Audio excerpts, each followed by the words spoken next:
run for the toss. So Brazil being the home team, you flip the coin. Head is the call. Yeah, I think Ed won. And his heads. Favor, you won the toss. Kongs, what are you going to do first? We'll be bowling first. Any reason behind that? Yesterday we played, and when we both felt first yesterday, we actually did well. Just that there are so many opportunities we could have taken and so many run-outs that we could have taken that would have given us the game. So I want to come in today and correct that and fight and watch them come and set while we come into chase. The team that played yesterday, did you make any change? Yeah, Deborah Bassi is going out and Jessica Bieni is coming in. Hereta Alba is going out and Omosewa Egwakon is coming in. Okay, all the best. So what are you doing? Está no taco, galera. Nascimento, tough luck. You lost the toss. Did it go in your favor? No, I would choose bowl first, but that's okay. We can do it. Reason behind that one? It's just because we think it's a good one to start this game in this pitch, but that's okay. We can do it. It's a tough game between you two. And what do you think you have to do so that you go back with 2 points? I think we can start with thinking about the target. 120 is a good one to defend after when we are bowling. Any change in your team that played last game? No, no change. All the best. Thank you. Two captains said it all, and Nigeria winning the toss elected to have a ball first. Please stay tuned for the live action.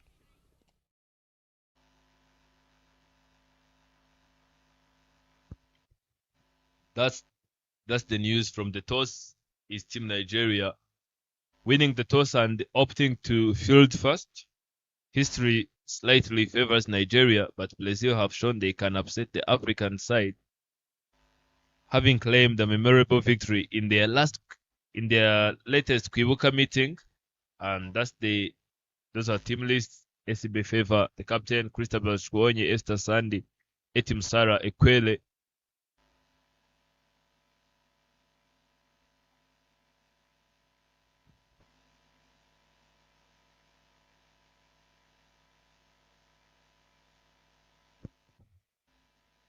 Osiendo Monkobio, Salome Sande, Shola Deleke, Ude Lilian, Blosamwanya Jessica, Egukon Omsigo, Lecho Samson. Yeah, and for Brazil, playing 11, there's Lola Bittencourt, Laura Agatha, Lindsay Villas Boas, Malia Eduarda, Maguey Ribeiro, and Malia Luisa Garisha, Monique Rufino, Laura Cardoso, and Clara Sabino, Roberta Moretti, Carolina Nascimento, the captain, and Nicole Monteiro.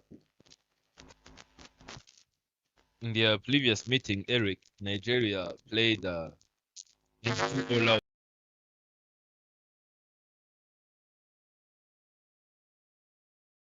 "12 overs. Unfortunately, rain delayed the play, and Brazil via the last method. So today they are playing for the third place. I wonder who is going to end up on the third place, as we are waiting to know who is the one going to lift up the trophy between Team Rwanda and Team Zimbabwe, as in the afternoon they will be playing for the finals. Yeah.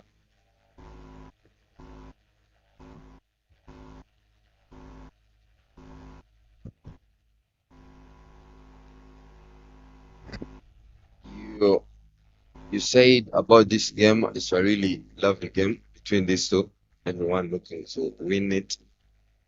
Make sure that they go home the third place. Yesterday at the post match, Nigeria, after losing to Rwanda, I talked with their captain Feb, and she said that they'll be looking for this win very, very desperate. They want it, and they have to go back with it. She was really sure that they will win. So she told me, you will see Nigeria celebrating tomorrow. So I'm waiting and so excited.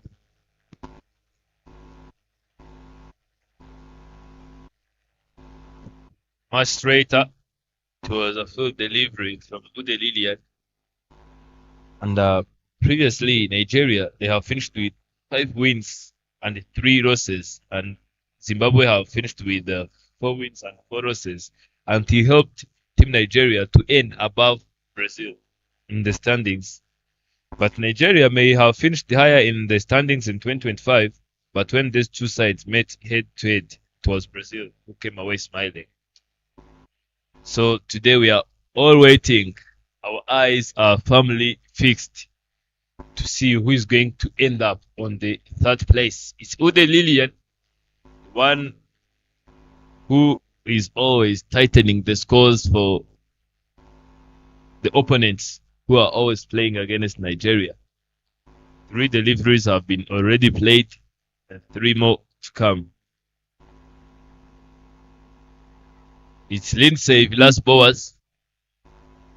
Previously, she really played an exciting innings when she was playing with Roberta Moretti, helping Team Brazil to build a solid foundation. Yes, and our last 2 games they played, Lindsay Villas-Boas batted really well. Not that much like Belta Moretti, but again she played a big role. And, as well as Laura Agatha been doing a very fine job for Brazil. But these last 2 games, she couldn't make runs. This time on, she'll be looking to be back and make sure that she puts something for Brazil, knowing that this is a very crucial game for them. Everyone will be looking to win it.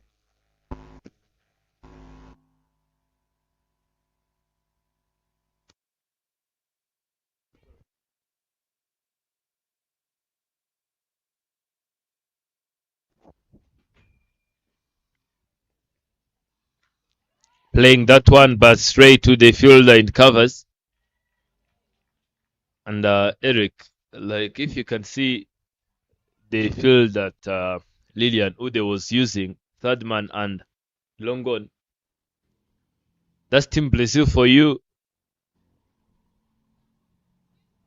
Sitting there in the tent, I was talking about the field that she was using, keeping it tight for Lindsay Viraz to go off the mark.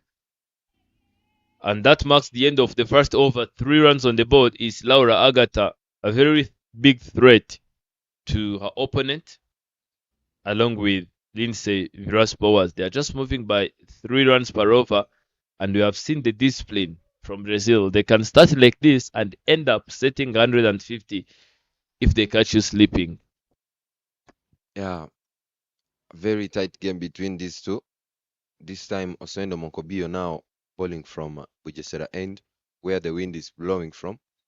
So this Monkobio should use this wind and make sure that they break this partnership very early.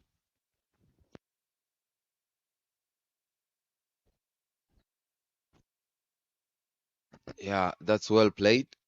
In the gap, starting off really well, Lindsay Villas-Boas.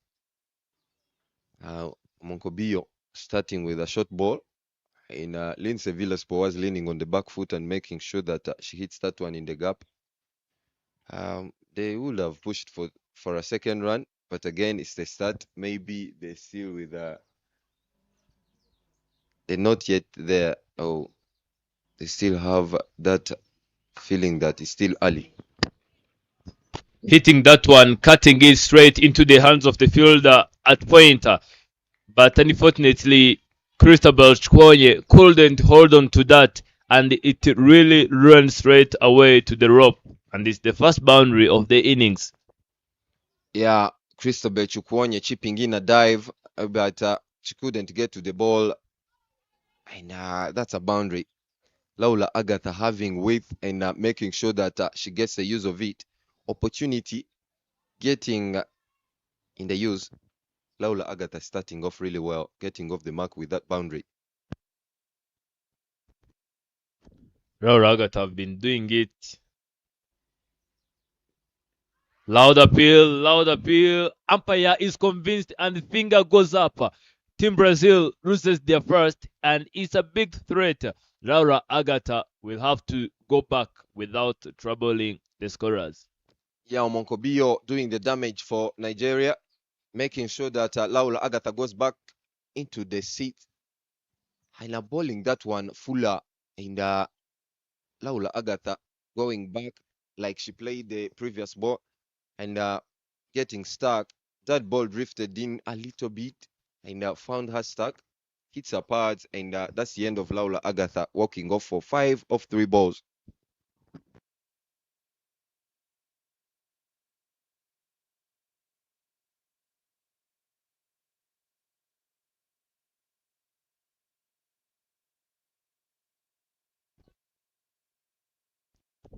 And coming in is Laura Cardoso.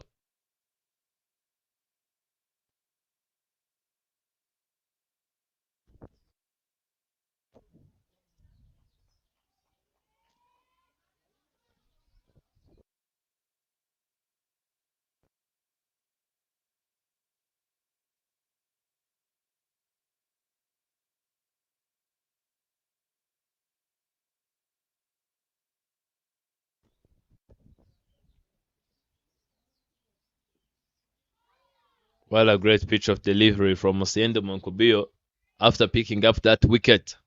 Now she have found the right line and length to hit.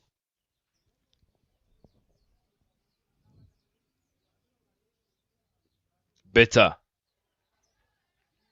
What a way for Osiendo Monkobio to come back after giving away 5 runs in the very first 2 deliveries, proceeding with the wicket and 2 consecutive dot deliveries. And now it's the last delivery of this over. Swing and miss is Laura Cardoso playing 3 deliveries and still struggling to go off the mark. And with that dot delivery from Osiende Moncobio, it marks the end of second over. And Team Brazil, they are 8 after the loss of 1. Yeah, love review of Gahanga main ground, and those are the results of the previous games. Rwanda beating Nigeria by 11 runs. This was yesterday. And the Nigerians today looking to make sure that they beat Brazil. It will be like a revenge. Last time that these two played, Brazil beat them, and Nigeria came out very hungry. So they're desperately looking for this win. And I'm sure with this effort they have, even listen to them. They have morale. They're looking for this win big time.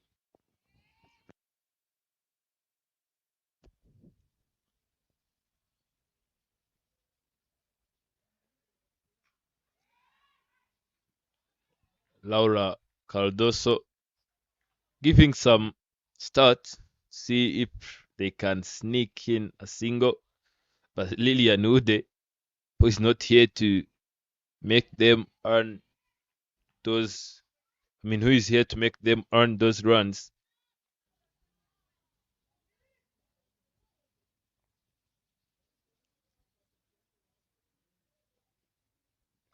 Cut away, but not cut away powerfully. It stopped before it can even go outside the ring.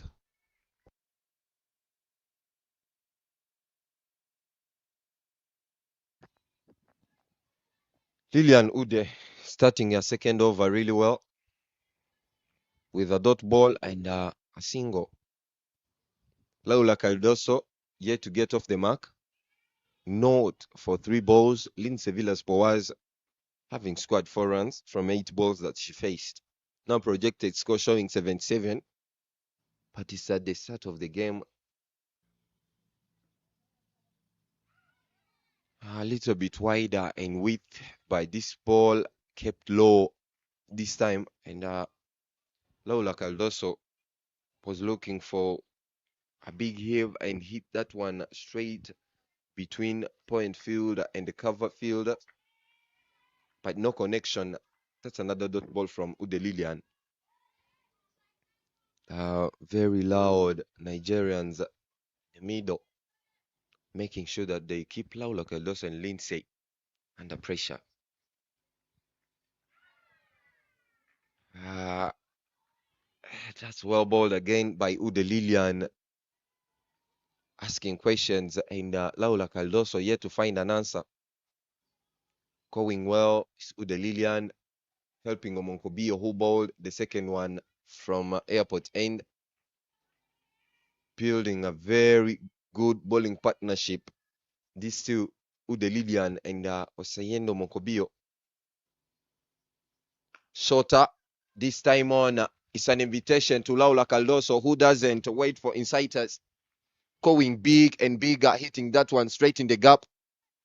It was hit straight and went straight to the cow corner region by Laula Caldoso. Ude Lilian not keeping the discipline. Ball that one shorter. Not sure what she was looking for, but she has a very big gap at the leg side, having only short square leg fielder and short mid wicket fielder, the captain. She bowled that one shorter, inviting Laula Caldoso, accessing that leg side, and it is a boundary from Laula Caldoso, very clobbered.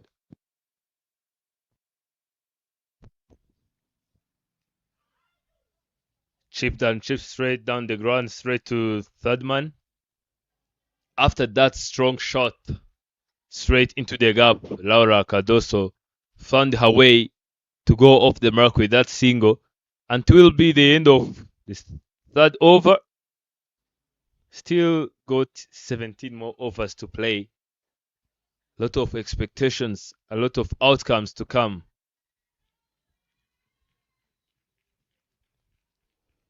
Team Nigeria having a lot of morale in the field, and Team Brazil having a lot of energy around there in the tent.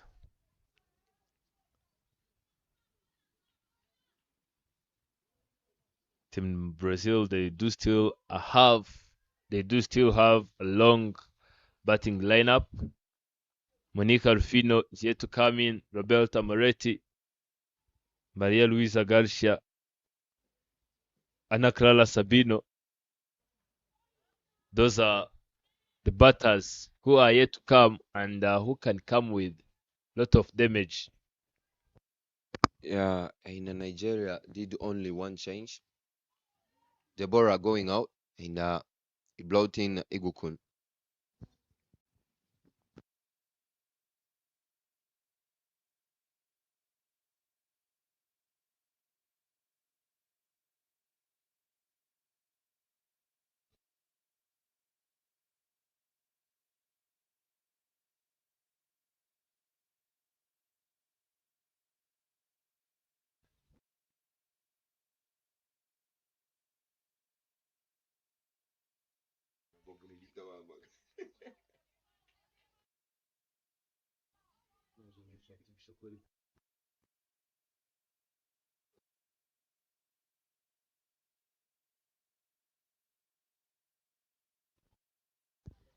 It chipped and punched all the way. Christabel Shkonye is chasing it.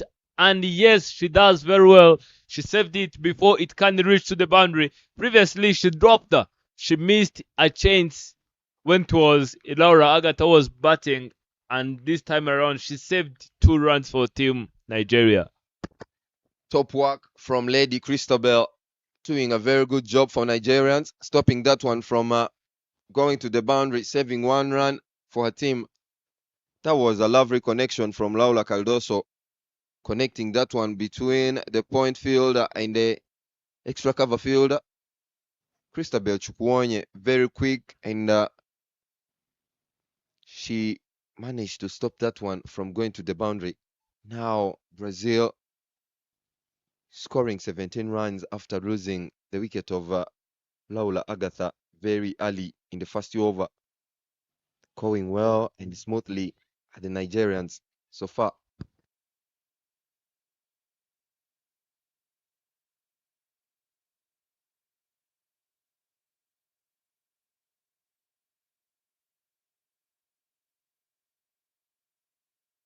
Straighter. Lindsay Villas Bowers tried to go across, tried to access that gap straight to the lakeside region, because you can see the bowler is now having cow corner and long on, and unfortunately she missed everything. She went against the turn, and she will have to pay the price by going back to the tent. Yeah, Lindsay Villas-Boas going big and a big heave, looking to hit the ball over the mid-wicket field for the boundary. It was a very big gap, but this time on, the ball didn't bounce enough for her to work with. And that's the departure of Lindsay Villas-Boas going after scoring 4 runs off 9 balls. Now, Oseando Monkobio being a clever one, ball that one into the stumps line, targeting the top of off stump line, and Lindsay Villas-Boas thought of hitting that one over mid wicket because he thought it was a short ball, yet it wasn't that short. And most of the time, a batter, when you miss something there, that's when you lose your wicket and you go back in the dugout thinking that I should have played a different shot. But again, no return. We call it only a chance that a batter has. That's the end of Lindsay Villas-Boas.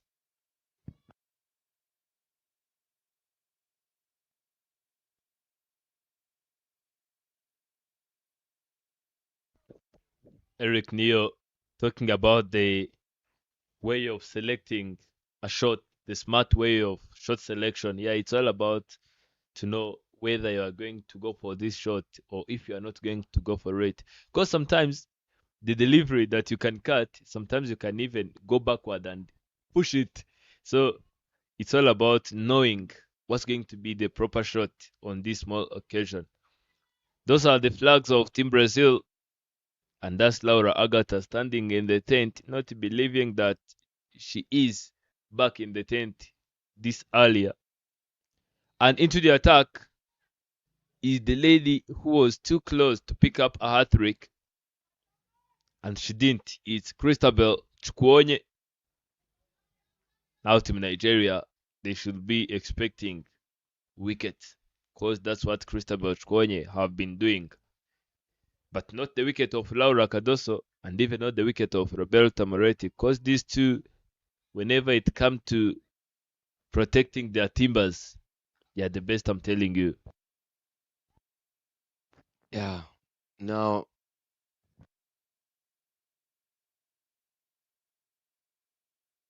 yeah, I don't think it's a bad idea bringing Christabel Chukwonye into the attack from Feba Isibe. Been saying her name wrong. She was about to kill me at the toss. But I'm sure that Favor, I'm saying it right. So it's good idea from her. As now it seems like the wicket is holding the balls. The balls are not getting off like the batters would want the balls to come off the wicket. So it's really good idea bringing Christabel Chukwonye into the attack. She doesn't have to do much of the things. Just keep the balls into the stumps line, top of off stump, and make sure that you don't give width to the batters. That's big appeal. Not sure of what happened, but that one looked like it got off the gloves. But again, umpires are there to do the job. And you saw the game yesterday that Nigeria played against Rwanda. And you have two things. One, to talk about that game and the Nigeria that you're seeing now in the field bowling to Brazil.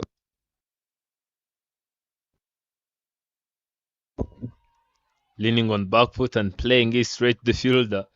Back to the game that Team Nigeria have played yesterday against Rwanda. It was a very entertaining game because both teams were down to their nerves, saying that, my goodness, it's getting down to the wire and I'm losing this.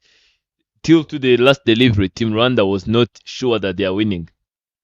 Still, Team Nigeria was not sure of that. And something that I've seen, it's all about setting a total that you are going to defend comfortably. Because these two teams, previously in the very beginning of this tournament, I've seen Team Rwanda setting 139 and Zimbabwe have just it comfortably. So here, Team Brazil, they will need to do something extraordinary for them to be safe. Loud appeal and finger goes up. And Laura Cardoso without spending a lot of time on the surface. I've said it that if Christabel Chkonye comes into the attack, that Team Nigeria will be expecting a wicket, and now it is. Yeah, keeping stumps into play is Christabel Chukwuonye. And pull that one a little bit fuller, drifting in, and Laura Caldoso bends her back knee a little bit, looking to play that one over the mid-wicket field, going big. And she thought of that big gap that was at the leg side. She wanted to play that one. So going under the ball, you have to go a little bit low and make sure that you go under it, pick it well with the full face of the bat. This time she couldn't pick it. She missed it, and the umpire was very interested with that big appeal from Christabel Chukwuonye. And that's a lovely over, picking a wicket at the start. Now, I would say that Nigeria captain Favour Esibe, she's doing a very fine job. They've been electing to bowl first whenever they won the toss, and she mentioned that they know that they're very good as bowling, and they're very good in chasing. That's why they always elect to bowl first. Uh, good move from Nigeria side. Monica Rufino on the strike. And the problem for Team Nigeria, the thing that they have to correct is that whenever Esther Sunday and Salome Sunday they are out, the momentum goes down. So if like the middle order batters can just manage to stay there for too long, not doing a lot of things, I'm telling you, Nigerians will be winning games, even a lot of games. Because you can see the stat that Salome Sunday or Esther Sunday they do provide. I'm telling you, it's a really firm and strong foundation for any team they have been playing. You have seen what Salome Sunday have been doing. So if the middle order batters can just manage to come in and stay there for too long, runs will come. Yeah, speaking about that, Esther Sand batted really well yesterday, scoring 63 runs out of 53 balls. She did a very fine job. So I think if she stays outside there in the middle and make sure that she plays even at the death, and every batter bats with her. If you add this Shola Adeleke and the Kule, she bats really well as well. And in addition of Salome Sande, they can play. And they have a big hitter down the order, the Omonkobio who's bowling now. So Nigeria stand a chance of winning this one if they bowl really well to restrict Brazilians from scoring 120 plus. Yesterday they lost run. Rwanda scored 131 and they lost by 11 runs. So they're able to score 120 no matter what at any given time. So if I was Nigeria, I would be looking to make sure that Brazilians don't go beyond 110 runs because they're sure that that one they can chase. So you said it right. Salome Sande, Esther Sande, and some few other batters who can hit the ball really well need to stand tall today and make sure that they get those partnerships. Even they do have Omosigo Egukun, have hit two massive sixes previously, much needed sixes, and with those sixes, they have took the victory away from their opponent. So if those batters can just manage to stay there just for some minutes, not trying a lot of things, I'm telling you, victory will be always falling into the pocket of Nigerians. And now you can see that Roberta Moretti is being clever and wise to hit and to tap on the delivery and leave the strike so that she can let others to come in. We have seen her doing it since the very beginning of the tournament. Yeah, she does play an anchoring role very well. So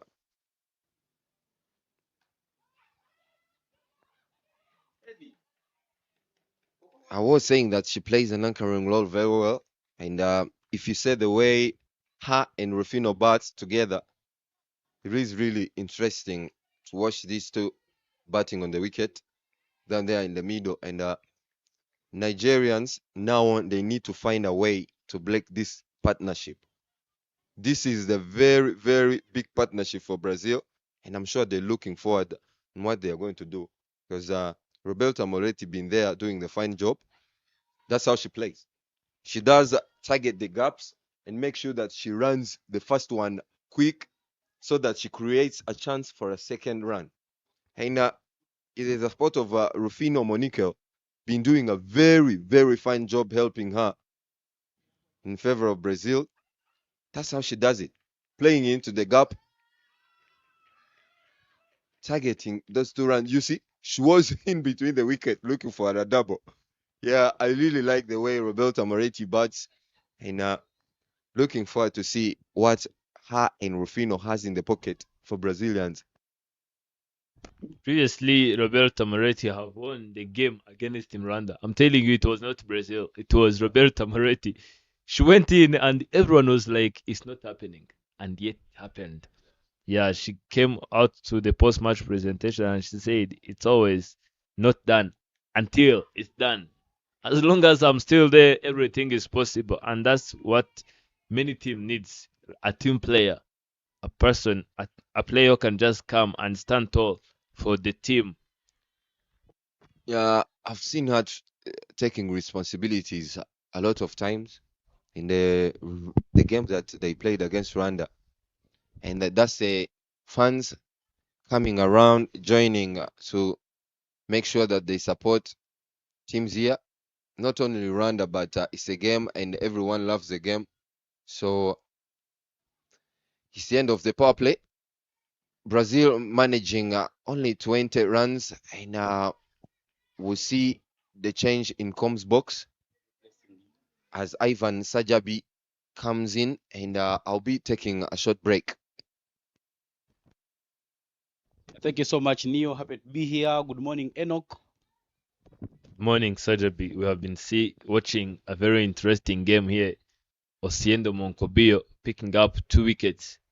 Laura Agata and Laura Cardoso. These two have been doing a very great job, Ivan. Yeah, indeed. But the scorecard does not look good for Brazil. 20 for 3 after 6 overs is not so good. And you see there, Christabel Chukwonye bowled a very fine first over, just 1 run in it. And she returns again. Yesterday she was so dangerous against Rwanda. She picked up 4 wickets with an economy of 4.50. And now she's continuing with the good work from where she left it yesterday. Loud appeal again, but it was down the leg. And Roberto Moretti, very, very bold, saying that it's not outer. Yeah, Roberto Moretti is about to retire. They are doing a good job. That game, which went into the spur over by Rwanda, she scored a half century, and she was really vital. But at 40, clearly feel that the age is starting to push you away from the game. That's much better.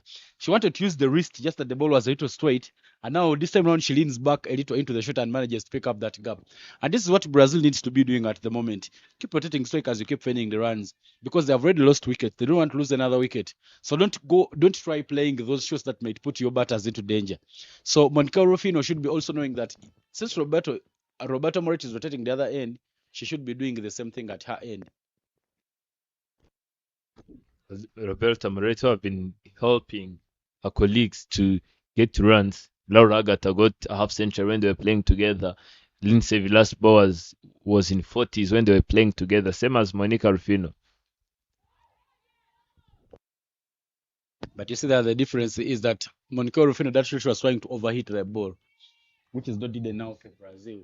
Because if they lose another wicket, it will be dangerous. Because after losing, if they lose 2 more wickets, it means the Nigeria will already be into the tail end. So this need to take responsibility and make sure that you do find the runs. Get 120 and come ball well at it. You stand a very big chance of defending it. Cut away powerfully, and the ball is racing straight to third man, and there is no protector, and it's another boundary from Monica Rufino's blade. Yeah, she's gotten some bat onto that. Not control in that shot, just a thick outside edge. But that ball running to the vacant third man area. Look at that shot there. Played it over the head of that fielder who was standing at gully. And despite a chase, the ball will still roll onto the boundary. When you look at the field set up for Christabel Chukwonye, just now she's introducing the third man fielder. Because you're bowling pace, you need that fielder. So she has third man, long on, long off, and cow corner. But the initial field was that she was using 3 fielders outside which might have costed her that boundary.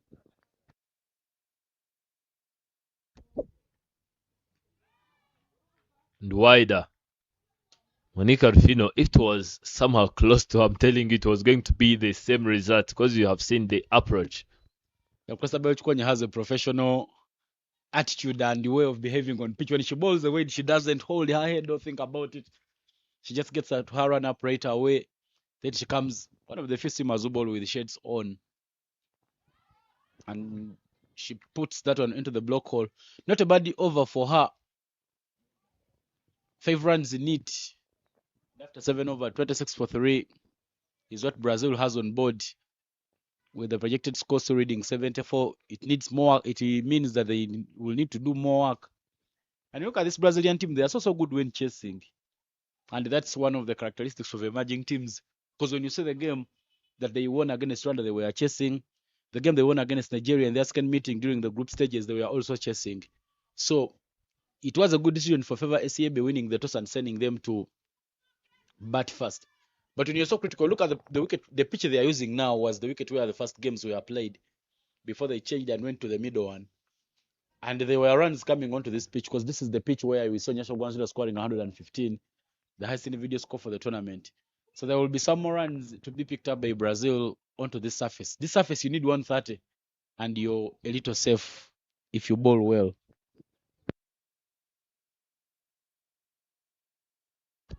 Osiendo Monkobio comes back into the attack to deliver the last over of her spell. She picked up 2 crucial wickets. Now captain trusted her enough to come back so that she can pick another one. Yeah, 2 wickets for 11 runs means you've been bowling economically. Look at that fine stop there. That ball traveling a little quick from Roberto Moretti's blade, but she manages to put her body down on the line and she saves it from going. 2 dot balls, and the dot balls will put more pressure onto the Brazilians. They need to be rotating strike and picking up the gaps. Much better from Roberta Moretti. Use of the wrist, dropping up her bat, trying to go back.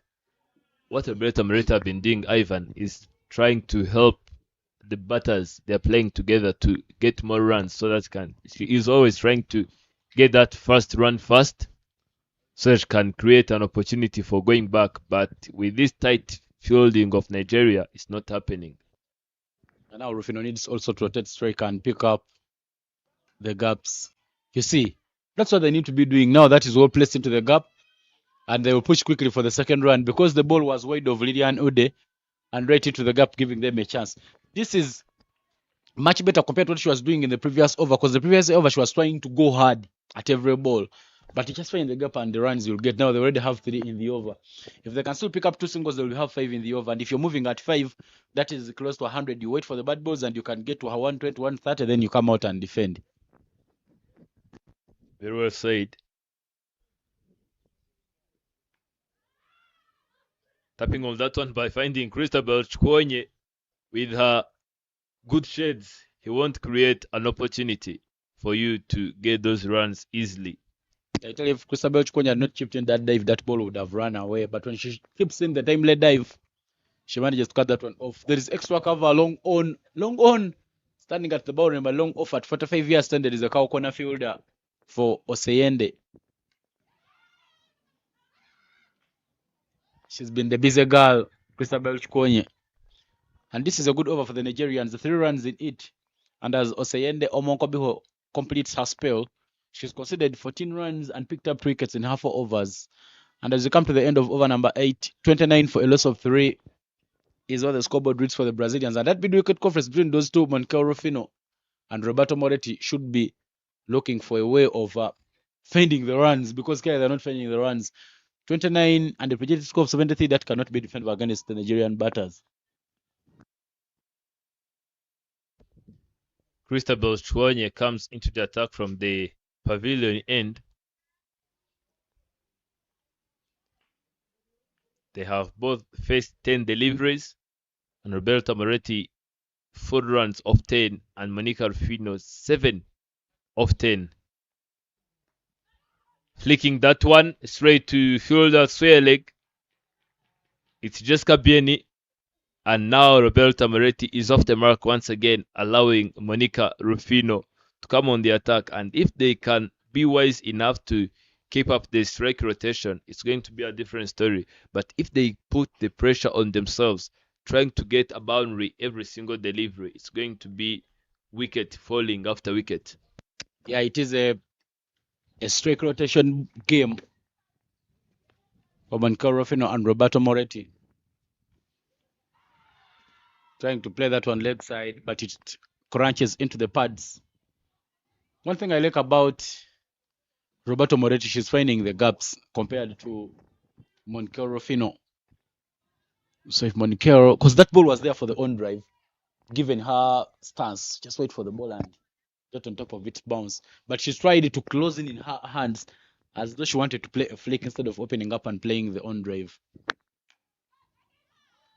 Over the head of the fielder, and another single will be taken. This is more like it for the Brazilians. It is the third placement match, but it also has ranking points. And I tell you, if Brazil wins this one, it will be so good for them because they picked up ranking points against Rwanda. They've already picked up some points against Nigeria. They beat Malawi twice. They might have not gotten many, but if they beat Nigeria again, it means more points for them.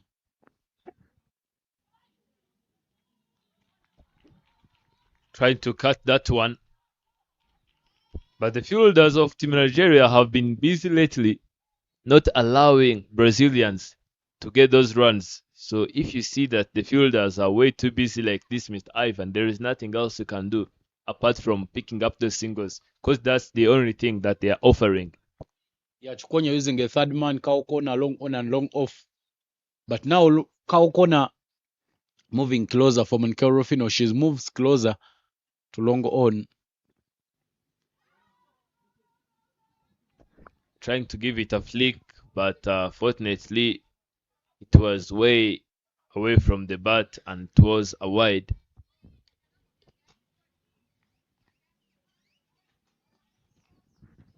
This is a party happening before the main party because there is a final between Rwanda and Zimbabwe women high performance team. 1:30 p.m. in Kigali. It's 2:30 in East African time. So the fans will be looking out for it. It will be an exciting clash. Those two teams, Zimbabwe women high performance and Rwanda finishing in the top two spots, and will be squaring off in the finals. Rwanda played one final and beat Uganda by 6 wickets in 2023, whereas Zimbabwe has been in two finals. They lost to Uganda by 2 runs in 2024 and lost to Tanzania last year during the final at this very ground. So there is some need of them to redeem themselves as they get ready for that high stakes match. It is a winner takes it all. No ranking points on it because Zimbabwe is using a women's high performance team, not their senior women's team. But then Rwanda will be looking at winning some silverware in front of the home fans, and that's why that game will build too much excitement. A good over there from Chukwuonye Christabel comes to an end. And as we come to the end of over number 9, 34 for a loss of 3 is what the scoreboard reads for Brazil. And now Brazil is into the position that Nigerians want them to be. They have struck early, picking up 3 wickets, and they have left Brazil with a mountain to climb. And they do need a partnership, and they do need it quickly, and this will be the partnership. Because once any of these batters go out, it will be down to Ana Clara Sabino. And they will be only left with bowlers. That when you get close to that 10 runs mark, you need to be within the 50s or the 60s. It gives you a chance of getting to 120, 130. But with 34 now, there is work to be done. There is a bowling change. Oseyende completed her spell, and Ade Shola Adekunle is into the attack. Some good leg spin there from her arms. There is an appeal, but the umpire not moved. There's some bit of turn and bounce from her first ball. And that's what she always does. she comes and flates it up and tries to pick up the wickets.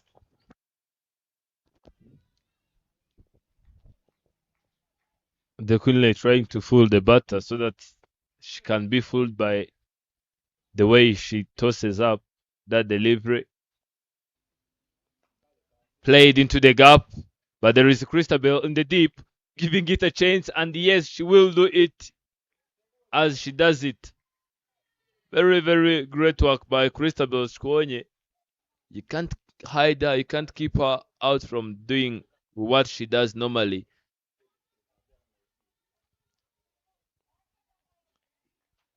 And if Team Brazil can't manage to go up the mark of 120, the only crucial key for them to take this victory away from Nigeria will be picking up early wicket, that wicket of Salome Sunday and Esther Sunday. Yeah, we did speak about Esther Sunday yesterday. She scored a century against Rwanda. But the only issue for them was the main run-outs that they did lose the Nigerians. They somehow looked that they were comfortable during that run chase. But in the end, they fell short and did not come out on top in that one. But they played some good cricket yesterday. And I tell you, this match also has some silverware on it. When you win this game, you go back with something in terms of medals to Nigeria. So they will be looking at winning it as they get ready for that long flight down to the West African part of the continent. At good bowling there from Adeshola. 3 dot balls in the over. And now 2 more to play. That one a little pitched short. And easily pulled down the ground by Monkel Rufino for another singer in the over. She just bowled it a little fuller. The flight is okay, but make sure that the batters doesn't have that room. Because when they pitch the ball short, you wait for it and you can easily play it across the line. So when they ball it a little short, you now caught within blocking and swinging through the line.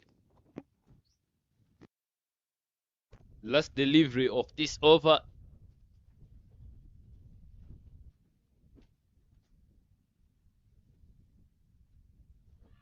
Swing and miss, sir.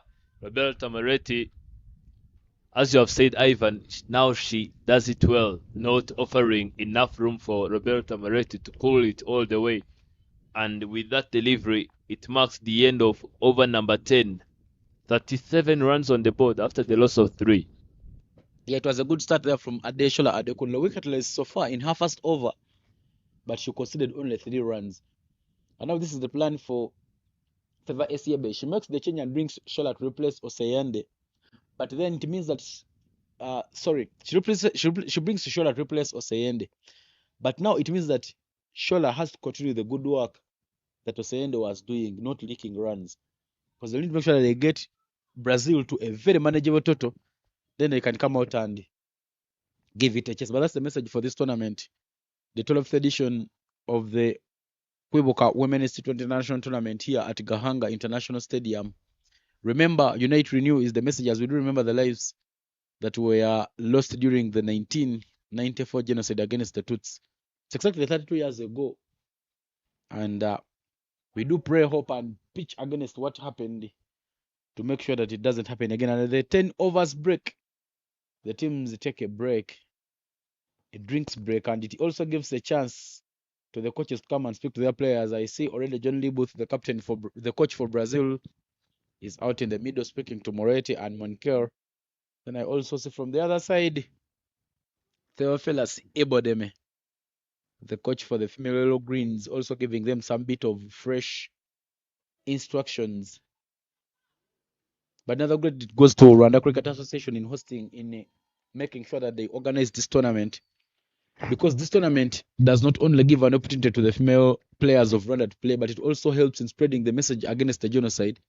Because this message will go as far as Brazil, it will go to West Africa, it will go to South Africa, and it will move within East Africa. So it is a good thing. But then also when you look at the tournament setup, it has 4 female umpires. It means that the National Federation is making sure that it goes a long way in empowering the women to come and stand out in this game. The two standing now is Ange Nicole Gihozo alongside Ishimwe Diane Dusabemungu, but then we also have Ange Nicole who has been standing a few games. There is Adepeju Bolgun from Nigeria, that is also an exchange program because Angel Nicole went to the Nigeria Invitational Tournament and did some umpiring there. Now Nigeria has also sent a Adepeji. So it's a good thing to see. Then we also have Foster Mtizwa, a male umpire is from Zimbabwe, but is the umpire mentor, making sure that as these umpires are going through the game, they get some bit of mentorship. First, I was in the T20 World Cup. I was also in the Challenger Series Trophy. So he comes in with some bit of experience and knowledge to the umpires within Rwanda, and it helps to grow the capacity. But the break is done, and we are back for play. There is another bowling change there for the Nigerians, and it is Rachel Samson who replaces Christabel Chukwuonye from the pavilion end.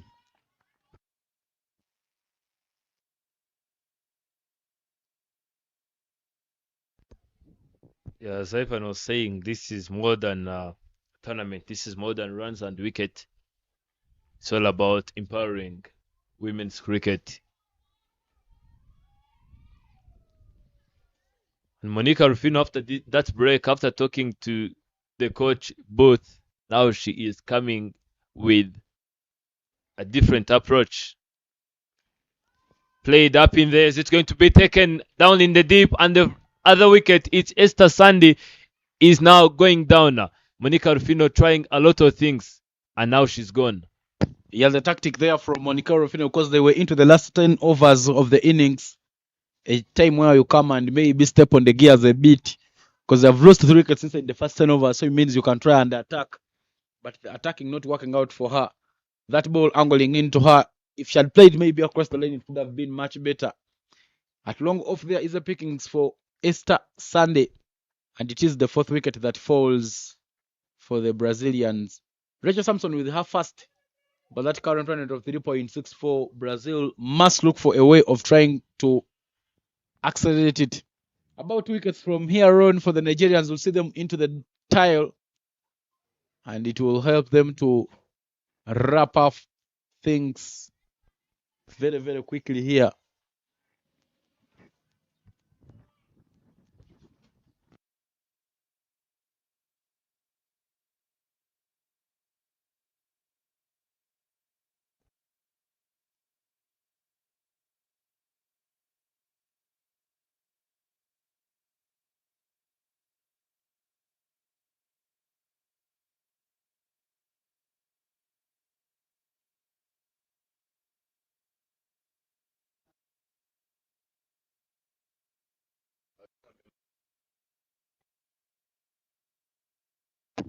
Maria Luisa Garcia is the new batter in for the Brazilians. Still work to do, but a good start there for Rachel Samson. After bowling 2 deliveries, she's picked up a dot ball and a wicket, and she will be looking forward to continuing bowling like this. But this tournament is sponsored by Dafabet, Sportsbox, Rwanda Cricket Association, Gorillas Coffee, who have been sponsoring the Player of Match Awards, and the government of Rwanda as they continue preaching against the 1994 genocide. Projected score reading 72. Not very, very good to see for the Brazilians. Hit down the ground there by the new batter, Maria Luisa. Lofted over the head of the bowler, and she'll pick up the single to get off the mark. And actually, that should be the thing. That should be the assignment. Because you have seen every single time that these batters have been trying a lot of things, have been sacrificing their wicket. So at least they can do this in 4 upcoming overs.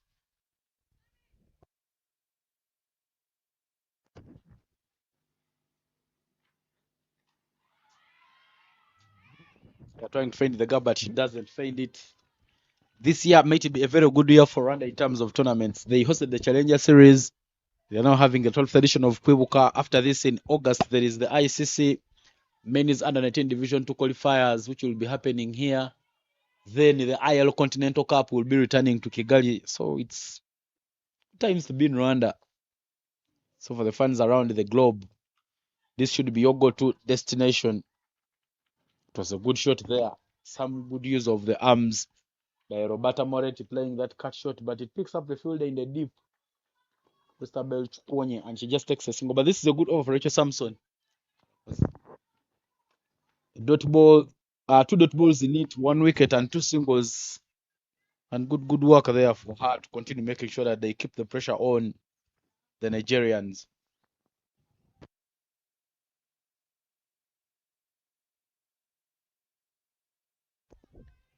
Rachel Sampson giving away a free run. It's a gift. It was a very, very good spell. A dot, wicket, single, dot, and a single, and this time around it's a wide. If she can at least manages to keep it straight to the stump to stump, it will be you miss a hit. They're down the ground onto the final ball of the over. A bit of a misfield, but I don't take the extra run. 4 runs and a wicket in Rachel Sampson is the first over, and 41 for 4 is what Brazil has on board.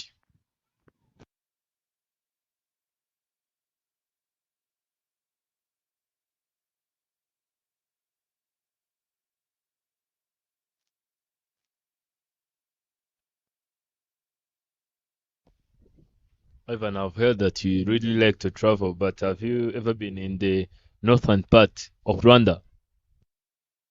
I've never been in the northern part of Rwanda. The only places I've been to out of Kigali. Okay, I've been in all the 3 districts of Kigali. Gasabo, Nyarugenge. I was in Nyarugenge yesterday.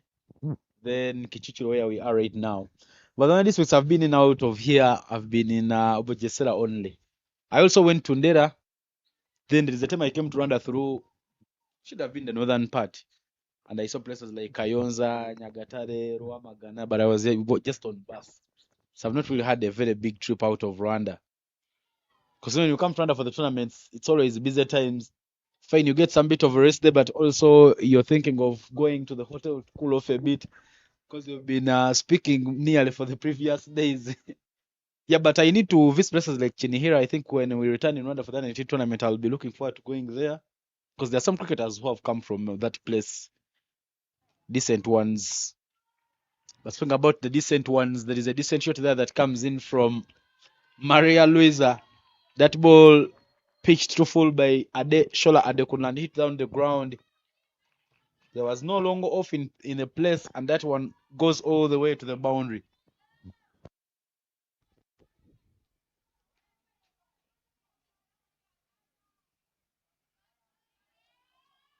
Bouncing on the leg, just trying to step out. And she manages to get a boundary from that delivery.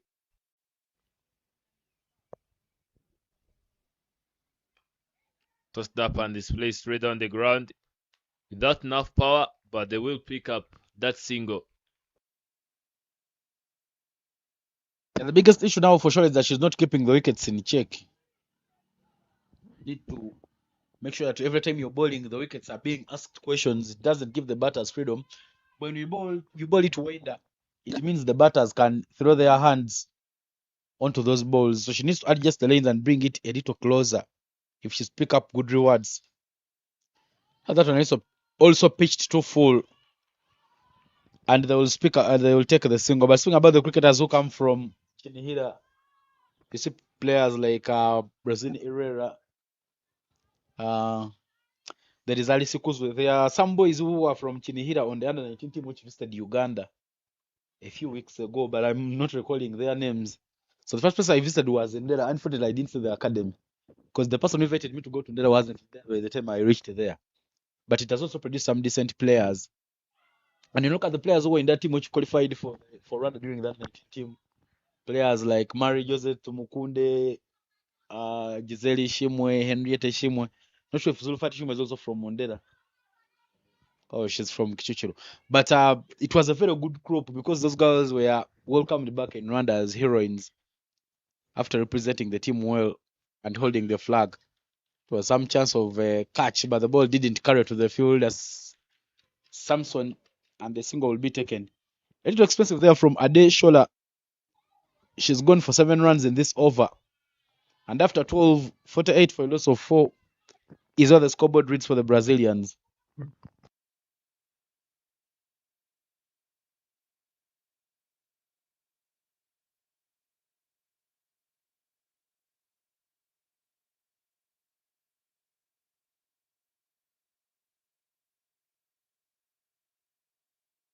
48 for 4 after 12 overs. Roberto Moretti on 8 off 16 and Maria Luisa Garcia on 8 off 7, prompting a change in the comms. Enoch takes a break and I'm joined in by Eric. Eric, welcome back to the comms. Thanks, Ivan. There was a good start there from Rachel Samson. She pulled her first over, went for just 4 runs and picked up a single wicket. But now the Brazilians hanging on 48 for 4, and they will need to do a lot of work if they are to pick up a total that they can come out and try and defend. Pitched shot there by Rachel Samson and hit down to Salome Sunday, giving a chance there to batters taking the second one, because that ball was hit wide off. She had to cover some ground to save that one, but in the end she's saved it very nicely and cut off the boundary.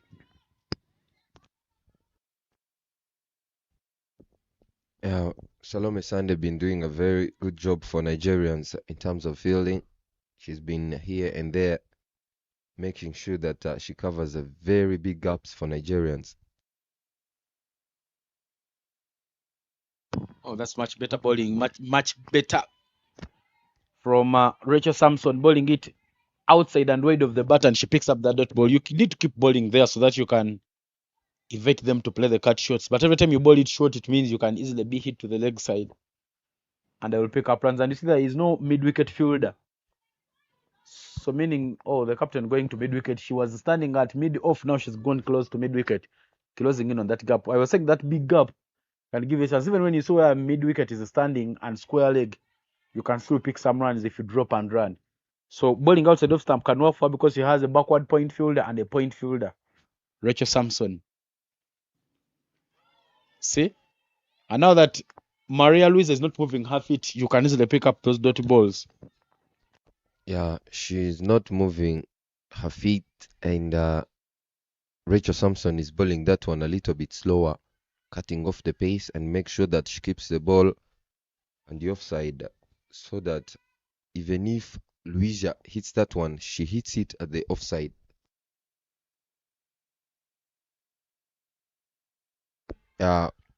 That's why you see Maria Luisa Galicia as well trying to take a shimmy, make sure that she gets that ball at the bounce and plays, because she's missing plenty of the balls. Now 3 dots in a row, not going well for her.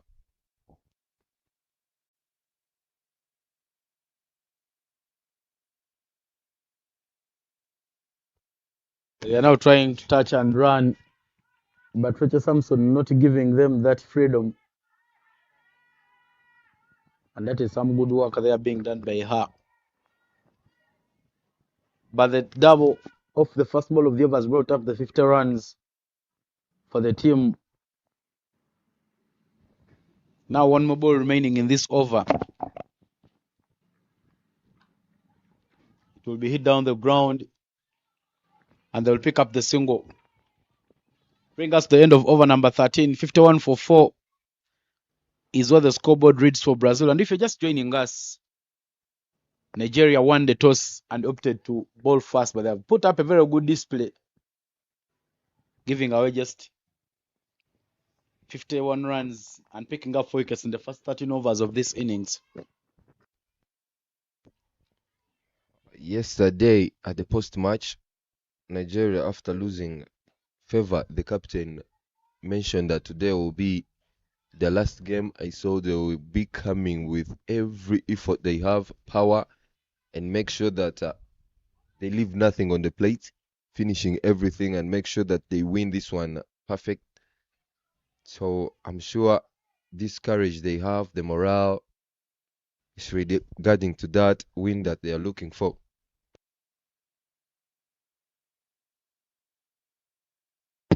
Pitched shot there by Shola and hit down to the point for 4 more. A very, very loose one there coming in from Shola. And it is hit by Maria Luisa for a boundary, for a welcoming boundary for Brazil. It's been long since we last saw them scoring a boundary in this innings. Shola giving freedom to Maria Luisa Galicia, who connects that one and passed through the square leg field, was into the 30-yard circle. It was a very quick boundary. Alicia Garcia adding 4 runs to her total. That was well connected. Shola Denkule looking to turn the ball, going away from the batter. This time on, there wasn't turn. And Maria was well aware of where the gap was. There's an appeal of the stamping, and it is given by the umpire. A full pitched ball there from Shola Adekunle is a magical ball. Luizia Garcia getting out of her ground to make full access. She doesn't make any contact onto the ball. And the glove work there from Etim Sarah Ekwere will give the Nigerians that 50th wicket. Shola Denkule doing her things. Yesterday, seeing her picking up the Faniuta Kushimaninze's wicket in similar fashion. Bowling that one a little bit full, tossing it up. In the batter, Maria was looking to hit that one with full energy and power behind that one, but she couldn't connect it like she wanted, and she was a little bit far from the crease line. And the wicketkeeper was well aware of where the foot was, and she cleared that and made that job look very easy. And she has some good gloves, Sarah Etim Ekwere. Every time she sees that you're out of your ground, she can easily whip up the ball. You said it well yesterday, Fanny Utagushimaninde being dismissed in same fashion. And now it is Maria Luisa Garcia who has departed. But now, one of the few recognizable batters, Ana Clara Sabino, will be making her way to the crease for the Brazilians. 55 for 5 after 13.2. Trying to improvise, but they can't find the runs. Come easy onto the board.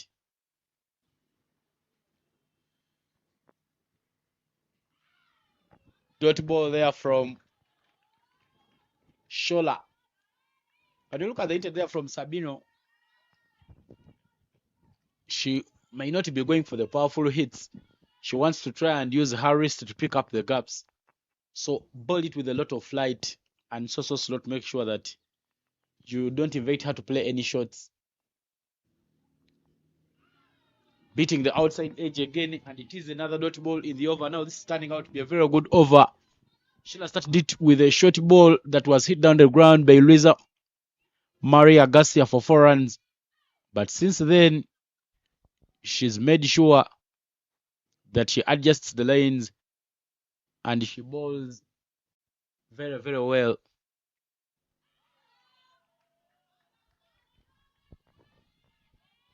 Ana Clara Sabino wasn't doing a fine job for Brazil so far because she didn't score big for her team yet. But she's a very capable batter that we're sure that she can do a damage at any given time. You give her opportunity and a chance, she goes big. The final ball of the over, and it is a dot ball. End of over number 14, 55 for 5 is the score.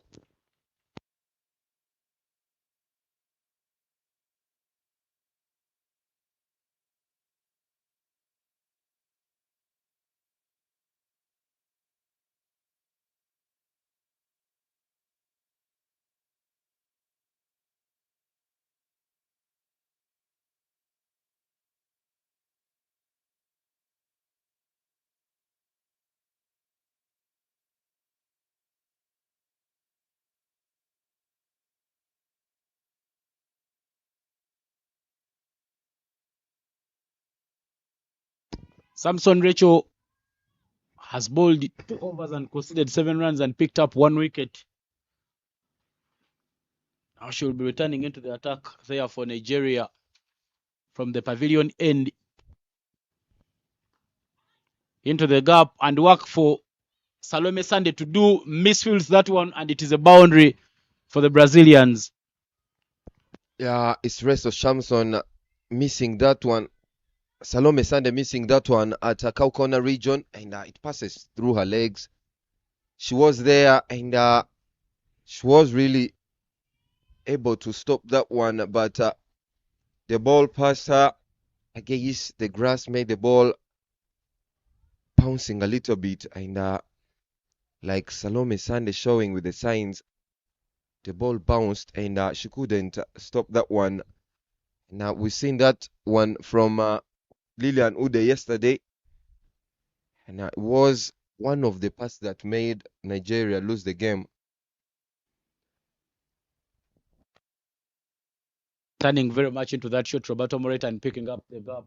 Somehow Sunday had gotten to the ball, but again, because the ball was moving quick to her, she was also running in very quickly.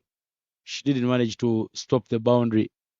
But there's some bit of medical attention there which is being given to Roberta Moretti because she was trying to run quickly to make sure that if Salome Sunday picks up that ball, maybe she can return for the second one. And in trying to turn back for the quick one, she might have somehow put some pressure on her back. So she'll be receiving some bit of medical attention there from their physiotherapist. And I tap some bit of jazz with their physiotherapist, but then she speaks Portuguese. And I think the only word that I know in Portuguese is Vasco da Gama, which is actually a name. So quickly the conversation failed to take off. But after 14.1 overs, 59 for 5 is what the scoreboard reads.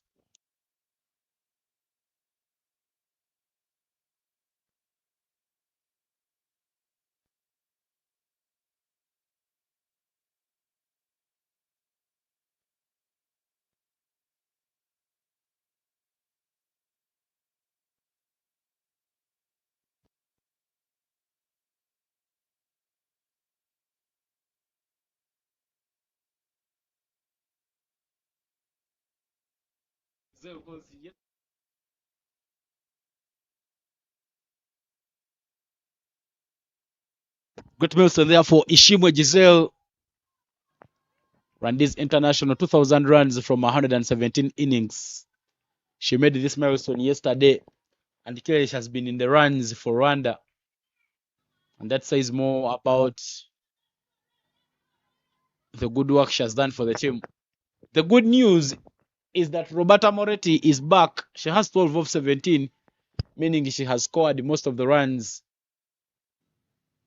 that Brazil has on board. Oh, that's much better there from Rachel Samson, bowling the top of offline. And she picks up the dot ball.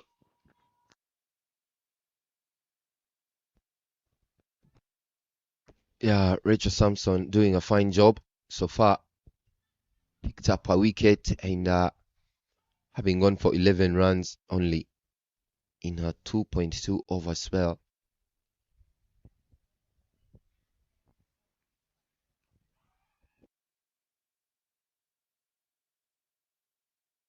Yeah, one thing you see from Roberto Moretti when she's at the crease, she has the versatility of playing the ball anywhere.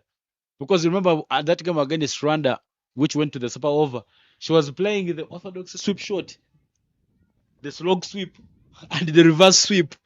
So it tells about the many options that she has. If as long as she sees her field set up, she can always try and make sure that she picks up those gaps. Yeah, she's one of the batters that score runs when you're not seeing it. You'll be like she's there wasting balls, but again, you find her scoring big and doing a good job for her team. Robel Moretti. Very, very fine work from her. Oh, that ball keeping low. Somehow Anna Clara Sabino going with that open blade to pick up the cut, that cut shot. But there's some bit of change in the Nigerian jersey. The word Nigeria and the graphics on the letter are more, I wanted to say italic, but italic is not good, more calligraphic compared to when they had the normal fonts. And it brings out a new shade. And when you also look at their sleeves, they have some bit of those yellow stripes, which weren't initial on it. Then also in the green, it has some thick green lines. And it makes an all different shade. That great effort from Ude Lilian made it look very easy. Clara Sabino connecting that one, and Ude Lilian denies a boundary.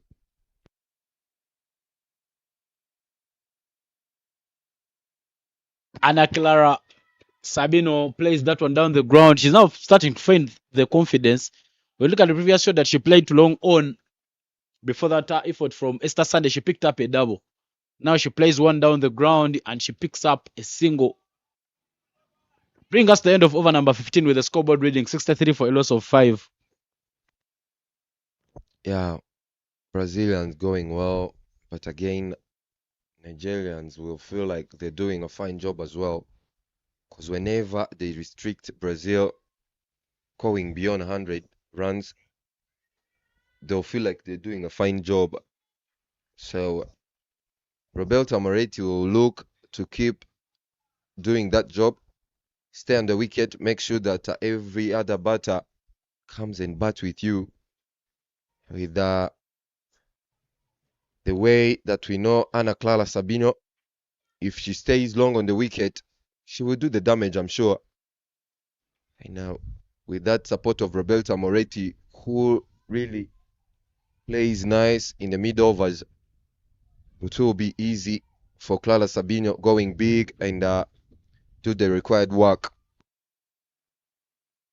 Yeah, now Shola Adekunle will be coming to bowl her final over. 14 runs and 1 wicket. But she comes with the dot ball. She's been bowling that line to Ana Clara Sabina and she's been picking up the dot balls. She continues and she comes and continues from where she left it.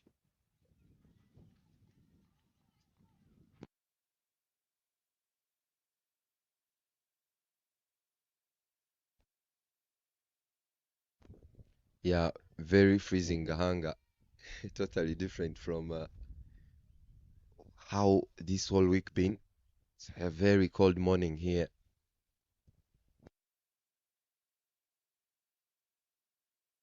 That is hit straight up in the air. There is a fielder. Catch is taken there by Salome Sande. And Ana Clara Sabino departs. Second wicket for Ade Shola Adekunle. And sixth for the female yellow greens. Yeah, experience comes into play a part. Fine work from Salome Sande. Lovely judgment. That's one of the catches that gives hard work for the fielders. But again, Salome Sande makes it look easy. Judging that one really well and finishing the work. And she did it very well, Salome Sande. Now it's the end of Clara Ana Sabino, who was starting to find the rhythm. Now it's a departure, going for 3 of 8 balls. Trouble and trouble for Brazil. Roberto Moretti needs to play a big role here. For sure, it is her now on the wicket and has to take responsibilities this time on. Clara Sabino looking to hit that one over the extra cover fielder. It was bowled fuller, but the connection wasn't well enough. Saying that the ball had a little bit of extra bounce and she couldn't connect the ball with the meat of the bat. And she ended up giving a wicket. Brazilians losing the 6th. Yeah, now the captain for this game, Carolina Nascimento. I think they pronounce it as Nascimento. S and C. But anyway, we are not Portuguese, we are Anglophones. Oh, that's not so good to see there from her. Carolina Nascimento just throwing her bat.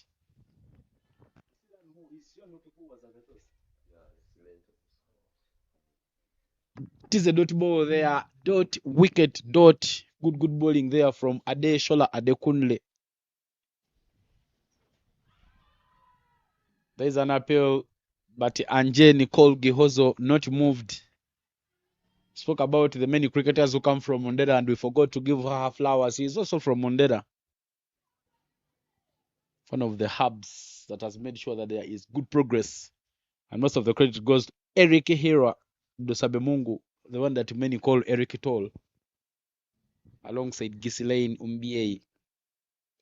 Are doing a lot of good work in coaching. That one may pick up the fielder nearly taken but dropped away, running and colliding with the ball.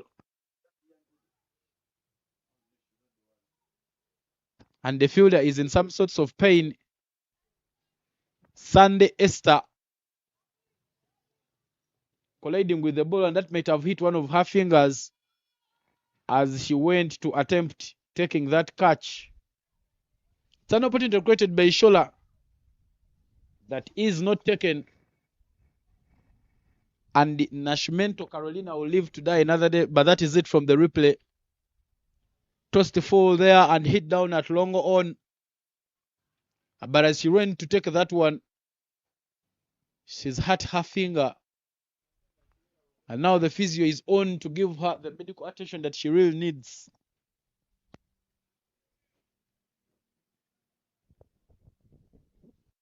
Yeah, freezing Gahanga, but again the sun is coming out in terms of boundaries and maximums. Nyasha Gwanzura still leads the table with 39 falls.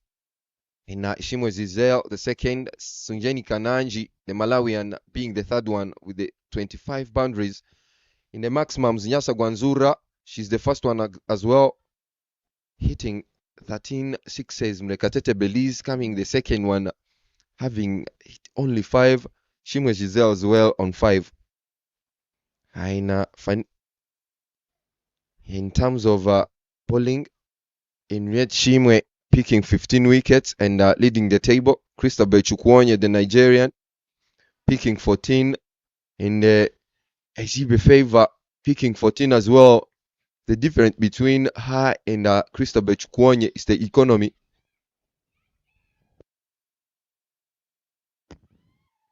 Now we are back to the final ball of Haspel Adeshola Adekunle. She has deep square leg, cow corner, long on and long off. Esther Sand is still at long on. Final ball. Hit into the gap. And the fumble from Rachel Sampson will give them a chance to take the run. End of a very good spell there from Shola Adekunle. 16 runs in it plus 2 wickets. And as we come to the end of over, number 16, 65 for 6 is where the scoreboard reads for the Brazilians.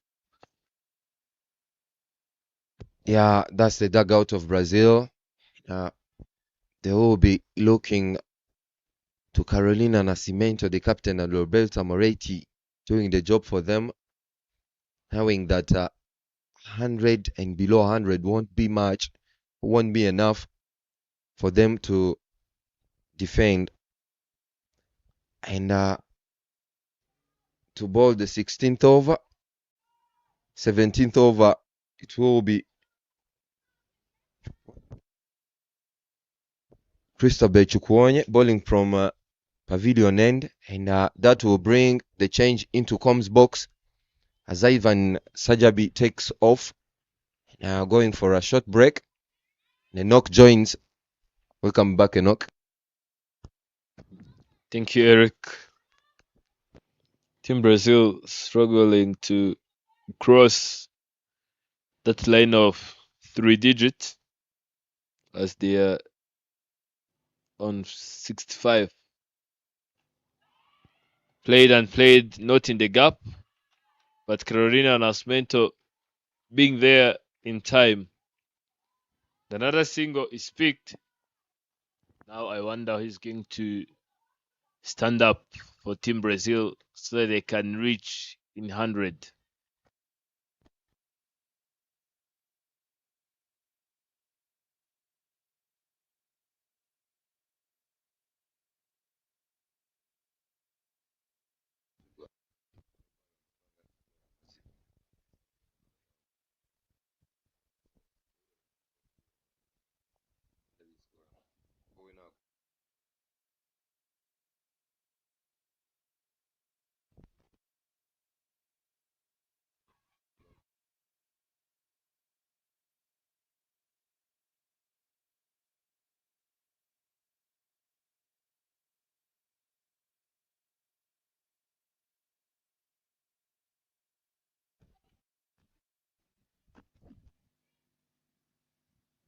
Carolina Nascimento on the strike. straighter and straight into the stumps. Carolina Nascimento was not trying a lot of things, just trying to direct that ball straight to the third man where there is a gap, and unfortunately she missed the connection and another wicket goes down. It's Cristobal Chkonye. Yeah, Nascimento Carolina being the victim of that as well. Cristobal Chukwuonye bowling that one a little bit shorter, and that makes Carolina Nascimento going on the back foot and looking to create the gap between point fielder and the covers fielder. And she looked to go back and make sure that she creates that room or the space to free arms and play that one comfortably. But again, the ball going into the batter, turning in from Christabel Chukwuonye, cleared the middle stump. And that's the end of the captain Nascimento.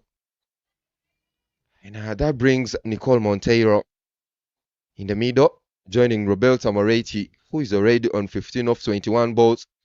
She's been doing this so far, going slowly and slowly. And at the end, she plays the last over most of the time. And whenever she plays till the end, Brazilians always has something on the board to fight for. And Nicole Monteiro doing the same as Nascimento did. And this time on, the ball came straight to the bat. And that's another dot ball. Playing that one straight to the field at covers. It's Nicole Monteiro joining the party.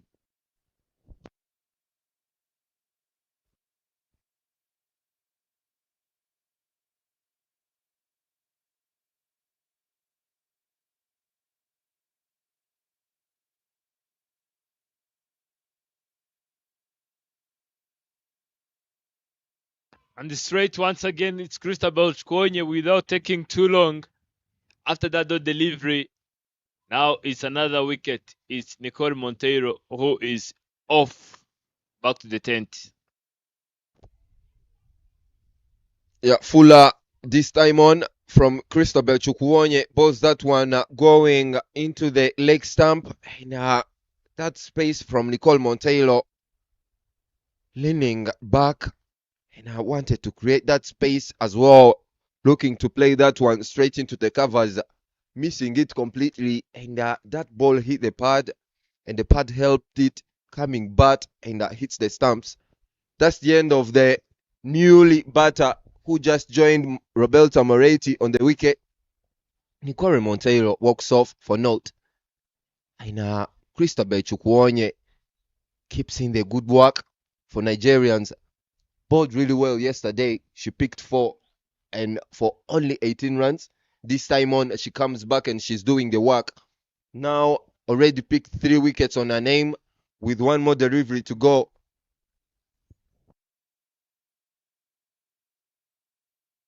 Cristobal Chkonye yesterday, it was very close to be a hat-trick. And he proceeded with a dot delivery. Not doing so well, missing the line, and it's a wide. Maybe this could be the delivery to pick up the third wicket in this over. It's the last over of a spell, and it will mark the end of over number 17. Much better. Lala beaten caught, blocking it and defending it with that solid defensive shot, and will be the end of over number 17. Lala beaten caught her first one, and she is yet to get a run, and Roberta Moretti have been there for 21 deliveries, and she scored 15 runs. 67 after the loss of 8 is what the scoreboard reads.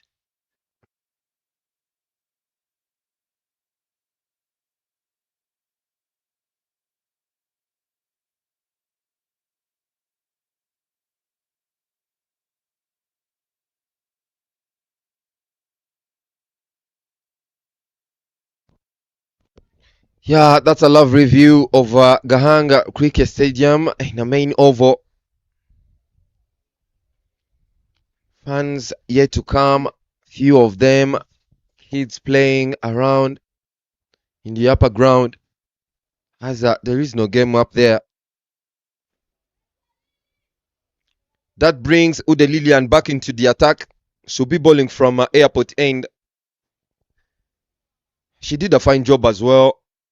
And having gone for only 9 runs after bowling 2 overs. Roberto Moretti, dangerous batter for Brazil, now outside in the middle. She will be on strike to face the first ball of the 3rd over from Ude Lilian.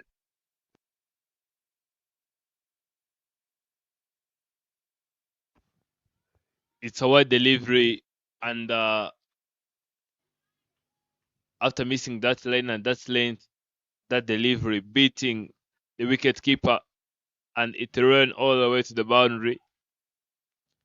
Look at that. Lilian Ude not doing so well, coming to deliver the 3rd over of a spell.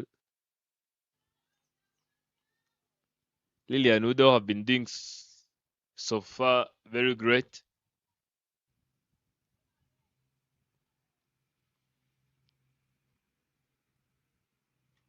Good line this time, but Roberto Moretti keeping it tight. Yeah, Ude Lilian, after bowling a wide and going to the boundary, she's sure that she gave out 5 runs already. She will be looking for a quick comeback and make sure that she doesn't give a freebie or an extra again.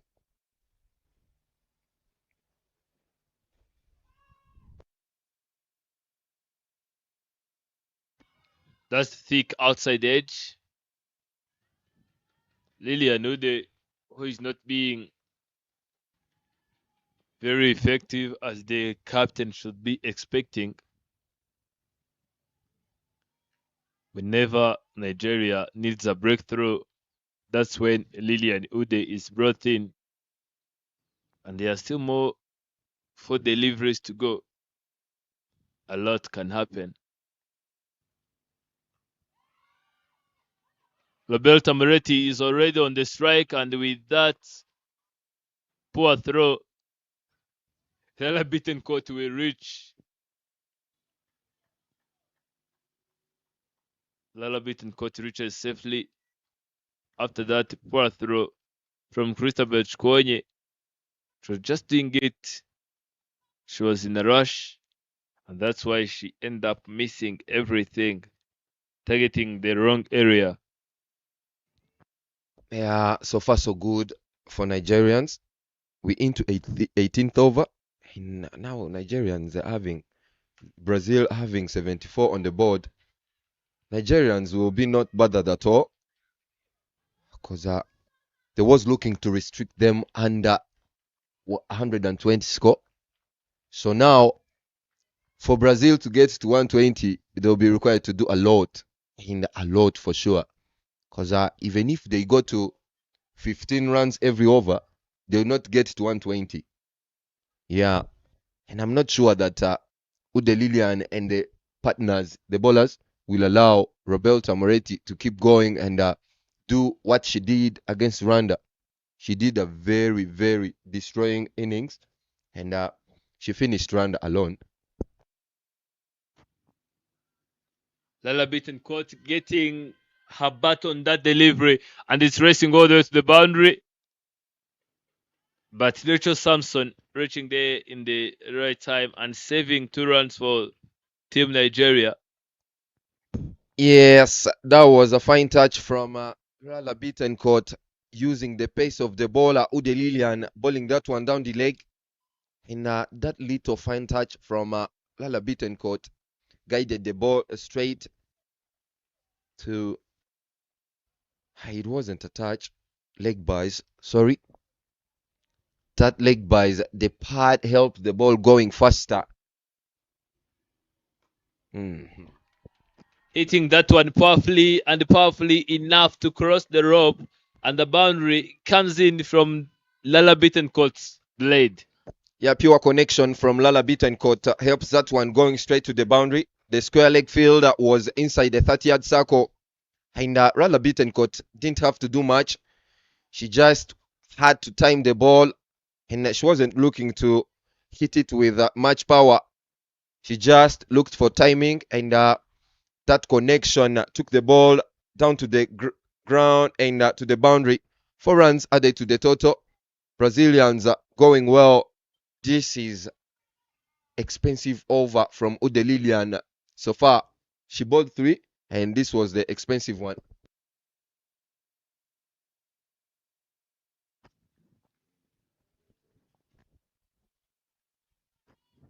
And with that boundary, it marks the end of over number 18. 81 runs on the board after the loss of 8.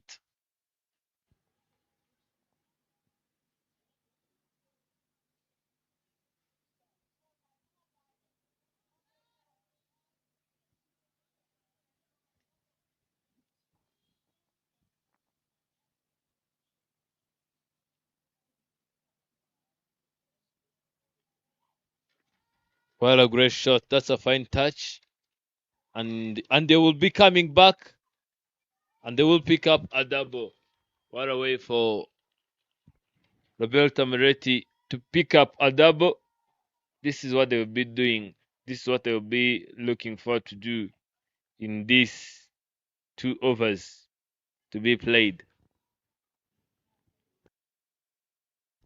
Yeah, Roberta Moretti keeps on a fine work, doing her job, doing what she does best and always, targeting the gaps, and make sure that she uses the pace of the bowler, Rachel Sampson.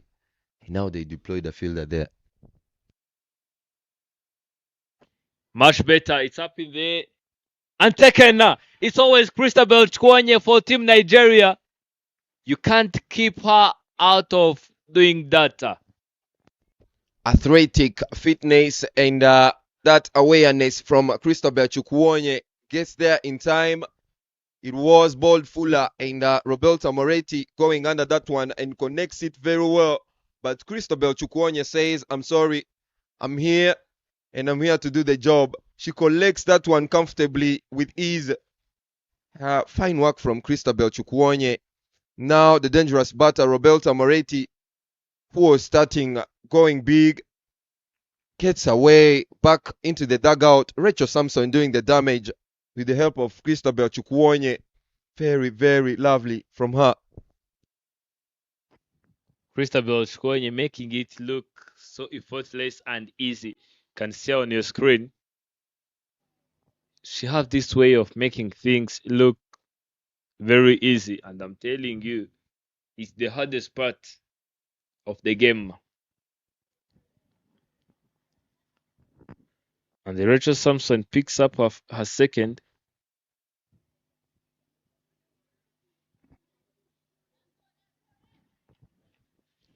Malia Edwarda joining Lala Bittencourt.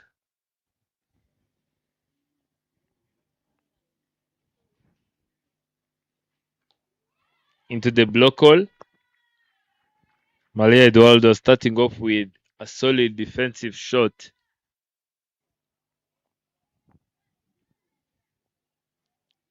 Rachel Sampson going back without even smiling. You can see what she is looking for to do. Picking up those wickets so that she can finish everything in this over. That's a thick outside edge. And the do rotator. Now it's in hands of Lala Bittencourt and Malia Edwarda taking their team up to 120 mark that they were looking for. Not easy, knowing that they have only 8 balls to score big. But again, they can. They're capable. Played and played straight into the hands of the captain. Favor SB. Yeah, Rachel Samson had the pace of that one, and Lala Bittencourt didn't get that timing that was looking for. She was supposed to play that one straighter because it came straight, but that pace off made her play it across the line, and that shimmy will not help her at all because that ball took off from Rachel Samson, bowling that one quicker. And that brings us to the end of over number 19. And that's a player of under 19, Jiro Mugisha, and the brother of Ishimwe Giselle, have been doing very well for Team Rwanda so far in this tournament, and the total score on the board is 8-4 after the loss of 9. Projected score is 8-8. Can these two get those 4 runs? To me, the projected score, or they are going above, or they are going to stay below 8-8.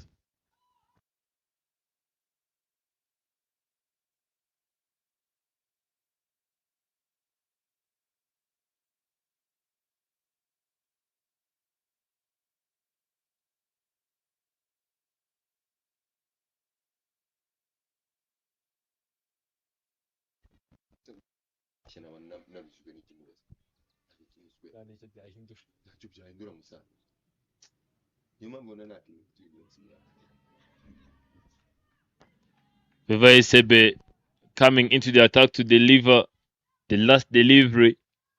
She came in where they really needed her most, trying to restrict Team Brazil from going above the projected score, which is 8 runs.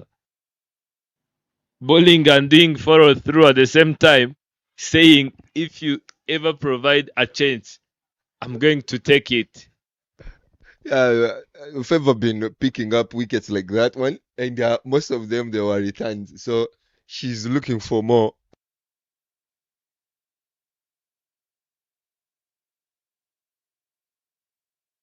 Shola Denkule doing a fine work at covers. Yeah, for sure. I don't know why Favor is in this rush because she's very quick. She doesn't want to give Edward the time to think. You see where she stopped that one from? In between of the wicket, halfway coming to the batter.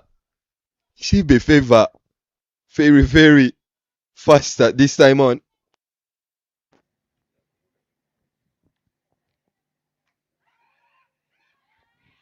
A misfield from Shola Adekunle, and it helped Maria Eduarda to go off the mark. Maria Maria was in a rush trying to go off the strike, saying, if I stay here, maybe Favor is going to kill me. I want to go off. And there is this way that spinners used to pause after delivering. And that's hit up in there, and it's taken. Favor Esebe was trying to pick up that wicket. Unfortunately, Esther Sandy stood tall and helped her to pick a wicket. Yeah, fortunate for Isibe Favor. She will call herself blessed one. It was her last ball, and to finish up the innings, it was connected by Lala Bittencourt. But again, the field doing a fine job is Esther Sandy, and the captain ends up the innings picking a wicket. Now Brazil scoring 85 runs all out. Nigeria will be looking to get 86 runs in second innings. Very achievable for them. And I'm sure Enoch, you have a thought on how you think Nigerians should go with this innings to win this game. That's the batting card. Lindsay Villas-Bowers trying to go for those big and missing it completely, and she went off after scoring 4 with a strike rate of 44. Laura Agata, the big threat, went out after scoring just 1 boundary with a strike rate of 166. Laura Cardoso, 8 off 16, strike rate of 50. Roberta Moretti stood tall for her team from the very first beginning till late and just scored 19 off 26 with a strike rate of 73. And Monica Rufino, the wicketkeeper, 12 off 21 And Garcia, 15 of 15. Ana Clara Sabino didn't manage to stay there for too long. She just played 9 deliveries.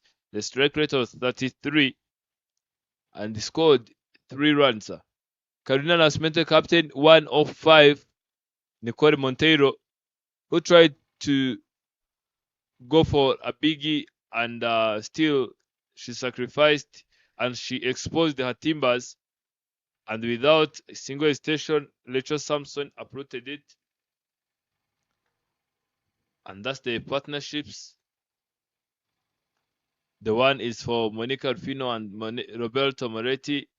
Maria Luisa Garcia with Roberto Moretti, 18 of 18.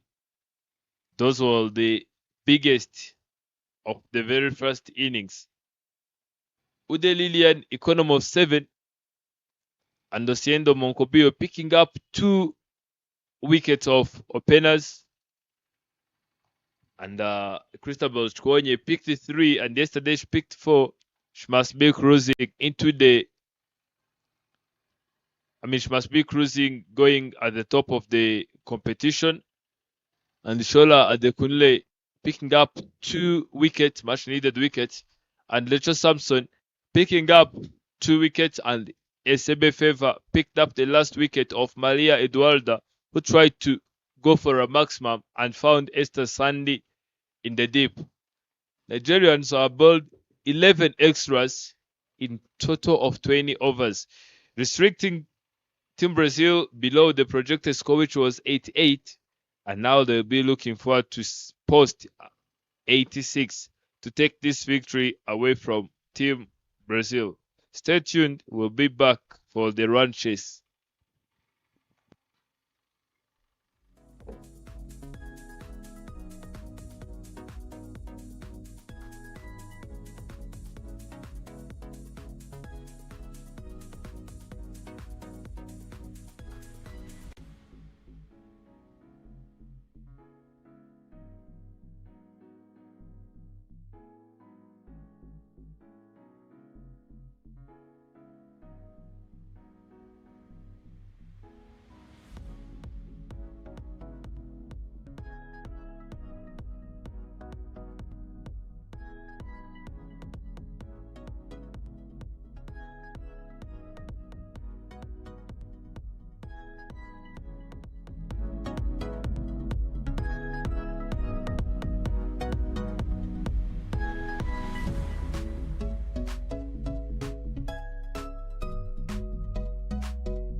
The two umpires have made their way back to the middle. Anjen Cole Gihozo and Ishimwe Dian Dusabemungu. Nigeria needs 86 runs to walk away with bronze. And those 86 runs should be coming from 120 balls. This is the 12th edition of the Kwibuka Women's T20 International Tournament, and it is the third placement match happening here at the Gahanga main ground. My name is Evan Sipian Sajab here in the comms, and to start with the commentary, I have Enoch Kasana here with me. Enoch, welcome back from the break. Actually, it was a break, but too short break. Wondering who is going to take the victory away from one another. Is it Nigeria? Is it the disciplined Brazil?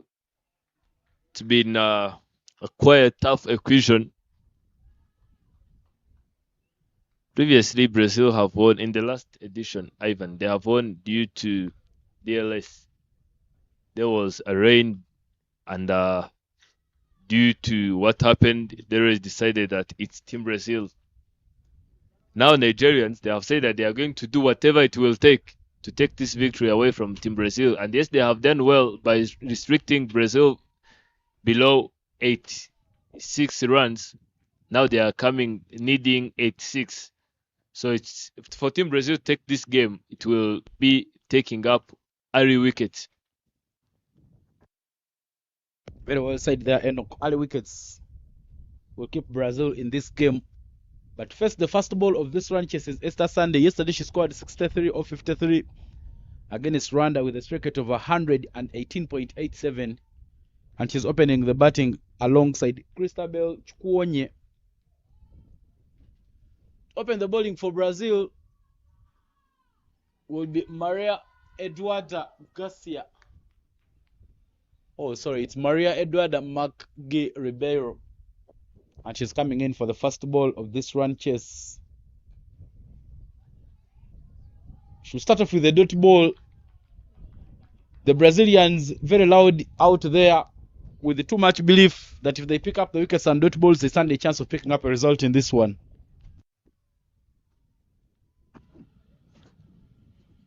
The equation is somehow simple, but far from easy, Ivan.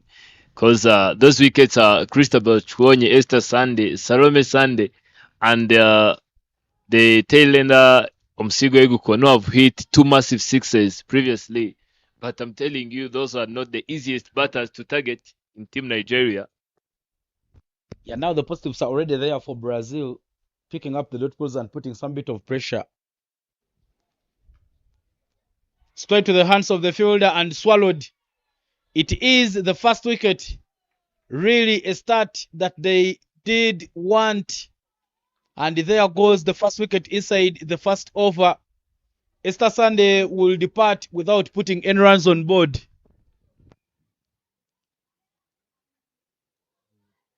Way too short, and Esther couldn't survive. And as the finalist reaches to the field, now Esther Sunday is departing. Team Rwanda and Team Zimbabwe are now arriving as they'll be playing finals. Yeah, that ball somehow angling into her. As she tries to go for the cut shot, she picks up the fielder at covers. And it is the first wicket. There is now a shuffle in the batting lineup. Esther Sunday, 0 of 3. That catch there by Velas Boas Lindsay at covers has seen her off.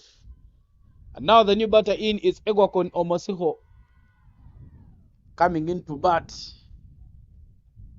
At number 3, Nigerians with work to do.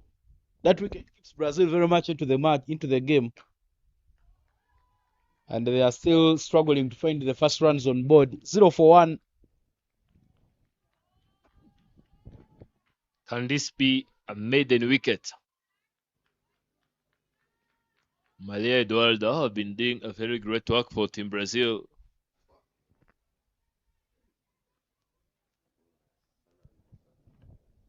This time round, they've touched there from Omoseho down to third man for a single. And that is the first run on board there for the Nigerians.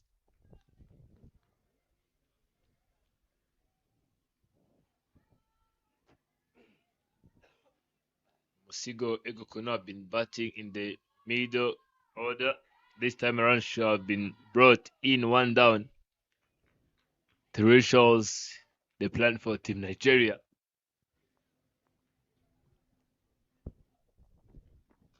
Up in the air, another chance to catch. Oh, it falls short of Ana Clara Sabinho. Christabel Chikwane somehow rushing into the shot. 1-for-1 at the end of the first over.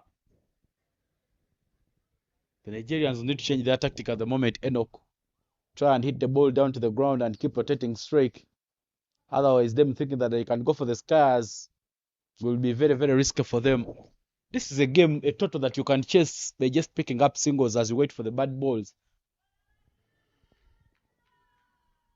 And some of the China cricket kids coming in to watch this match. They will be too loud in the afternoon as the hosts Rwanda takes on Zimbabwe Women High Performance. Britain Kotlara will be coming in to bowl the second over. And now a single mistake, Monica Rufino will show you the reason why she's there.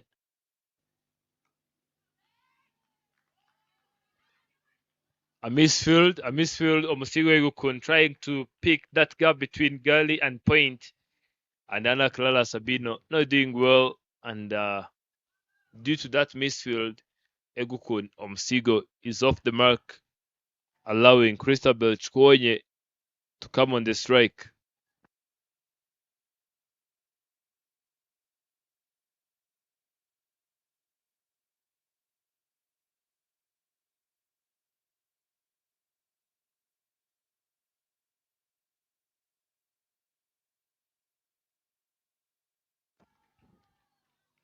I've been watching solid defensive shots here.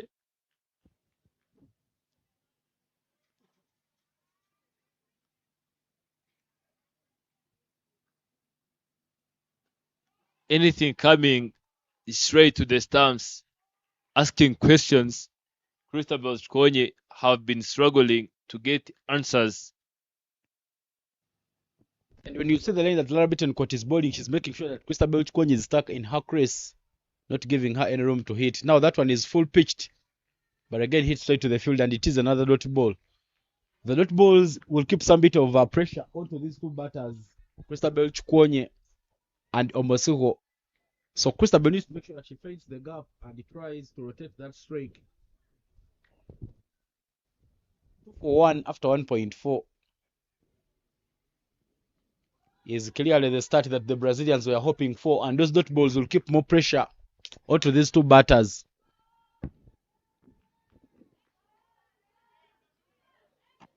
And with every dot delivery, the quad run rate is now climbing up.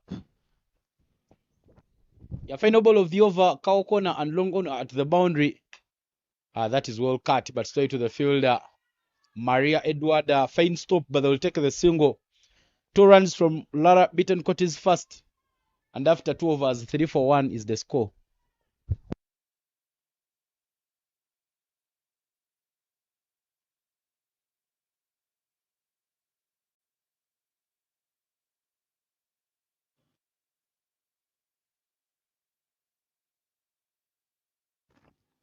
The sky is clear.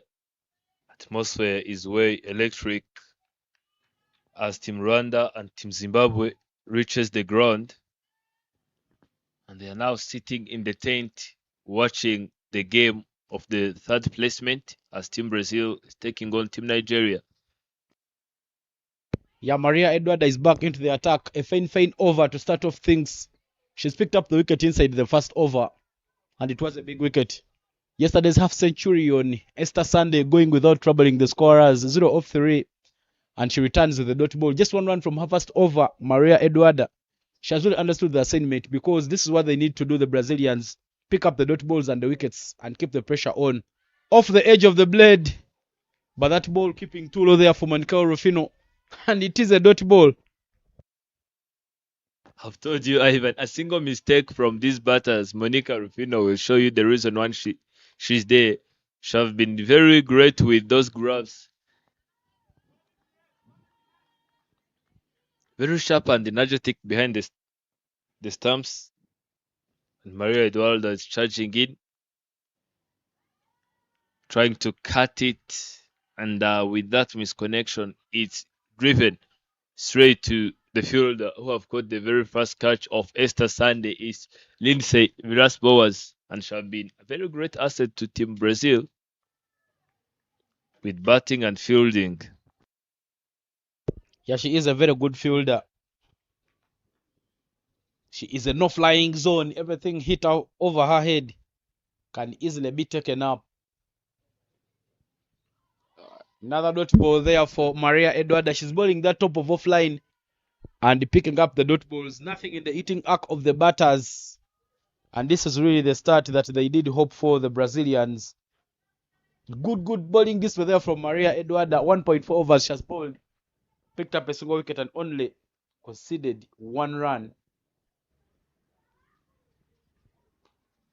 Too full to her blade and hit down the ground. Ana Clara Sabino with a fine stop. But still a single will be taken against a run of play. But this is a very good over for Brazil.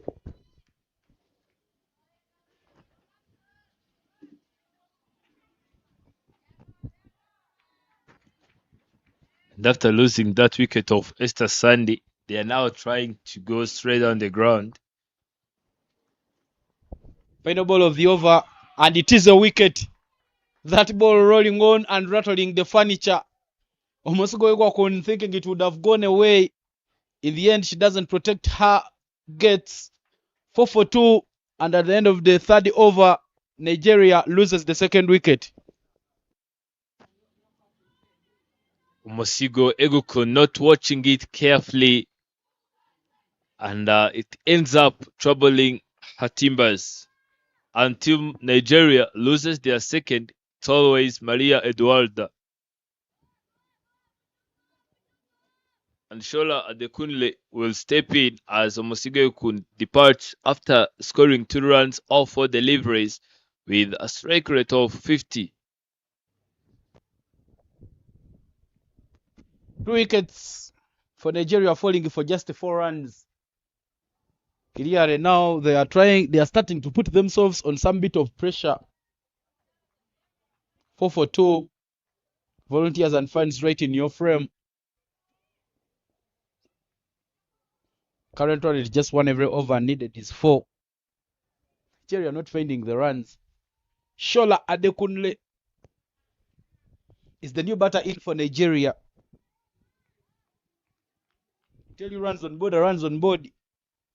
You might see 86 as the target, but I tell you, it can only be over if Nigeria crosses that line. In fact, they did good work in the first innings, limiting Brazil to less than 100 runs, 85 to be specific, but now still work to be done.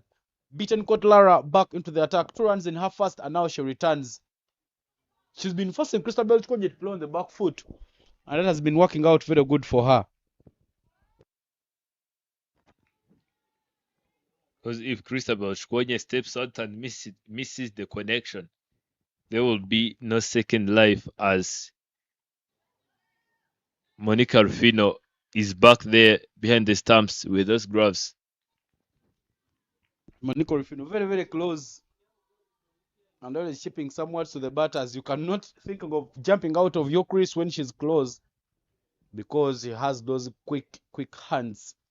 Full toss hit down the ground, and it will only be a single for Chukwuonye Christabel.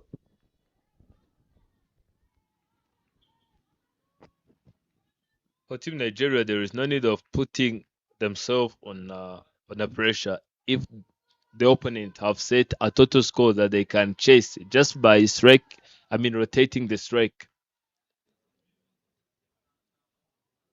81 runs required from 99 deliveries. That's Shola Adekunle trying to cut that delivery, but she went early.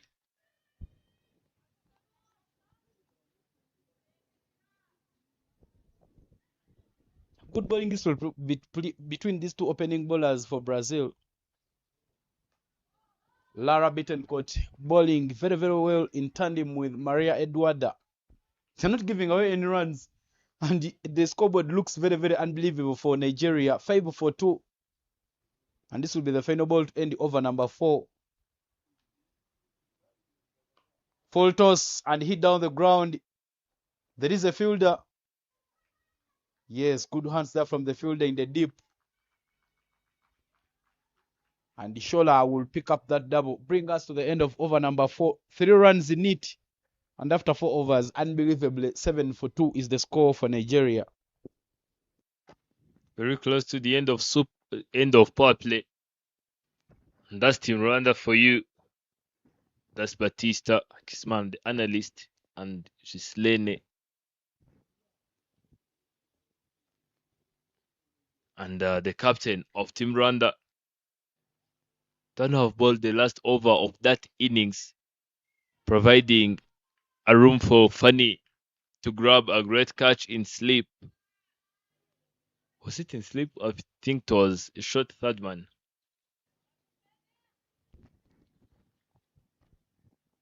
Maria Edward back for her third over.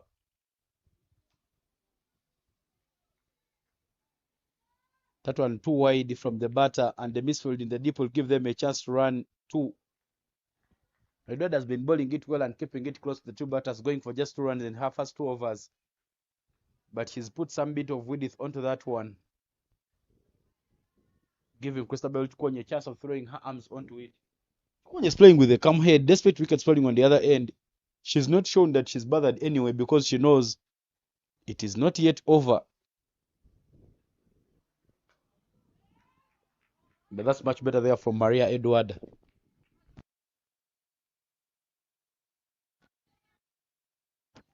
Christabel showing classic shots.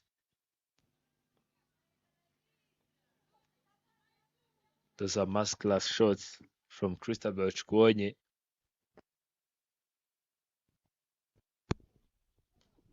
Cut powerfully. Somehow closing in on her blade, and she picks up the field that covers Roberta Moretti, but they will take the single. What a servant of the game she has been, Roberta Moretti. Also the president of the Brazil Cricket Federation. First came as a captain for Brazil, but she's made sure that there is continuity and inspiration within the team. Now giving the role to Carolina Nascimento. Using soft hands there, and the midfield could have given them the run, but they've turned it down. Yeah, Shola Dekunle was trying to come, but Christabel Chukwu seems like she's not interested yet, saying there is no need of taking those risk singles.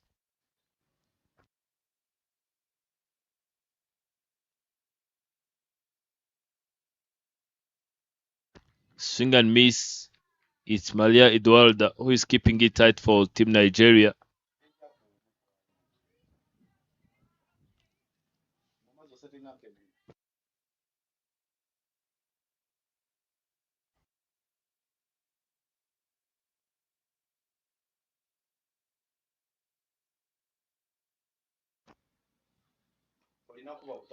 Into the blocker once again.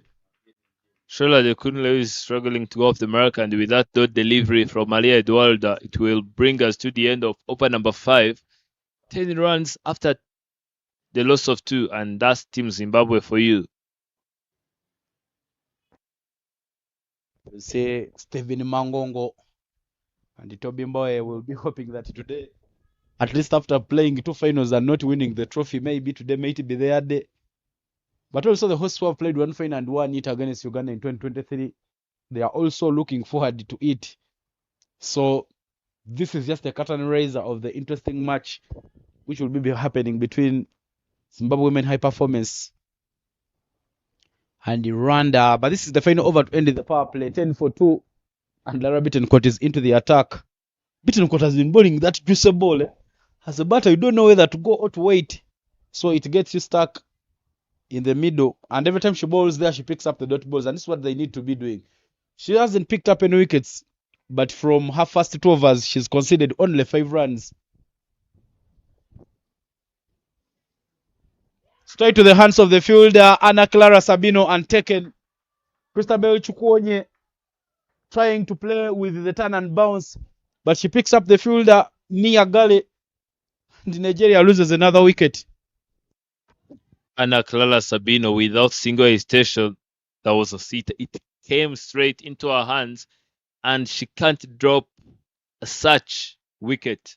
Cristobal Chwonye have been another threat to Team Brazil since the very first innings when bowling, and with those great pitch of deliveries from Lala Bittencourt pushing Cristobal to play on the back foot and thinking whether she can step out on or in on back foot, her innings comes to an end.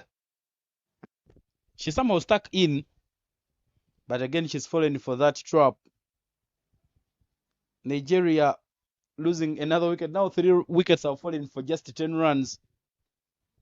And now we see Salome Sunday making her way to the crease. And you see the game against Rwanda yesterday, they were somehow comfortable because they had gotten a very good start and good display from Esther Sunday.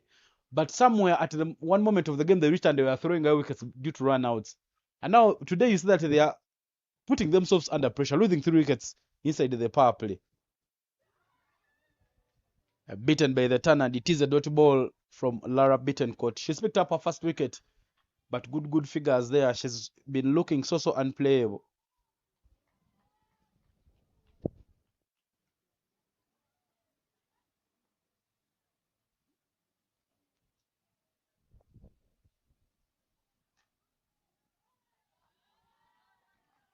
Again, you know, when she bowls it a little close to where you're standing, she forces you to get onto the back foot. And when you get onto the back foot, you don't get enough power to hit it away. You end up hitting it straight to the fielders. Overpitched this time and hit down to long on. Sunday will take the single. 76 in 87. You can't believe that it started with 86 in 120. But Brazil keeping themselves very much in this game. Shola Adekunle yet to get off the mark. Long on, a deep mid wicket are both at the boundary. Trying to get it to Gale. But it picks up Anna Clara Sabina, and it is another dot ball in the over.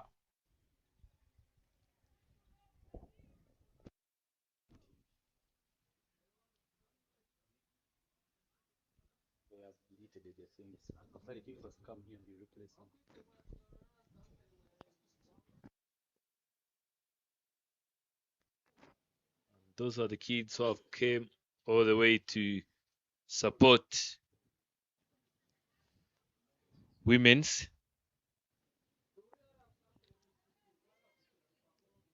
And now it's Africa versus South America. And it's the end of the power play.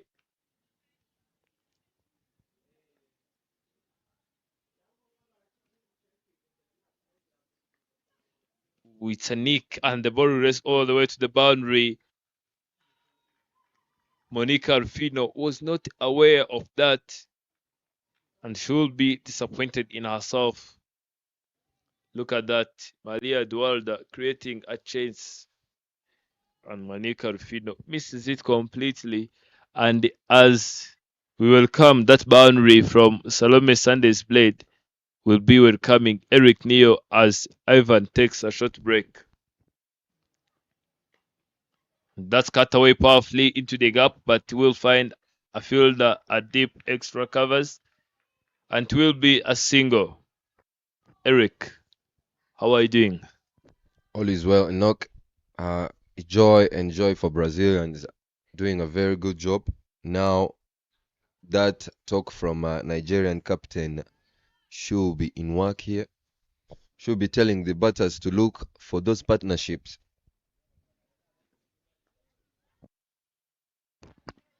That's it. That one is well guided, and they will be coming back for the second one,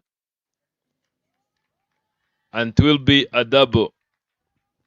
Shora Dereke trying to be a good partner of Salome Sunday, as she was in there before Salome Sunday. Yeah, it is not a tough work that you say Nigerians can't finish. They can deal with this one and go back with a win. but they need to do something they didn't do at the start. Partnerships, look for those singles, create gaps, hit sweepers, and make sure that you go for two. So I'm sure if they build the partnerships, they get over the line. Yeah.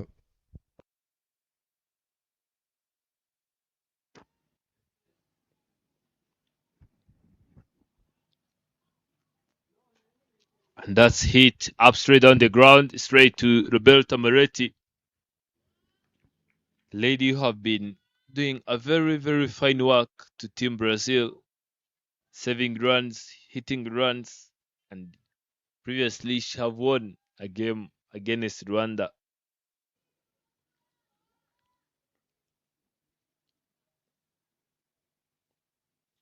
One more legal delivery to complete this 7th over.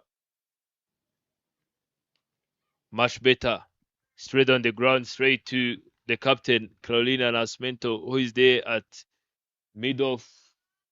And with that single, we comes down to the end of over number 7, 20 runs on the board after the loss of 3.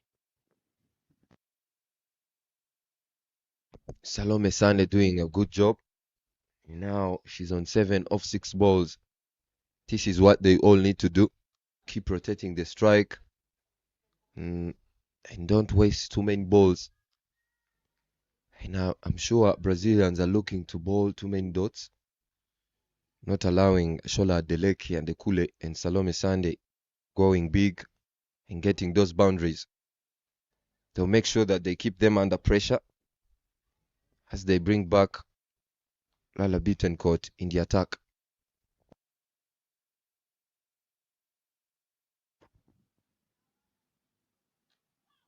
That's hit. And hit now to cross the ring. Shola Adekunle trying to come back. But Salome Sande not interested. Nigerians not interested in taking risky runs. And it's still too early to be going for those risky runs.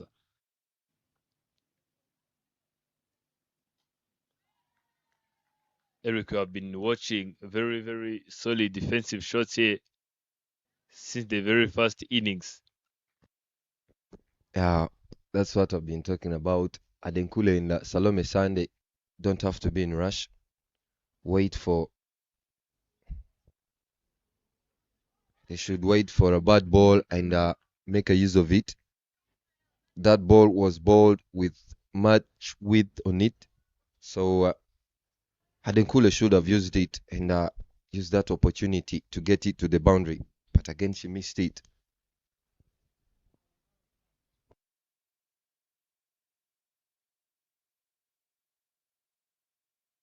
That was big appeal, but again in vain.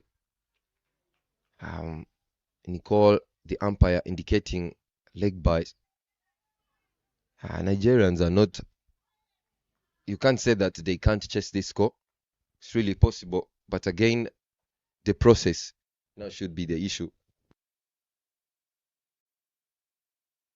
That's cut away and cut away powerfully, but there is captain in the place, and it will be just a single. Salome Sande playing that one, and I'm sure she was looking for that gap between cover fielder Nascimento and the point fielder.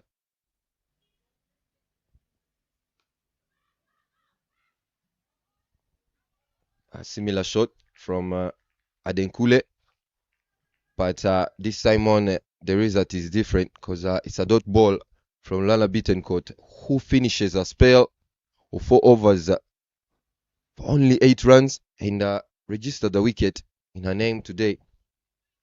8 overs down, 23 on board, and Nigerians lost 3 wickets. Still looking for 63 runs off 72 balls. Yeah, Team Brazil will need more dots, but what those dots will do is just raise the required run rate.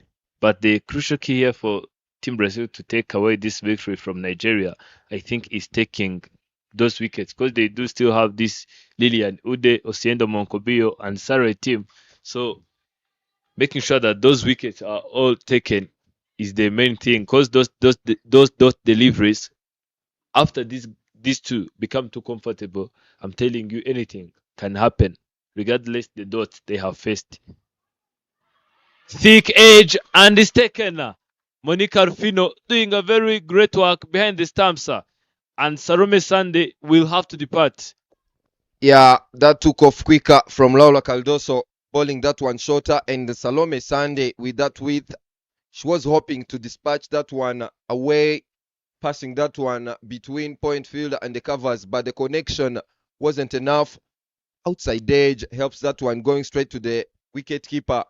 And she does a fine job collecting that one comfortably. It's another wicket. Brazilians picking a fourth, and Nigerians losing a fourth. This time on Salome Sunday walking off for 9 of 9 balls. This is what we've been talking about. For Team Brazil to take this victory away is just only taking up those wickets, because thinking that this batter have faced a lot of dots won't guarantee you a win, because every single time that she becomes too comfortable, I'm telling you, she can take you on. But making sure that no one is coming here and stays for too long to build a such partnership which can take the victory away will be the main key and the main thing for Team Brazil to take that victory. Laura Cardoso coming into the attack towards an introduction of a new bowler and coming up with a wicket. Well away for Laura Cardoso to open up their counter. And Surrey team coming in and going off the mark with that delivery of Laura Cardoso, and it will be a single. Yeah, Nigerians are really feeling not okay, I'm sure, after Brazil picking 4 wickets for only 23 runs. Still possible for Nigeria to pull up this win, and possible for Brazil, who are on top of the game so far. Now it's time for Shola Adenkule and Team Salah Ekwele, the wicket keeper, to do the job now. Make sure that they take the team Nigeria over the line. Show that they need 62 runs from 69 balls. It will not require much of the risks, but again, it will require them to do what they didn't do at the start. Rotate that strike and make sure that you reduce the number of dot balls that you swallow. Shola Dekule on strike now after facing 16 deliveries. She's on 5 runs. Punching that one straight to the covers. And Nigerians, they are in deep waters. Now they will need a hero from the dressing room or from these two to come and emerge. The fielding side are now sensing the victory, but cricket have this habit of producing late twist. Anything can happen. Roberta Moretti being messy in the middle and stopping that one using foot. It's always jersey number 5 saving the day for Team Brazil. And with that save, it brings us to the end of over number 9, 26 after the loss of 4.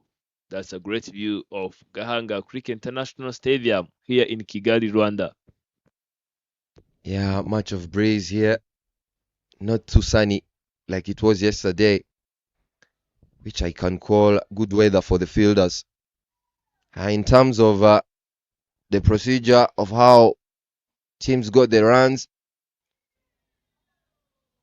Brazil faced 73 dot balls, and now so far Nigerians has faced 40. In the attack, Lindsay Villas-Boas comes back. To ball her first over from airport end. She will be bowling her first ball to a Team Sarah Ikwere. Well ball. It's another dot ball. Dot balls amount from Nigerians will be the issue now on because they're required to get 5 runs every over, approaching 6, but they're currently getting 2 runs. So they need to do something, change something here.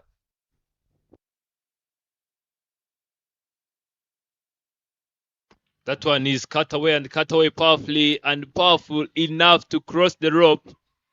Maria Eduarda, who was back there trying to save it and couldn't reach in time, and it will be a boundary from Sarah Etim Ekwere's blade. Yeah, pure intention and that power from Ekwere guides that one straight at point region, and the field couldn't do much. Islala beaten by that pace from the ball, and Lindsay Villas Boas bowling a no ball. It will be a free hit to be faced by a Team Sarah. A Team Sarah not getting a pure connection, and she will be coming back. But Shola Adeleke showing no interest at all, saying that even though it's a free hit, a run out can bring a different story on the table.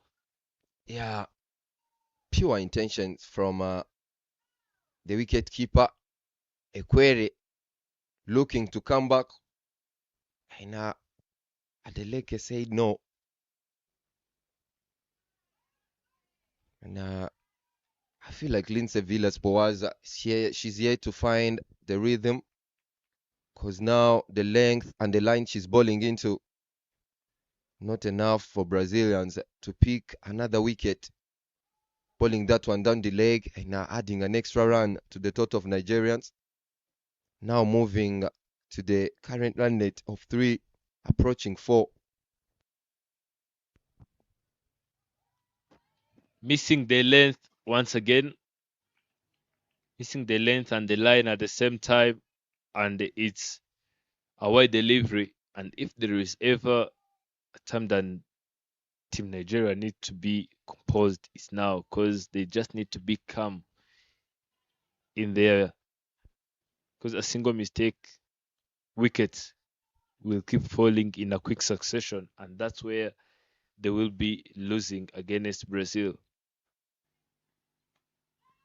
And that's well guided in the gap, and they will be coming back for the second one, and the Lala beaten caught putting in a dive, stopping Team Nigeria to get the third one. Shua, Shola Adenkule and Team Sarah Ekwere looking to go big and make sure that they get the team over the line, and things seem to be getting down to the wire. Now Nigerians are looking for 50 runs from 63 balls. Having a Shola Ndeleke down there now used, having faced 3 overs already. And that's flicked to deep mid wicket.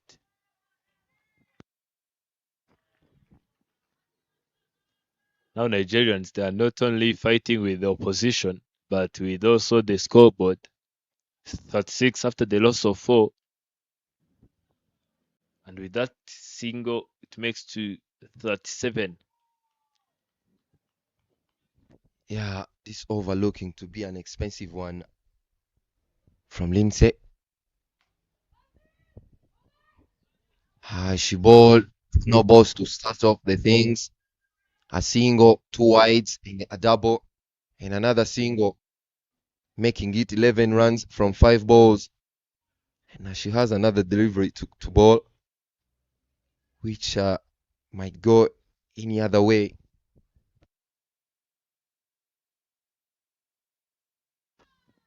As you said it, which might go any other way, and it's a wide. What those dot deliveries have been doing, Eric, is they have been generating more pressure to the side of Nigerians. And if Lindsay Villas-Boas keeps missing up the line and the length, now Nigerians are coming back into the game. They're coming back into the contest.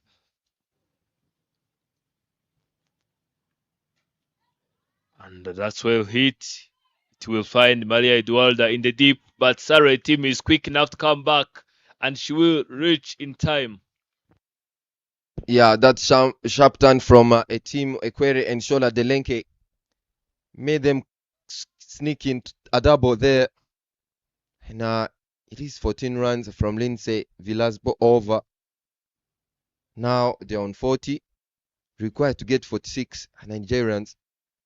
And if they get 2 more overs like this one, things will be tough and tougher for Brazil.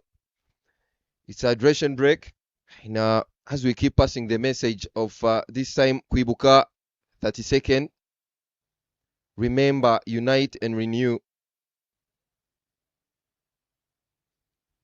You've been talking about amount of the dot balls that Nigerians are facing, which was giving them pressure and pressure.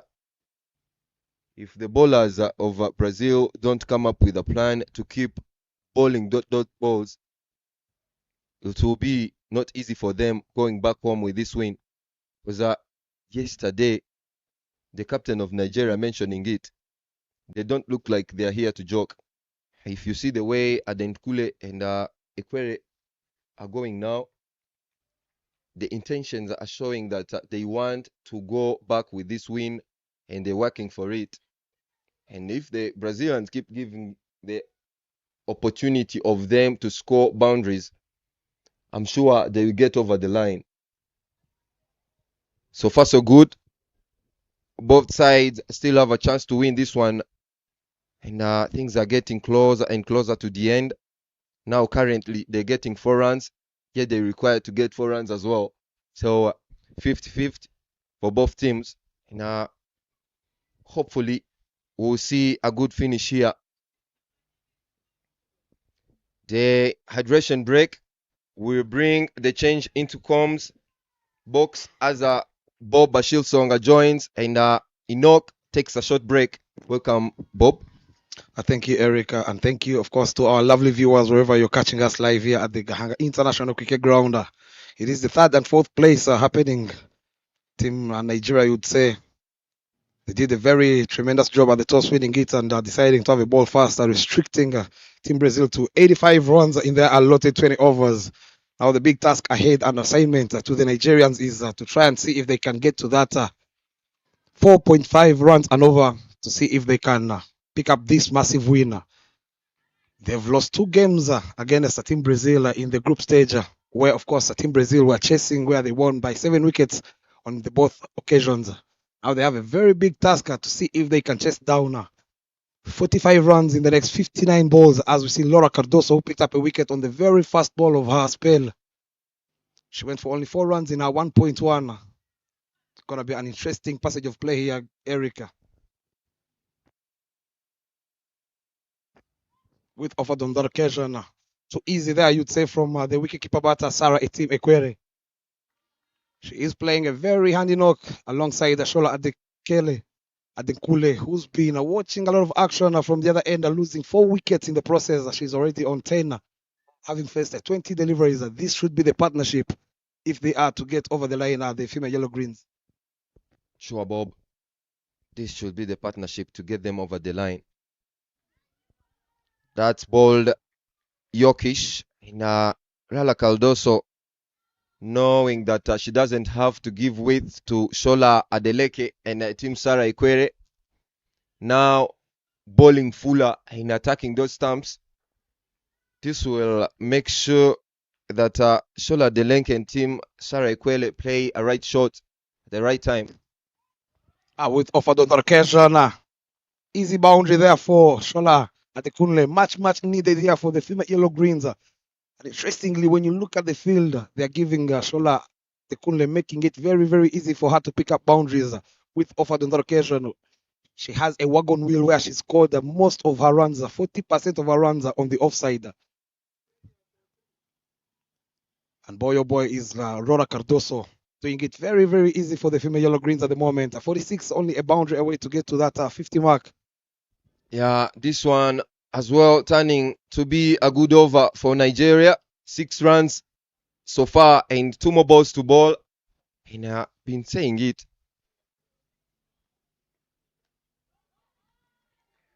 If Laura Caldoso and the partners, I mean the bowlers, keep giving width to Shola Delenke and Team Sarah Equere, we'll be seeing this partnership taking the game up to the end.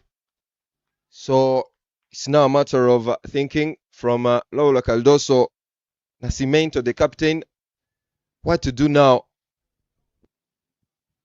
Last ball from her second. Cut away powerfully on the occasion. The chase is on by Nicole Montero, but the chase will be in vain. I beg your pardon, that's Rora who was giving it a chase. Much needed boundary and a very big over here for the female Greens as they cross a 50 mark for the loss of just 4 wickets. It is the end of the 11th over. Said it, Bob.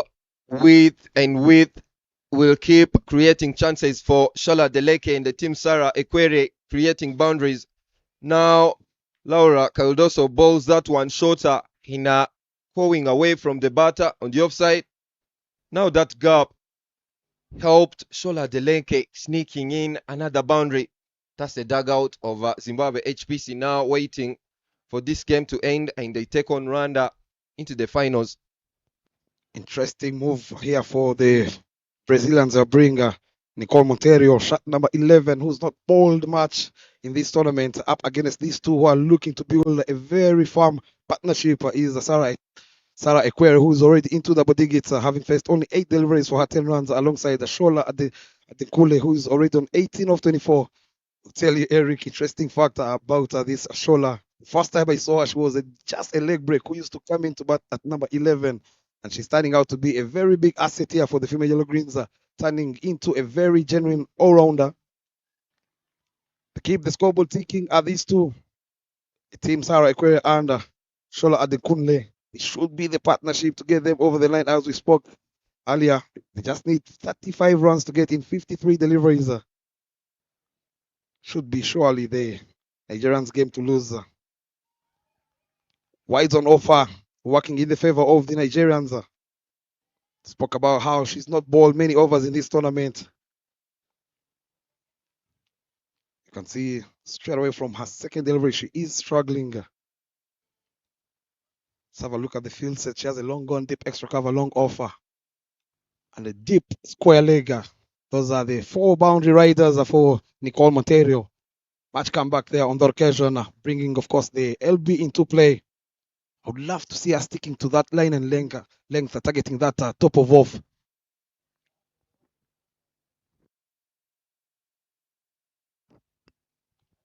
Had hands on the occasion. He will fall short at the fielder at covers. Changing her pace is Nicole. She knows that they love pace owner. And she is bringing all the experience she possesses. Drawing back, of course, her line and length. Change of pace again. Cut away powerfully. Sloppy there from the fielder at pointer. But there's protection in the deep. They'll settle for only 1 run. Hannah Clara Sabino, who has been a victim of that missing balls and misfielding. Not a good sign from Ana Clara Sabino. Didn't have a chance to bat too long, but should be doing something with the fielding.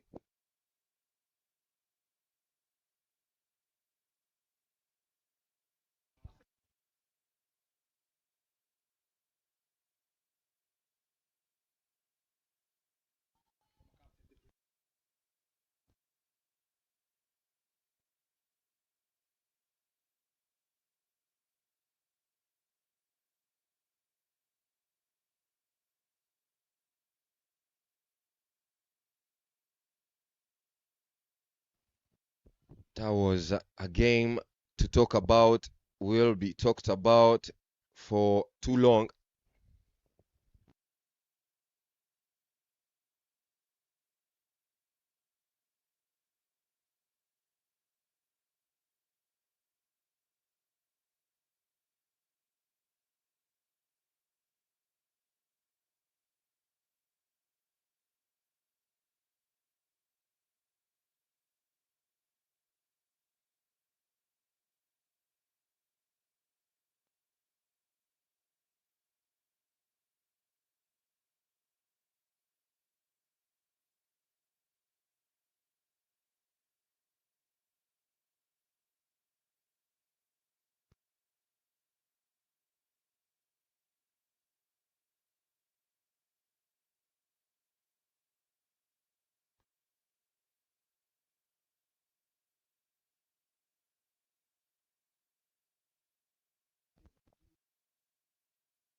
Yeah, ladies putting on a show every game. There's someone hitting a maximum. Yesterday I saw a biggie from Clarice.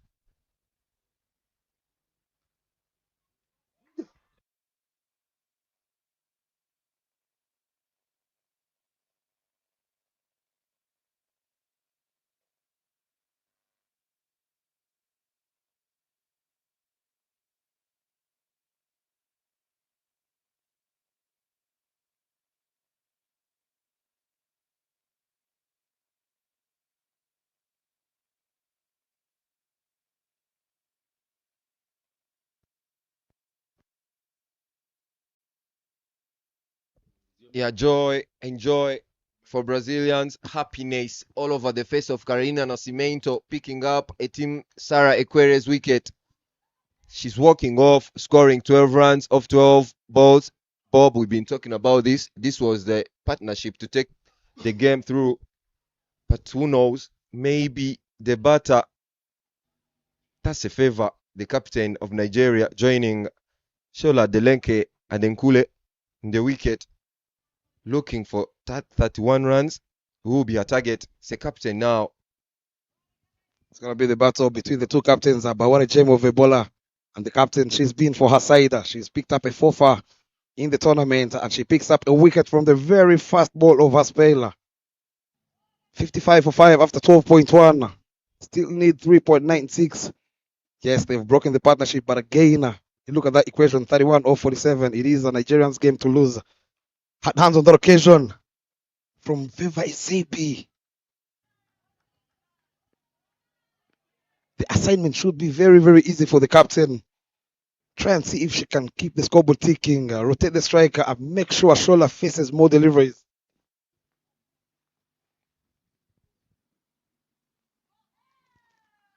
She won't give you a lot of pace to work with. Is Carolina Nascimento turning out to be a very, very good over here for Team Brazil.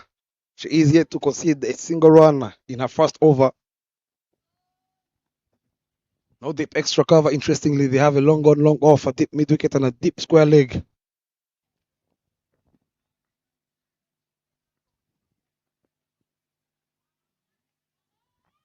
White on offer. Have the fact she's always putting on that smile. It is a gentleman's game, as they normally say. Losing or winning, you have to be happy and enjoy the game. She's well aware that Monica Rufino will be looking to stamp the captain. Seen her doing that for quite a while, been doing it often. And now Favor needs to find a way to connect the ball and get off the mark. Make sure that Adenkule plays more balls. A swing and a miss again. Despite, of course, giving away that extra, she's bowled some tight lines. Having a chat with her captain is Adekunle Shola.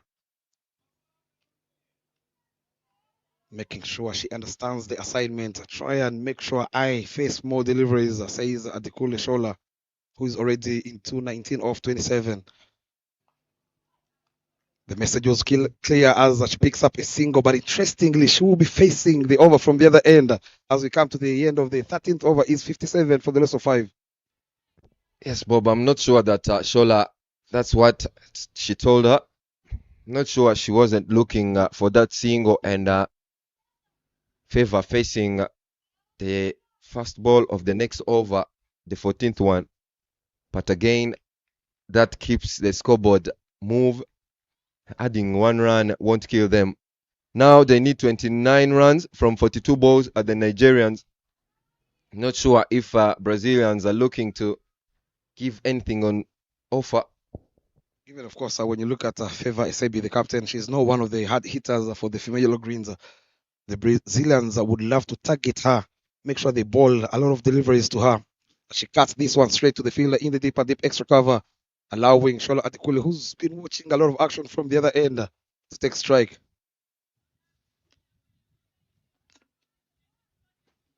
Yeah, this time on Nigeria captain Favor does a good job to get off the strike. Works it on the onside. Easy pickings there from Adekule Shola. She is watching it as a football at the moment as she moves into the 20s.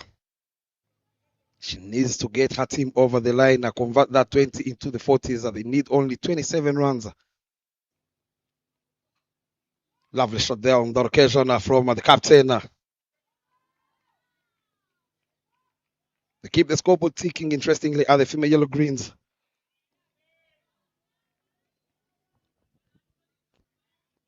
They're not required to get many.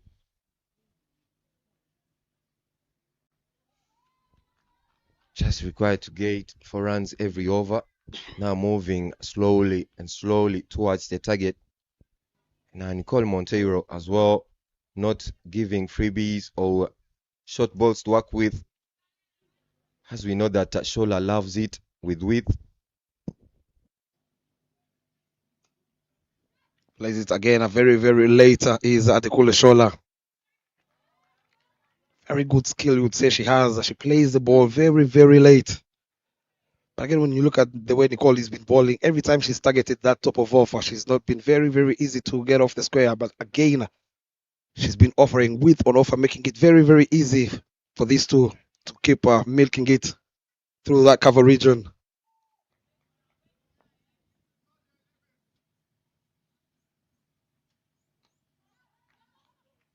Touch and go. And they oblige as they pick up another single. These two have a very, very good understanding. As we come to the end of the 14th, it is 62 for the loss of 5. Still needing 24 in 36 deliveries. Yeah, that's the drangout of Rwanda. Players getting ready for the warm-up as they're waiting for Zimbabwe HPC. In that game, they're playing after this one, the finals. Both teams are looking to go back home with the win and the trophy. Now, Rwanda and Zimbabwe HPC, both of them beat each other once or twice. This time, whoever wins the final will go home happy souls. There you see on your screens the grand finale. Rwanda will be taking on the Zimbabwe HPC team. They lost their very first game, the very first game of this tournament, where they failed to defend 139 is Team Rwanda. And they made a very strong comeback where they won, if I'm not mistaken, by 39 runs in their second encounter. They will be locking on this afternoon to see who takes home gold.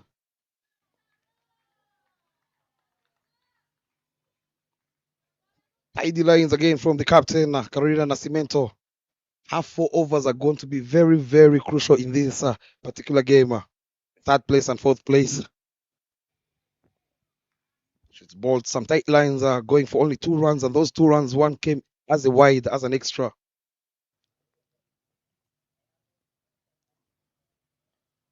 Deft touch there from the captain, Lafeva Ezebi. They should be targeting for the second run here.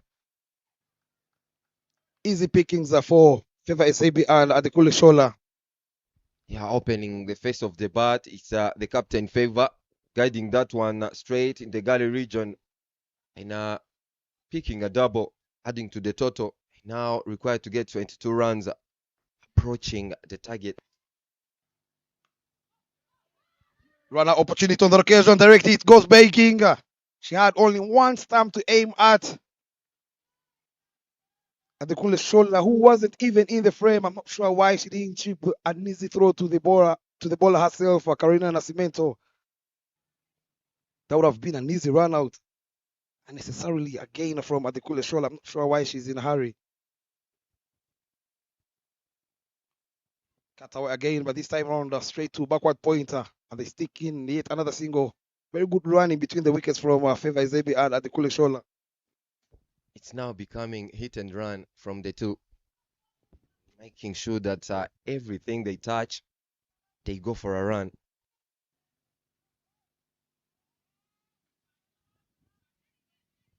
Last ball to come from her second. She's gone for 3 runs. Rocks back on the back foot, takes the outside edge. Should pick up an easy double as she closes off her second over, going for 5 runs is Carolina Nascimento. To bring us to the end of the 15th, it's a 67 for the loss of 5. Moving slowly and steady is the female yellow greens as Eric Nyomugawa, of course, will be taking a break, allowing a man who traveled 550 kilometers all the way from Uganda back into the commentary box. Welcome back, Ivan. Thank you so much, Bob. Happy to be back. These two, Shola Adekunle and Favour Esiebe, are doing what is really needed for Nigeria if they are to win this game. No boundaries really needed. Just need to make sure they are rotating straight because they need 4 every over. And those are some of the fans and players of the senior men's team of Rwanda who have come around to watch this game. It's even the man in charge of the finances, Gideon Wright, in the background there. But good to play from home. The most important person to us. On such a day, good to play at home because you get some bit of home support when you come out and play this game. And of course, Ivan, talking about the fans, one of the reasons that Team Rwanda will be playing the finals, yes, they have played some serious cricket in terms of the batting department and the bowling department, but the 12th man for Team Rwanda has been the supporters. Yeah, the supporters will be coming out all guns blazing. Rwanda's played only one final. That was 2023 against Uganda and came out on top in that one by 6 wickets. Zimbabwe Women High Performance has played in 2 finals but lost both, one to Uganda in 2024 and one last year to Tanzania. So they will be also eyeing the gold, and that just stages up an exciting match. But Rwanda will be hoping they can lift the trophy in front of their home fans. I see the general manager, Emmanuel Bchirinjiro, alongside the former captain, Sarah Uwera, coming in, of course, in handy to cheer for the host nation, who'll be locking on against the Zimbabwe high performance team. Talking about the 2 times that they've played the finals, the last year's finals, I beg your pardon, the finals they played with Uganda, it was drama and drama. Yeah, that ball going up to the final ball. And in the end, Uganda holding nerves. It was Lona Nyek bowling for Uganda. Uganda winning that one by just 2 runs. What a game it was at this very ground. There is a bowling change there for Team Brazil. Nicole Monteiro. Sorry, it's not a change. It's Monteiro continuing to bowl. She's bowling her 3rd over. But I feel that Nigeria is picking runs very, very easily. Only picking up runs very easily. They are bowling in the strength of Adekula Shola, the Brazilians. She loves playing it on the offside, guiding it through that 3rd man region or even between backward point and point. And she's really been the standout player this afternoon. 23 of 31. Adeshola has copy and paste there from Favour Esiebe, who has also continued to milk the singles and rotating strike very, very nicely. I also love the fact that she is feeling a lot of big boots for the female yellow greens. The players like Lucky Paiti, Kehinde Amusa, making sure she's dragging this game to the finish line. 23 off 31, being the anchor for the female yellow greens. Touch and go, but this time round, some inside edge, says the umpire. Very animated appeal there from Nicole Monteiro. They are looking for a wicket also here to make things very interesting. Yeah, now the current run rate is 4.47 and required is 3. Nigeria are now marching close to victory. They have taken care of the wickets column and they have stood a very, very big chance of walking out with the bronze in this 12th edition.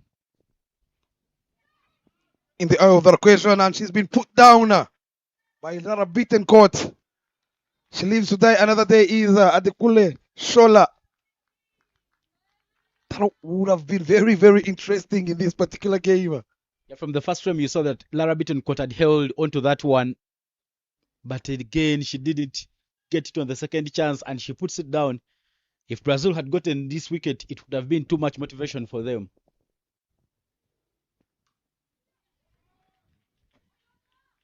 Very good sound coming off the blade of the captain, Favour SAB, taking matters into our own hands, edging closer to that double digit for her side. Of course, with that single, we come to the end of the 16th, into the last 4 overs, and the scoreboard reads 72 for the loss of 5. They still need 3.5, but again, when you look at that chance that was put down in the previous over, they normally say you can't beat biomechanics, given that Lara Bittencourt is right-handed. That ball was hit on her left side. Takes a lot of skills, Ivan. Yeah, it takes a lot of skills, agility, balance, and everything to do get hold onto that chance. 14 in 24 for Nigeria to go back home with bronze. 72 for 5 after 16. We are down now. We are down to the last 24 deliveries of this match. And you see, when we reached that 10th over, Nigeria have their bar way above of that of Brazil. It means that the tactics from Theophilus Ebodemi might have worked during that break. We've seen a couple of close games in this particular 12th edition of the Kwibuka T20I. As you see Laura Cardoso back into the attack, coming in from the pavilion end. Do you think this game is going down to the wire? I think now Nigeria is in a very good position to win it. 14 in 24, just a single. A run every ball could see you home. But again, you always face it to run out opportunity again. Miscommunication from these two once again. Should have been two easy run outs.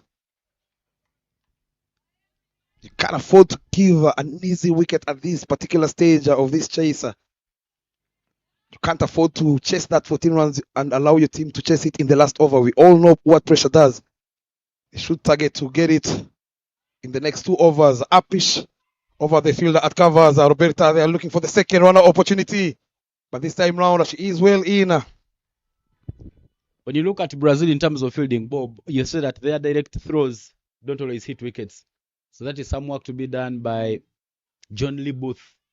Because clearly Adeshola getting out of her crease very, very early.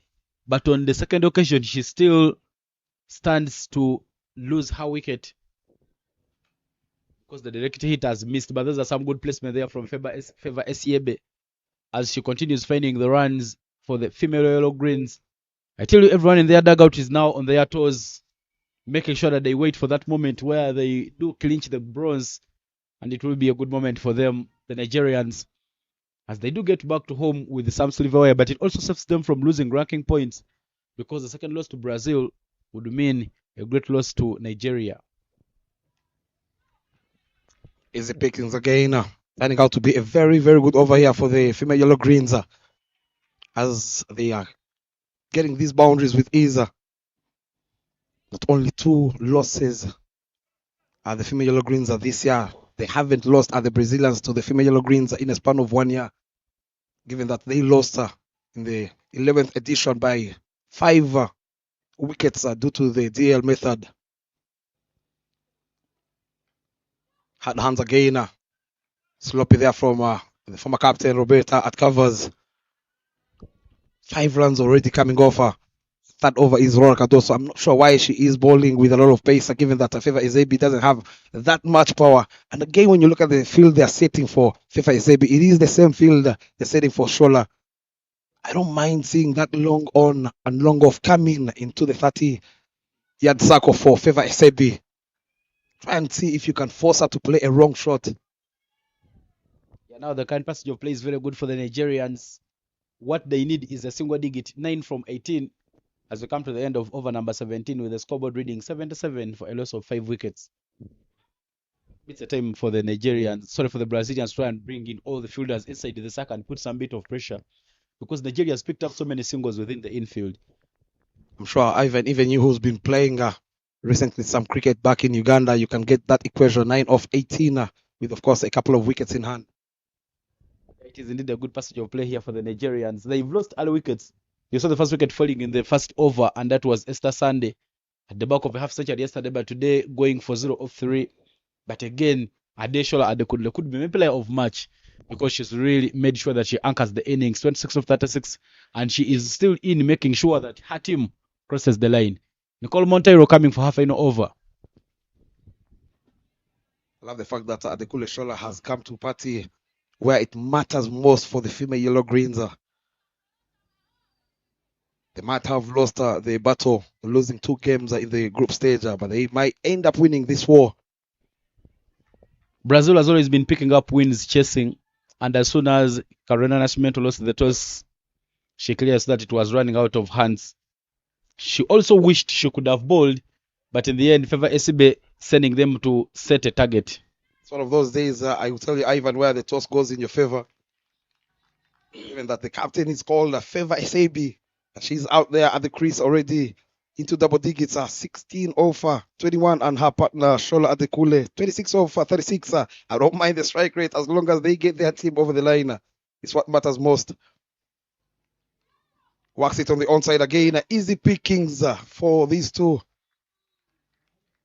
She might have hurt herself is the captain favor SIB, but I'll tell you the job is not yet done, young lady. Shot number 10. Maybe she's just running out of gas. Because when you see the way she's bending, she looks to be getting tired because she's been running a lot between the wickets. I agree with you, given that most of their runs, this partnership, they've been getting those doubles and singles in the air on the occasion, unnecessarily done by the Kule Shola, chipping an easy catch in covers to Carolina Cimento. Do we have a twist in this particular game, the third and fourth place? And now Brazil finding their way back into the game, straight to the hands of the captain, who doesn't put down many. She gets hold onto it, and Shola Adekunle, who has been holding on the other side, will have to depart. Now they do pick up the 6th wicket, Brazil. It might have come a little late, but still they stand a chance. If they can put some more pressure now, advantage is that the new batter will be facing, so it gives you a chance of picking up some dot balls. So they should be sticking on the plan and making sure that they crawl back and put back the fight in this one. When you look at that wicket, that was a very well planned wicket for the Brazilians, given that they brought in long off into the 30-yard circle, forcing Adekula to try and see if she can clear those two fielders, ending up chipping an easy catch through covers. Sayende, who has cleared the boundary ropes on a couple of occasions for the female Greens, she is at the crease. She cleared the one off at the end of Venyimana from the very first ball. Knocks her over. Back-to-back wickets here for Nicole Monteiro. We have a twist, ladies and gentlemen. In this particular game, as they pick up their 7th wicket, is the team Brazil needing only 6 runs in 14. What a display there from Nicole Monteiro. Pinpoint accuracy, stump to stump, and they're trying to play that one on the back foot. The ball keeping so low and going on to rattle the furniture. 2 back-to-back wickets here have fallen for the female Greens. No time, she's already on a hat-trick. Is Nicole Monteiro, who's bowled 4 overs on the trot. Given that these wickets have weighed off, you can't afford to play on the back foot a full delivery. Given that it is a double-paced wicket, some balls will get that bounce and some balls will stick. Too close for the Nigerians, but yet far. 6 more needed, but now there will be a hat-trick ball for Jessica Biaini to face Brazil back into the game. I'll tell you, Ivan, a lot of credit goes to Nicole. Beg your pardon, the captain, Carolina Nascimento. She has only 2 boundary riders. Hat-trick ball, no sleeping play. Well played, watchfully from Jessica, the new batter in. You cannot afford to lose another wicket, especially in this over. It is now turning out to be very exciting. 6 more runs needed in 13 balls, but what an over there from Nicole Monteiro, a double and a single, but those back wickets, including the one of Adeshola, have brought back Brazil in the match. On that occasion, well driven, invited her for the drive, and she obliged and she got off the mark. Playing it down to long on, allowing now the captain. Beg your pardon, that single brings us to the end of the 18th over as she finishes her quarter is Nicole Monteiro. Picking up 2 wickets, going for only 19, and her tournament with the ball in hand. It is done and dusted. 81 for 7 after 18. They still need 5 runs, Ivan, in 12 deliveries. Something is going to give, surely. The issue for Nigeria always in this tournament has been how they take care of the wickets column. Sometimes they come and throw the wickets a little early, and it always turns out to haunt them. They had staged up a very good chase against Zimbabwe women high performance, but because they never had resources, they ran out of gas. Laura Cardoso to be bowling the penultimate over of the game. 5 runs in 12. Clearly close for the Nigerians, but still far. Only 2 boundary riders, deep extra cover. And a deep pointer. Touch and go there from Jessica. Very smartly done, allowing the captain to take charge on the other end, who is on 17 off 22. They need only a hit away. Yeah, one thing they would have done, the Brazilians, to bring some bit of pressure, bring the covers fielder closer and introduce a short covers to make sure that there is some bit of backup within that 30. But that fielder at covers is very far, so there will be some easy runs picked up. Talking about easy runs, it is easy indeed for the female yellow greens, guiding it through that gap between point and short third. Even when they needed just a hit away, Favor knows that you don't want to take a risk at the moment. She takes the single and reduces it to 3 from 10. Nigeria now very much back in it.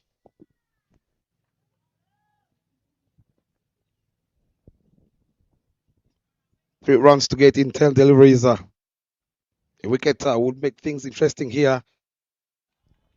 Plays it on the back foot, opening up that full face, getting it to third man again. Another single taken.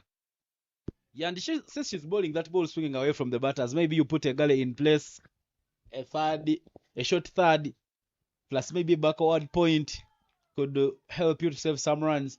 But now just 2 runs there for Nigeria to pick up this victory. And I tell you, it was a long time coming. They bowled well in the first innings, limiting Brazil to only 85 runs, but somehow didn't take care of the wickets and they got themselves where they are. There's an appeal, but there was some sound from the bat, and it is a dirty ball. But that is much better delivery there from Laura Cardoso. She brings it a little closer and keeps the wickets in check compared to the previous ball. She has been bowling outside off stump, and Favor ACB was just guiding them into that gap.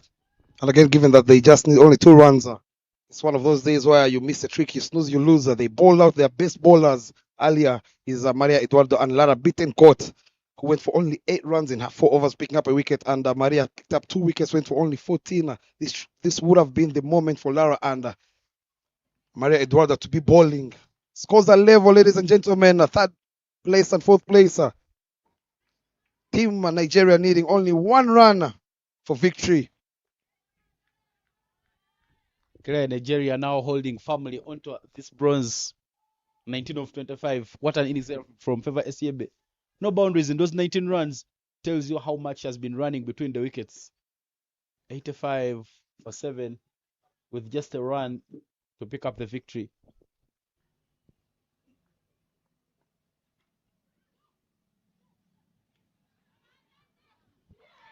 Direct hit, bullseye from former captain Roberta Every Moretti, keeping everyone in check, needing only 1 run at the female greens as they lose yet another wicket. But more interestingly, it's Favor ACB who will be facing from the other end. They never wanted the pressure into the final over, and they thought they could sneak through for the run. But that was some good awareness there from Roberto Moretti. Pinpoint accuracy, bull's eye, and it is a wicket that goes. Look at that one. One stump was in a frame, but she manages to rattle the furniture, and Nigeria loses the 8th. Favor ACB, I'll tell you, she will be facing, I beg your pardon, it is the end of the 19th. It's 85 for the loss of 8 wickets.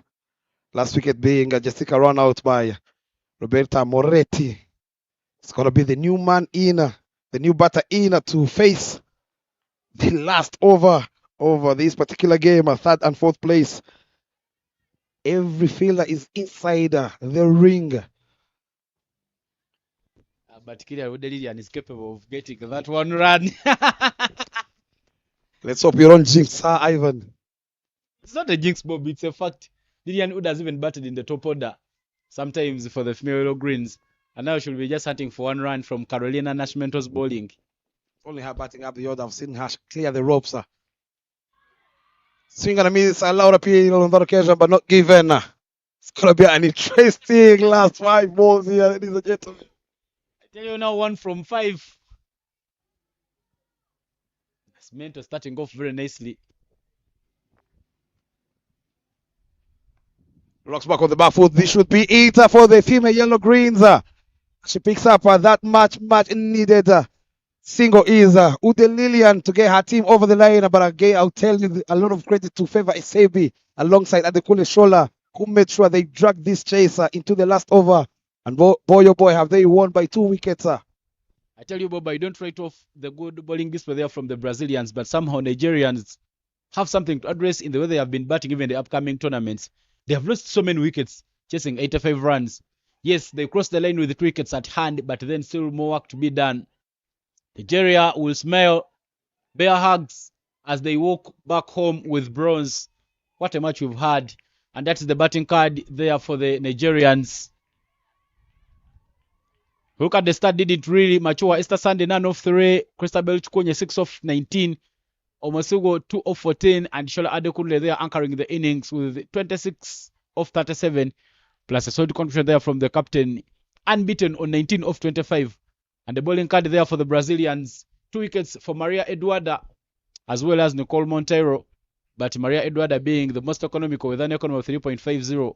1 apiece for Laura Bittencourt, Laura Cardoso, and Carolina Nascimento. 8 extras given away might have been the difference because this game reached the final over. If they didn't give away those, maybe we could have had an exciting finish. This match only setting up the final should be happening between Rwanda and Zimbabwe Women High Performance. But the match somewhere there right in your frame. Nigeria won the toss and opted to bowl first.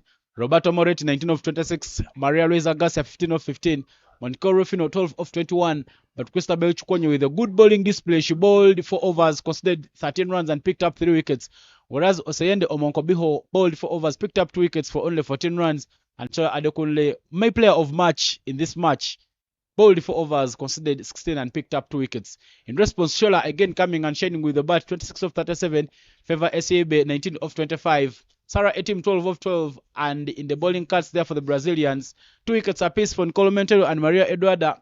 Lara Bittencourt also picked up 1 for just 8 runs in half 4, but Nigeria winning the bronze with 2 wickets to spare. We've come to the end of the match. Enoch Ogasol will be coming to you shortly with the post-match presentation. My name is Evan Spiansajabi. We've been here with Bob McCoy Songa alongside Eric Niomgaba.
We are right back for the post-match presentation. A warm welcome wherever you're watching from. It was a third placement game which was happening here live at Gahanga Cricket International Stadium. It was between Team Brazil taking on Team Nigeria, and Team Brazil have lost to Team Nigeria, and Team Nigeria, they have won this contest by 2 wickets. It was a great game to watch, and I would like to invite the captain of Team Brazil to have some chat. Hard luck. Yes, that was a good game. So I think we fight until the last ball, and we did what we can. And yeah, that's it. What do you think were the key moments that decided the outcome? I think in the field we got some good wickets, and we hit some boundaries on the the first innings, but we couldn't get because the target was a little bit low. But that's okay. We did good things. Yeah, your team putting Nigeria under pressure for a large part of the game. What are some of the positives that you have picked from this game and this performance? I think the energy of the girls was really good. We Everyone can see the girls are trying, so that's a really good thing. And the bowlers has good plans, and we try. So that's it. I would like to ask you, how proud are you after showing up and after showing this fight? Really proud. This team made history here. Was the best tournament we played. So I think we are everyone really happy. Roberta Moretti have been a very great asset for you. Any message straight to her? Can I say in Portuguese? It's fine. Rô, eu acabei de falar isso na nossa reunião, mas estamos muito orgulhosos de tudo que você fez pela nossa história do Cricket Brasil e sabemos o quanto o Cricket Brasil está em boas mãos com você na presidência. Muito obrigada. That was the message straight to the Roberta Moretti, and thank you, Captain. And I would like to call upon the winning side. Please, favor, get close. Congratulations. I would like to ask you, how do you describe the emotions after a such tight finish? Uh, so we're excited. I mean, we lost like about 4 games before this third place match, and going into this particular match, we are on a high momentum. It was like a final push for us because said that would take something home or go home empty. So we decided to come out all out.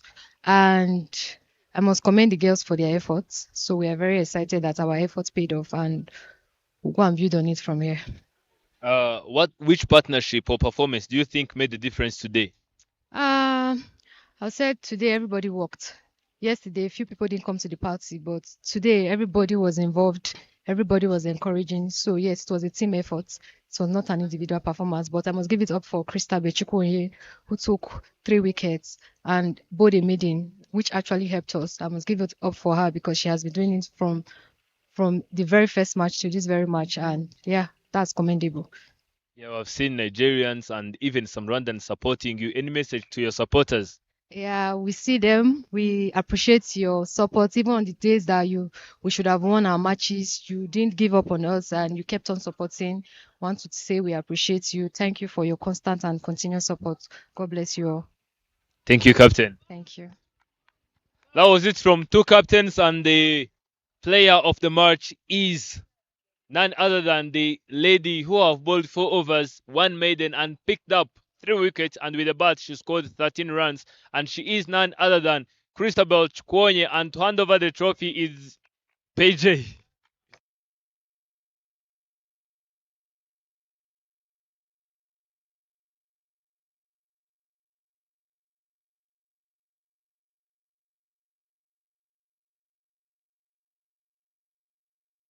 Christabel, congratulations. I would like to ask you, how is it satisfying to contribute in a such tense victory?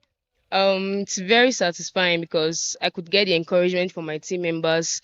It's just, the pleasure of being in the moment. So it wasn't easy at first, but I was able to skate through the motivation, the encouragement. So shout out to my team members because from the beginning I had a lot of injuries, but I was able to overcome. So yeah. Yeah, I would like to ask you, we have seen pressure was up, and how did you stay calm in that game? Uh, it just thanks to God. because there's always a Bible verse I always recite whenever I'm tense, whenever I'm under pressure, whenever I feel like my teammates are, they're under pressure. So whenever I recite that Bible verse, I just feel this overwhelming calmness. So, and it goes a long way. Personally, what are some of the positive that you have picked in this tournament? A lot of positive, a lot of positive, and I feel like taking those positive back home, it will help us as a team, as an individual, to work on different areas that I feel like is needed to be worked on, then bounce back in the next tournament. All the best and congratulations. Thank you. That was it from the player of the game is Cristobal Chkonye. She picked up 3 wickets in 4 overs and picked up 1 maiden. And that was it. It's Team Nigeria, which was taking on Team Brazil. It was the third placement game, and Team Nigeria have won by 2 wickets. Please stay tuned. Very shortly, we are back for the grand finale. It's Team Rwanda taking on Team Zimbabwe.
I'll be starting with the national anthem of Team Rwanda.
Thank you so much.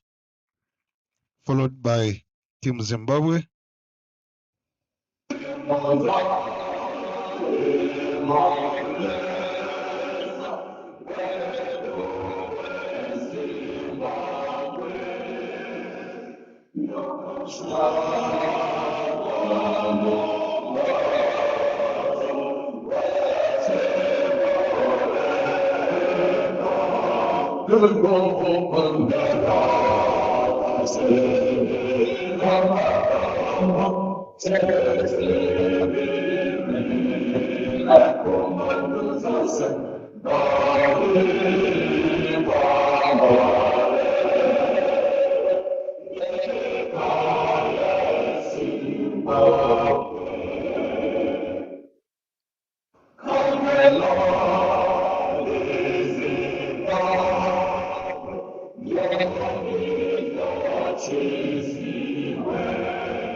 Thank you so much.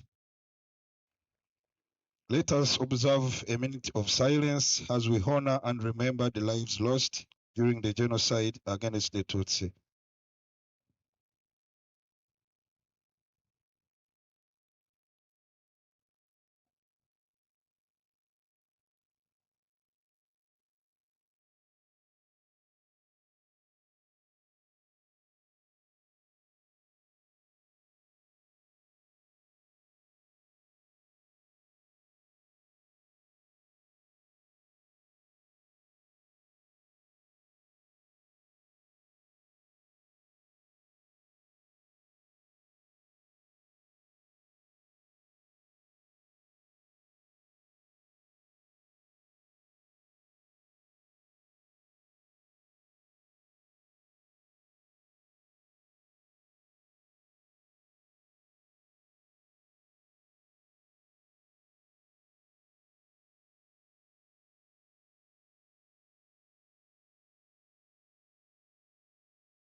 here at the Gahanga main ground. It is a clash between the hosts Rwanda, who will be taking on the Zimbabwe women high performance team. But first things first, one of our co-commentators, Bob Mako Isonga, was right in the middle for the toss. Let us see what transpired there. It is the biggest grand finale of the 12th edition of the Kwibuka Women's T20I tournament live here at the Gahanga International Cricket Ground. Two teams locking guns this afternoon. Team Rwanda, the host nation, will be taking on Zimbabwe high performance team. With me here at the toss are the two captains. Diani Menyimana, the captain of Team Rwanda, alongside Adel Zimunu, the captain of Zimbabwe high performance, and of course our third umpire, Remi Singizwa, to officiate our toss. I believe Diani, your home do the honors.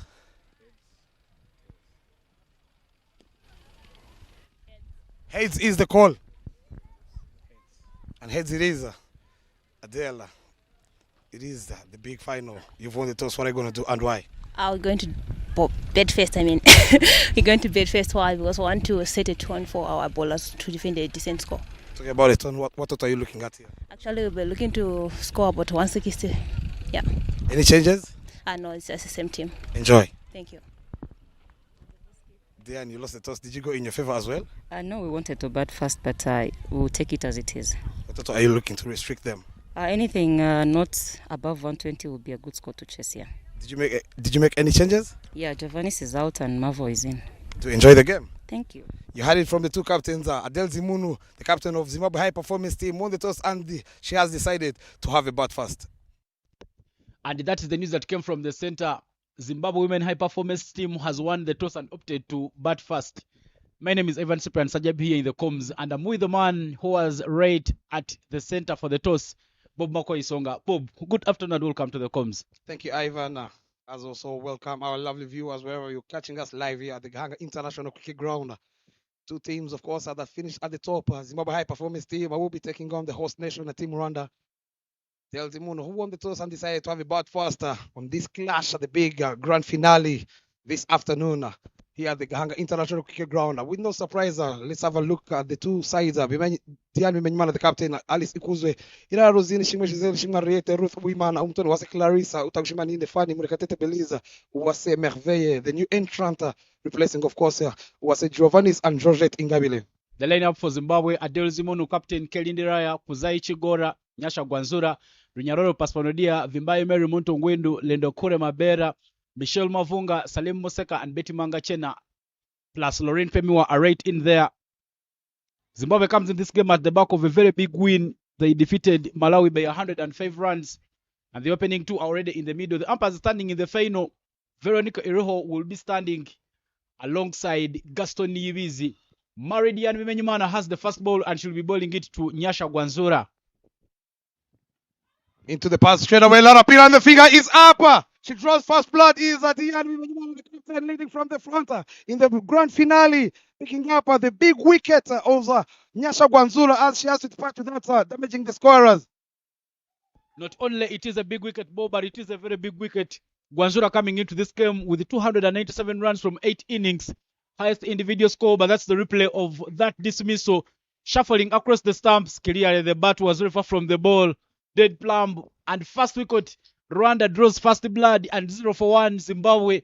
What a start for the hosts, making sure that they get the first wicket of the very first ball of the innings. Gwanzura departs without disturbing the scorers. Exactly what the doctor ordered for the Rwandans. Diane Menyimana taking matters into our own hands, coming in from the airport end, picking up a massive wicket where it matters most for the Rwandans who are chasing, of course, their second trophy in the Kwibuka 12th edition of the Kwibuka Women's T20I tournament. She picked up, of course, 2 wickets in the last encounter against the Zimbabwe high performance team. I went for 12 runs in 3.4 overs. The one thing about that dismissal by Nyasha Gwanzura, it was a straight ball. She could have presented the straight face of the bat, but she wanted to go leg side.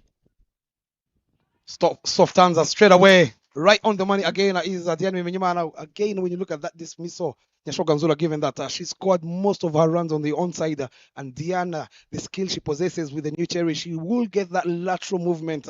Of course, deceiving Nyasha Gwanzura, who tried to work it on the onside, falling for the trap straight away. Batting outside her crease is the new batter in Lorraine Pemiwa. She has a sleeping play in Rosine Irera. She has a third man. She has a backward point. A very, very strong offside there for the captain who's bowling it away, shaping away from the right-handers. Works it on the onside as she gets off the marker. Yeah, Lorraine Pemiwa against Malawi scored 36 of 23 before being bowled by Praise Mazea. And when you look at the field setup there from Maridian Menyimana, she'll be looking at bowling outside off stump and making sure that the batters are trying to access the offside because that's where most of her setup is packed. But I'm seeing some changes in the field there for Dianu Menyimana. Ruth Wimana, who was initial at Gali, has now gone short fine. And now she has introduced Mervelo Wase at mid wicket. Was not keeping this one. It's funny with the glass because Wase had an injury and she's recovering. You don't need her to do a lot of work. Full on that occasion, swing and a miss, beaten by that lateral movement from the captain. Of course, some players to watch out for, Ivan, in this particular encounter. Dianu Menyimana, who's already picked up 13 wickets alongside Ishimi Ariete, who has picked up 6 wickets in the 2 occasions they've played the Zimbabwe high performance team. She picked up a 4-4 in the last encounter. And of course, the likes of Ruth Uwimana, the left arm orthodox, who will be bowling it away from the right-handers with the 10 wickets so far in the tournament. Another dot ball there from the captain, Dianu Menyimana, leading from the front once again. But what a good over there from Dian. A wicket off the very first ball of the innings and just 1 run in it. But I tell you something that Zimbabwe has changed in this match. Guanshura has been opening the batting, but she has been she has not been facing the first ball. It has always been Lindros Masina, Oked in the Raya. But when they change it during the finals, it has backfired there for the Zimbabweans as they lost the first. Last ball, right on the money again. Top of offer from the captain. It is the end of the first. It is 1 for 1.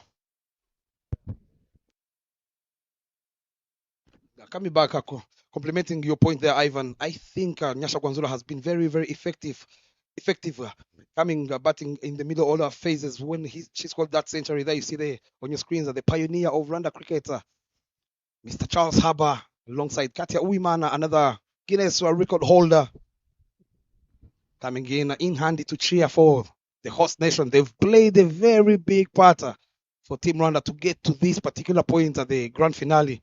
With no surprise, it's going to be Rosine Irera opening the bowling, sharing the cherry with the captain coming in from the pavilion end. She'll need to compliment the good work which has been done by Dianu Menyimana in the first over, picking up a wicket and just giving her 1 run. So Rosine Irera has been bowling some loose balls down the leg. She needs to hold a tight line and make sure that the batters are playing in front of the squad. You look at her field setup. She has a cow corner in place and a deep square leg doing the raider roll. She has been starting to bowl right arm over, then she turns round. Not sure what the skill is for her, but then same field setup into the previous games. And you look at Rosine Irera, she also has a slip in place, and it is the captain house of Maridian Menyimana, meaning that ball will be drifting away. She has switched the square leg to mid wicket as she comes in to bowl the second over of this game. With offered on the occasion, flat batted straight back to Rosine Irera, who's not had the best of tournaments, but I'll tell you a thing or two about shot number 42. She doesn't give up easily. Of course, Team Rwanda would love to see her coming to the party on this final. In the air on the occasion, hard hands up and over. Listen to the sound. 1 bouncer, 2 bounces over the boundary ropes as they break the shackles. Zimbabwe high performance team, courtesy of that lovely shot from Lorraine Pemiwa. She needed something to bring back her confidence. Pitched up a little too full there by Rosine Irera, and Pemiwa throwing her bats at it. No protection in front of the square at long off, and that rolls onto the boundary. Pitched short by Rosine Irera, and picks it up with a bounce for Rosine Pemiwa, and the shackles are broken. First boundary for Zimbabwe. A listener there, you would say there from Rosine Irera. Much better comeback there on the occasion from Rosine Irera. She won't give up easily. Interesting field set she has. She has a deep mid wicket and a deep square leg. The 2 boundary riders.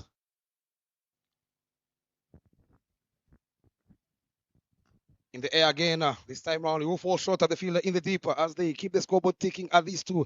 Very, very good positive intent from Lorraine Pemiwa. Yeah, Pemiwa playing with some bit of confidence and making sure she accesses those gaps and feints the runs. Heading there yet to get off the mark after facing 3 balls on naught. And now Rosine Irera standing towards the round side. Not sure if she's going to change bowling ends, but she's always been trying to create that angle of drifting the ball away. Yes, she'll change the ends. Very good matchup here. Karen Delaya, who's yet to open her counter. She loves pace on her. She's been given Rosin Irera up front. In the air this time round. Should be an easy catch. Two fielders convert for it, and it is taken. Make that 2 wickets. Very lovely catch. A little bit of miscommunication from the two, but she had to make sure Alice Ikuze, she held on as Karen Delaya has to depart without damaging the scorers as Team Rwanda pick up their second. Yeah, trying to break the shackles. Karen Delaya, but just manages Eskaya. There was no communication between Alice Ikuzwe and Ruth Wimana, but in the end, because of her experience, Alice Ikuzwe takes care of Ruth Wimana, of where Ruth Wimana was, and she gets hold onto that dearly. 6-2. Now it is trouble for the Zimbabweans because they have lost early wickets. Karen Delaya also departs without putting anything on the board for Zimbabwe. I'll tell you, Ivan, last time these two teams are faced off each other, where, of course, Team Rwanda won by 33 runs. The Zimbabwe high performance team had lost 3 wickets in the power play. So far, they have lost 2 for just 6 runs in 1.5. I gave you my view on Irene Rosine. She doesn't give up. She loves to come to the party when it matters most. Boy, oh boy, has she struck gold for her team. Remember, Karen Delaya in the first game, she took a liking on Belize Murekatete first over where she went for 21 runs. She's already in the dugout as her tournament comes to an end, of course, with the bat in hand. Betty is the new batter in who joins Lorena Pemiwa. Last ball to come, they make a couple of changes as they deep square leg comes in and they send a deep, wideish long on. Full on the occasion, right on the money, misses that outside edge as we come to the end of the second. Very tidy over there from Irene Rosine. She went for a boundary, but when he come back, going for only 5 in her first and picking up a wicket. It's the end of the second. It's 6-2. The dugout there for Rwanda right in your frame. Leonard Namboro, head coach, at the left is his assistant. Kizimana Baptiste doing the analyst role. Akari Methionest is the physiotherapist, whereas Betty Gloria Bacheni is the manager for that team. A generally young team that continues to making a mark. Some changes there made in the playing, in the batting lineup for Zimbabwe.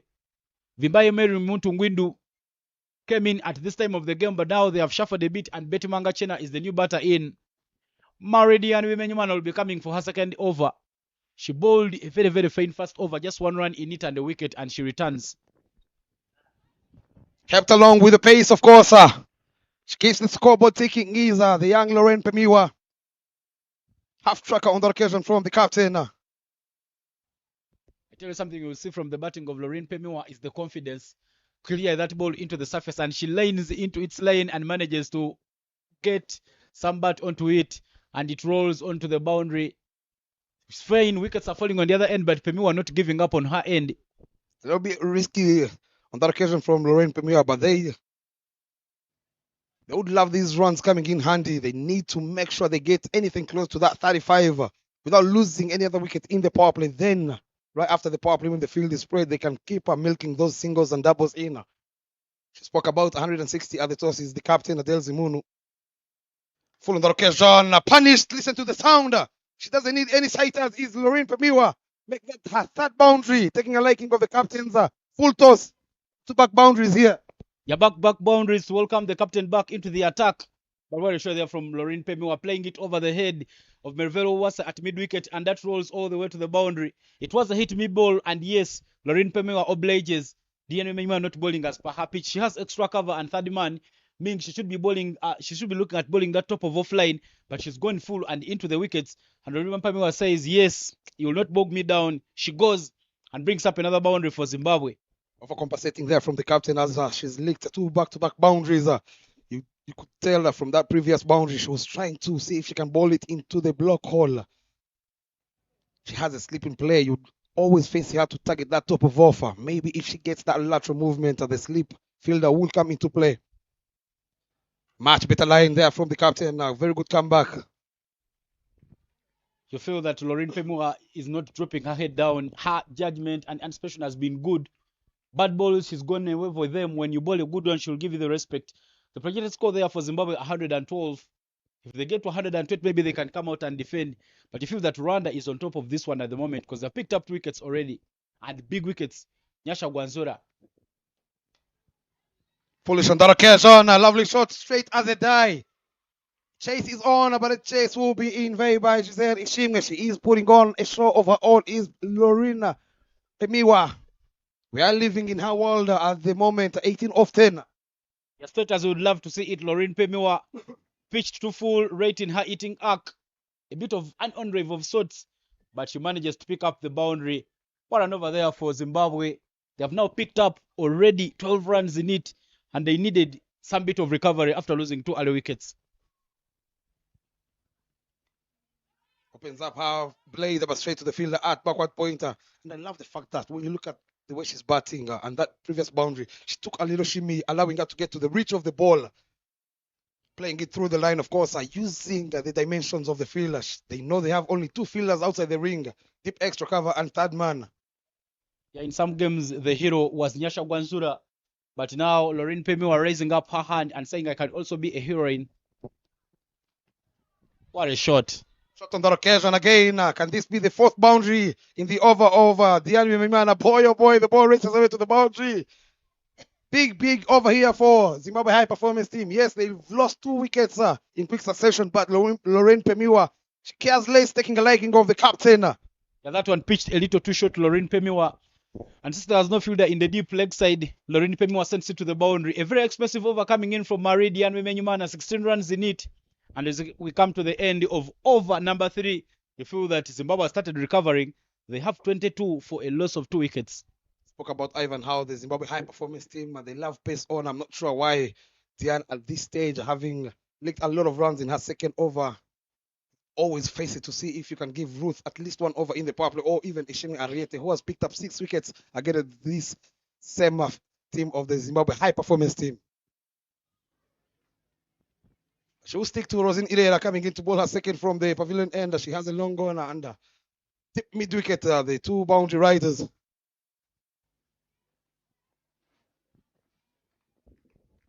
Needs to do the recovery and reduce on the leakage of runs, Rosine. Whitish on that occasion throws the kitchen sink at that one as Betty gets off the mark inside with the boundary. These 2 are dealing in boundaries at the moment. Yeah, that was a hit me ball. Short and wide, and Betty Mangachena throws her hands onto it. What a way to get off the mark. Look at that one. It was traveling away from her, but she plays it with an open face of the blade past the point, and it is another boundary for Zimbabwe. Now runs are flowing for the Zimbabwe Women High Performance Team. Very suicidal, you'd say there from Rosine Irera. I'm not sure why she's coming around the wicket, given that she is an off-breaker and giving a lot of width to these 2. They make a couple of changes as they bring in long on inside the boundary ropes, inside the 30-yard circle as they send deep extra cover. Full on the occasion, up and over. She knew the fielder was removed, and boy, oh boy, has she pounced on that occasion. Is back-to-back boundaries again. They move into the 30s in no time. Is Zimbabwe High Performance Team. Tell you again now that game is starting to swing away. Now Zimbabwe very much in it. That one pitched a little short, and she swings through the line, makes good timing, Betty Mangachena, and it is another boundary. Starters would love to see it. I wonder why Rosindra is not protecting front of the square. She's having an extra cover field, and you feel she's missed something. Long on and long off could be good options for her. Back boundary is there for Rosindra. She changes the angle, but now there is some pressure, and the change in the field there. She's now introducing longer on and bringing extra cover up. Meaning she needs to bowl a little straight to force the batters to play leg side. I'll tell you, the pressure is on the host nation, Team Rwanda. Every time they score a boundary, they change their field. It tells you a thing or two about these 2 batters, Lorraine Pemiwa and Betty. 30 for 2 after 3.3, moving at 8 runs and over is the Zimbabwe High Performance Team. They lost 2 wickets earlier, but they don't care. These 2. They're not runs on board. Runs on board in this grand finale of the 12th edition of the Kwibuka Women's T20I tournament live here at the Gahanga International Cricket Ground. Good comeback, you'd say, back-to-back dot balls.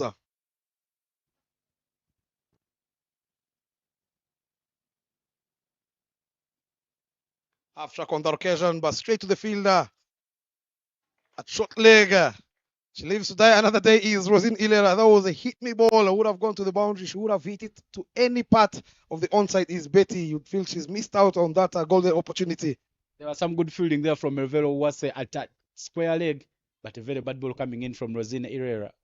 Last ball, half track again, swept again, straight to the same fielder.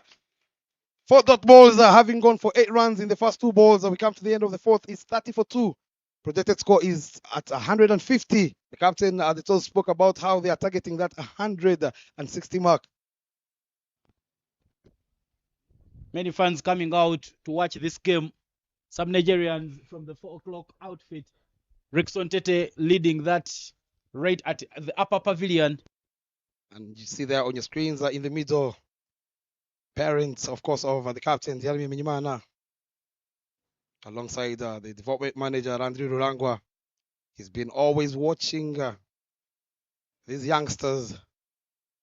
Ruth Wimana will be bowling. First over from the airport end, left-arm orthodox will be spinning it away from the right-handers. Let's have a look at her field. They have a deep extra cover and long off in play for her. She's picked up 10 wickets so far in the tournament at a very young age. This should be a golden opportunity for the very first time. She finds herself having made her debut back in May. First time she's playing a final. It's going to see how she applies that pressure onto the batters. I think the coach was listening to your comment. We did speak about the slow bowlers. And now there comes Ruth Wimana into the attack. Very good start there from Ruth Wimana. Enticing delivery, stretching Lorraine Pemiwa. She loves throwing at the kitchen sink at the ball. Not giving her pace whatsoever, not even bowling it fuller. Half tracker plays it to the back foot. A very good technique there from Lorraine Pemiwa. She looks to be batting on a different track.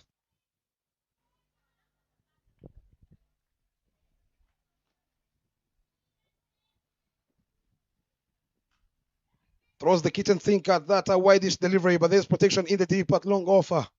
And they will settle for only 1 run at these two. Gonna be now interesting to see how Betty, who's been very good square the wicket, how she's going to apply herself playing Ruth Uwimana, spinning it away from her. Tried in the previous over, of course, of Ira Rosine 3 times, trying that sweep shot straight to the fielder. There's only 1 fielder at long on, patrolling the onside. Soft hands, very good start there from the youngster Ruth Uwimana. Yeah, they needed someone to reduce on the leakage of runs. And because these 2 batters are enjoying the pace coming on from Diane Mary Mimenyimana, they bring in another slow bowler, Ruth Wimana, and she's picked up the dot balls. Goes for the big sweep shot, gets that top edge. The ball is racing away to the boundary. 2 fielders converge, giving it a chase. But the ball wins the race. Much needed again boundary here for the Zimbabwe high performance team.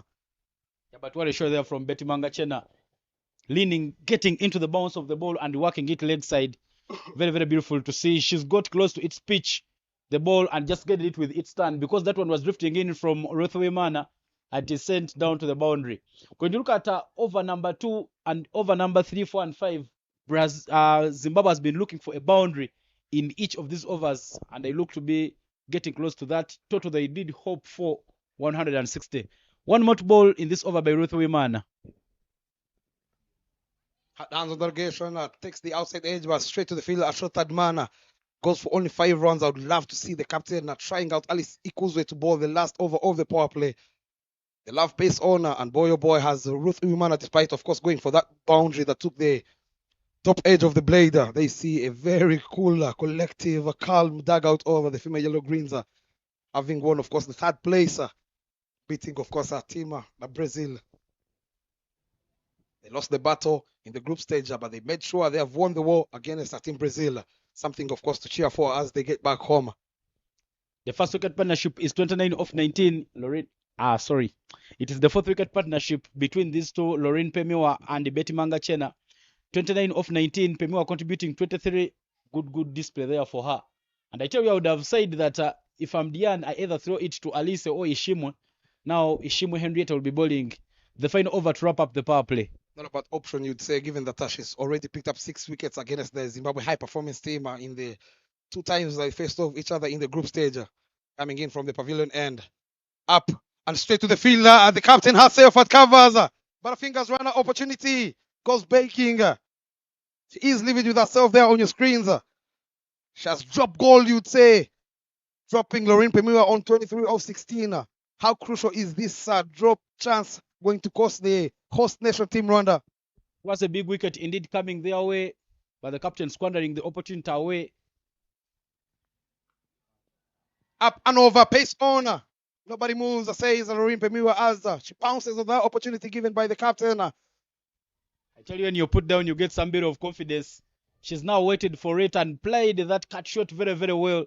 But look at Pemiwa, how she waits for it and how she opens up the blade, squaring it away, a square cut of sorts, and it is a boundary. She's been dropped, and she's rubbing it right into their faces. But the dugout there for Zimbabwe Women High Performance, Stephen Mangongo, he is the high performance manager for Zimbabwe at the moment. When his contract runs out, he'll be heading to Nigeria. And I'm will informed that he might go there on the 1st of the next month. But Toby Mboye is the head coach for this team.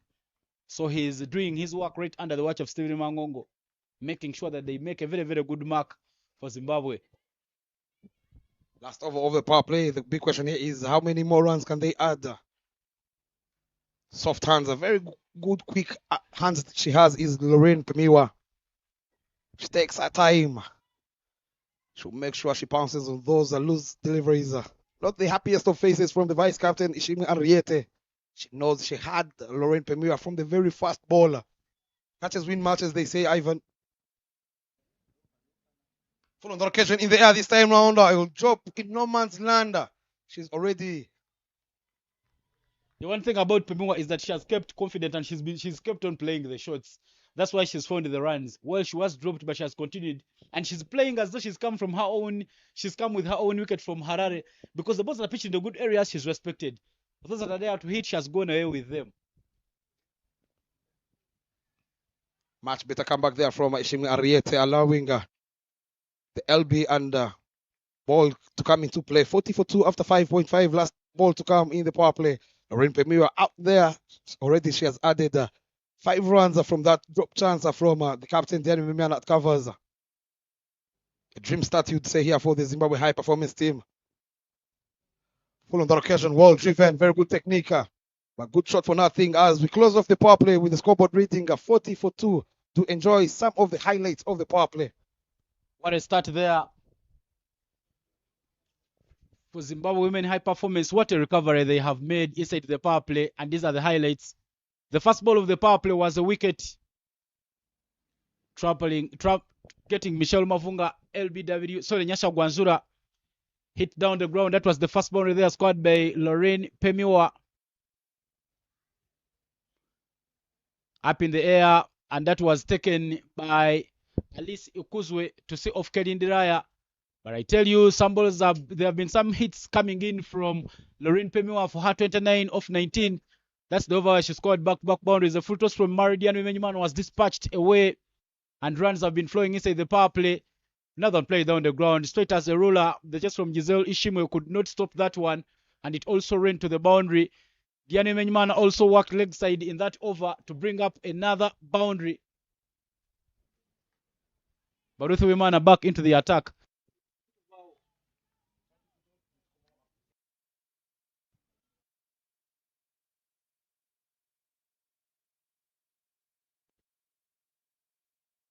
Ruth Wimana had a very good start in her first over, giving her just 5 runs. And as she returns, she picks up 2 dot balls there for Rwanda. Clear, this is what they need to be doing, cutting off the boundaries and cutting off the leakage of runs. And Ruth Wimana, the youngster, is executing it so well. Bowling, of course, under immense pressure over the finals. Uppish on that occasion, he will fall short. A lot of work to be done by these two. We'll have to wait for the decision from the umpires as these two set off for a double is Lorraine alongside Betty. Yeah, but from the frame, you saw that Ingabire Georgette took in some time. Let Dave stop that one because the ball was close to the boundary. It could have run away any time. But Femiwa lofting that one over the head of the field that covers Diane Wimenyimana. A shot of confidence. In the air again. Oh, fall shot at Giselle Ishimwe in the deeper. She keeps the scoreboard ticking is Lorraine Pemiwa. Should be the difference in this particular final, I'll tell you. Came in all guns blazing, Ivan. I love the confidence that she's using in the match. For her 31 on off 23, she's really been batting confidently and not showing any sorts of pressure whatsoever in her approach. But look at what the youngster Ruth Woman is doing. She's not giving her any boundaries. A good fine first over, 5 runs in it, and she's so far given her only 3 in her second over. What a display there. Again, Ivan, when you look at those 2 previous shots from Lorraine Pemiwa, I don't mind seeing the boundary riders taking a couple of steps in front. Because she's not one of the batters that will clear the boundary ropes with ease.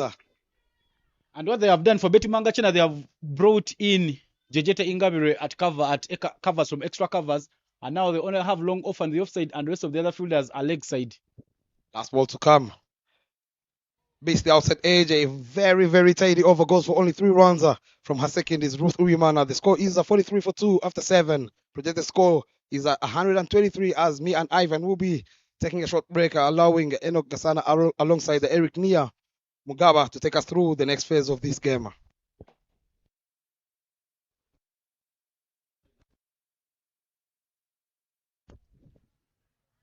And as you can see on your screens, you can see the results of previous games. In the morning, it was Team Brazil taking on Team Nigeria, playing for the 3rd placement. And Team Nigeria, they have won by 2 wickets. And now the wait is over. We are into the finals as Team Zimbabwe is playing against Team Rwanda. Team Rwanda have managed to pick up 2 wickets. And Team Zimbabwe, they have already gone into 40s, 43 after the loss of 2 just in 7 overs. A lot yet to come. And Shimge Henriette continue. Played and driven straight into her hands back. Here's a knock. Lolempe Miwa and Betty Mangachena standing tall for the team. Hopes are still on. Understanding that they require to do much of the work for Zimbabwe HPC. So far so good. They're going really well, having lost 2 wickets, but they're still with hope. And they need to take the game through Lolempe Miwa and Betty Mangachena.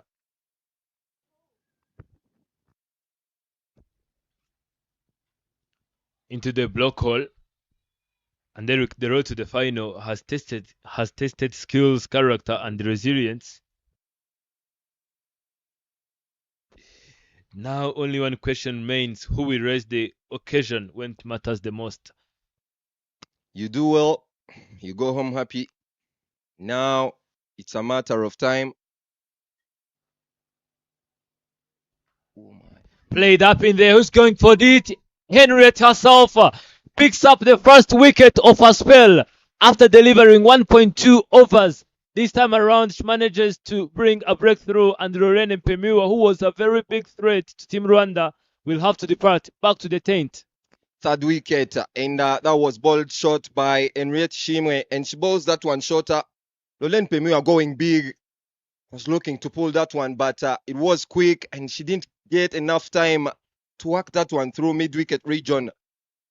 And she gets out, hitting that one up, and Henriette Shimwe did no mistake. That's the end of Lorraine Pemiwa walking off, having scored 31 runs.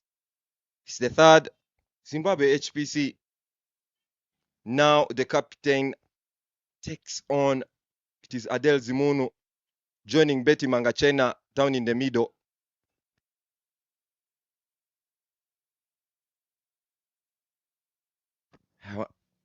Zimbabwe HPC losing the 3rd will not really make them feel like they're okay. Now Rwandese are taking over, but again, no one knows. Adele Zimono does take responsibilities. We've seen her doing so for plenty of times.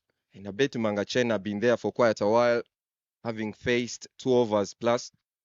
So she will be the one in charge now. And Adele Zimono will be looking to get off strike and make sure that Betty Mangachena faces more deliveries. Projected score now showing 115. Now we are into a 8th over with 3 more deliveries to go.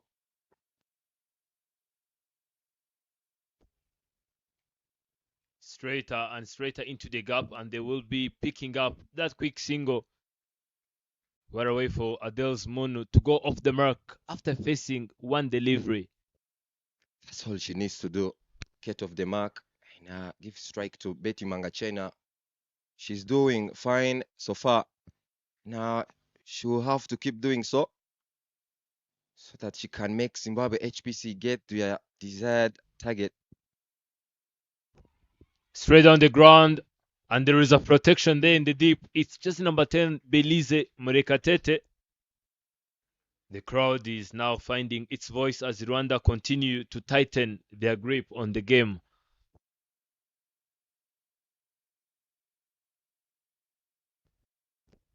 Last delivery of this over is Ishimwe Henriette.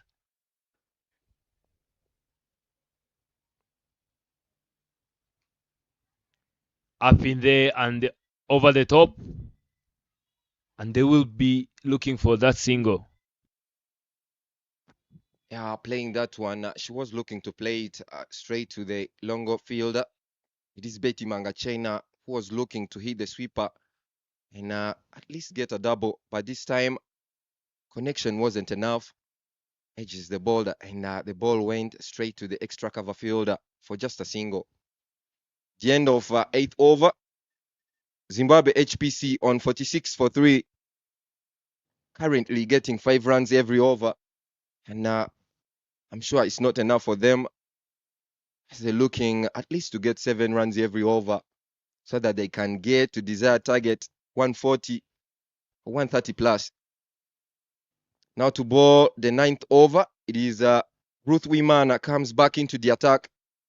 She'll be bowling from airport end. Now the batter on strike, Adele Zimono, Zimbabwe HPC's captain.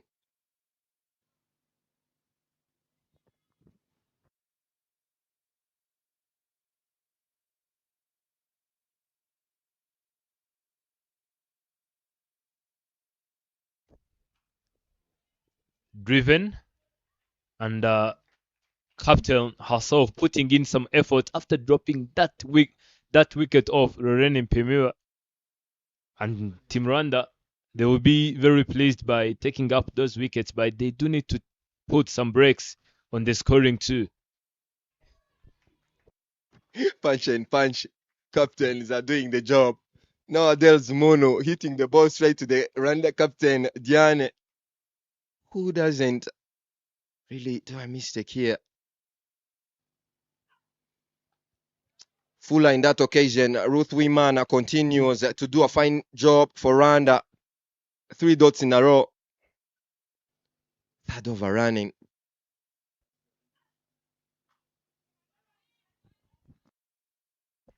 Cut away, but not enough to cross over. There is a fielder in the deep. It's Georgette.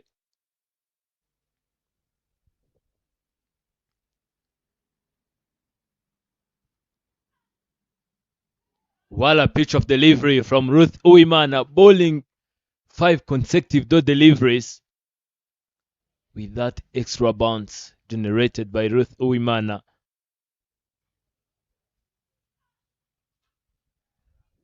Hitting that one straight on the ground, and there is a fielder in the deep. It's Ishimwe Henriette, saving it before it can smell the blood on the rope. Yeah, 9th over comes to an end. Zimbabwe HPC scoring 47 for 3, and fans coming and gathering for this final. Zimbabwe HPC taking on Rwanda. Everyone will be looking for this win and go home with a win. We gone will. Now in the attack to bowl the 10th over, it is Alice Kuzwe Chinhila girl that plays for Muhanga Zebras in the league. She'll be required to continue from where Ruth Wimana and others left things. She'll be bowling from pavilion end. Now, currently, Zimbabwe HPC are getting 5 runs every over, approaching that 6 runs. And now projected score showing 104. Adele Zimono on 3 of 8 balls, and Betty Mangachena going well so far, 13 of 15 balls. Much better line and much better length. A very good start to Ikuzwe Alice, as the captain has trusted her enough to come into the attack.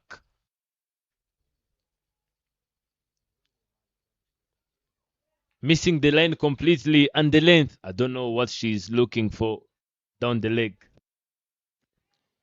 To do well in helping Rwanda, Alice Kuzwe needs to stay disciplined, keep the ball into the stumps line.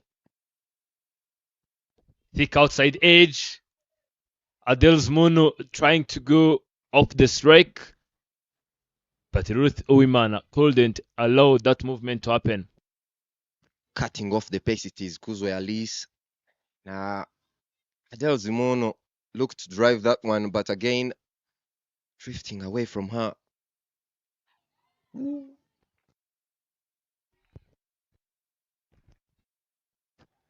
Ball that one really well. It's Kuzwe Alice. Now, the third one as well is a dot. 3 dot balls in this over, having only given wide 1 run from this over so far. Driven and Belize Mrekatete from the mid wicket, stopping that one before it can even go from outside the lane. And Rwanda have the wicket now. They do need to sustain the pressure. And Team Zimbabwe, they are looking forward to deny the curse which is being built by Team Rwanda. Betty Mangachena trying to go off the mark with that punch, but struggles are not being kept off from the surface. It's Ikuzwe Alice to deliver the last delivery of her first over in this innings. Betty Mangachena, who is already 13 off 16. That's cut away. There's a fielder in the deep, and it will be a very safe single. Yeah, that single brings us to the halfway of the innings. Zimbabwe HPC having scored 50 runs for 3. Now, this will give us a chance to thank the sponsors, Daffabait in a sports box, not forgetting Gorilla Coffee that is awarding players of the games. As we keep passing the message, remember, unite and renew. It's Kwibuka T20 Cup, and Rwanda is taking on Zimbabwe HPC. We are at Gahanga main oval, the 12th edition. It's the final. Zimbabwe HPC asking Rwanda, are you ready to beat us this time on? And Rwanda saying, who knows? I'm ready and willing to take this home. Enoch, you've been here from the start of this game. What do you think? And what would you say in this process? Now, Zimbabwe batted really well. I can't say they didn't do so. And scoring 50 runs and losing 3 wickets. Yes, it is in favor of Rwanda, but again, halfway of the game, 10 overs to go. Whoever does well in this 10 will go home a happy side. So, what do you think? Tell me, Sam.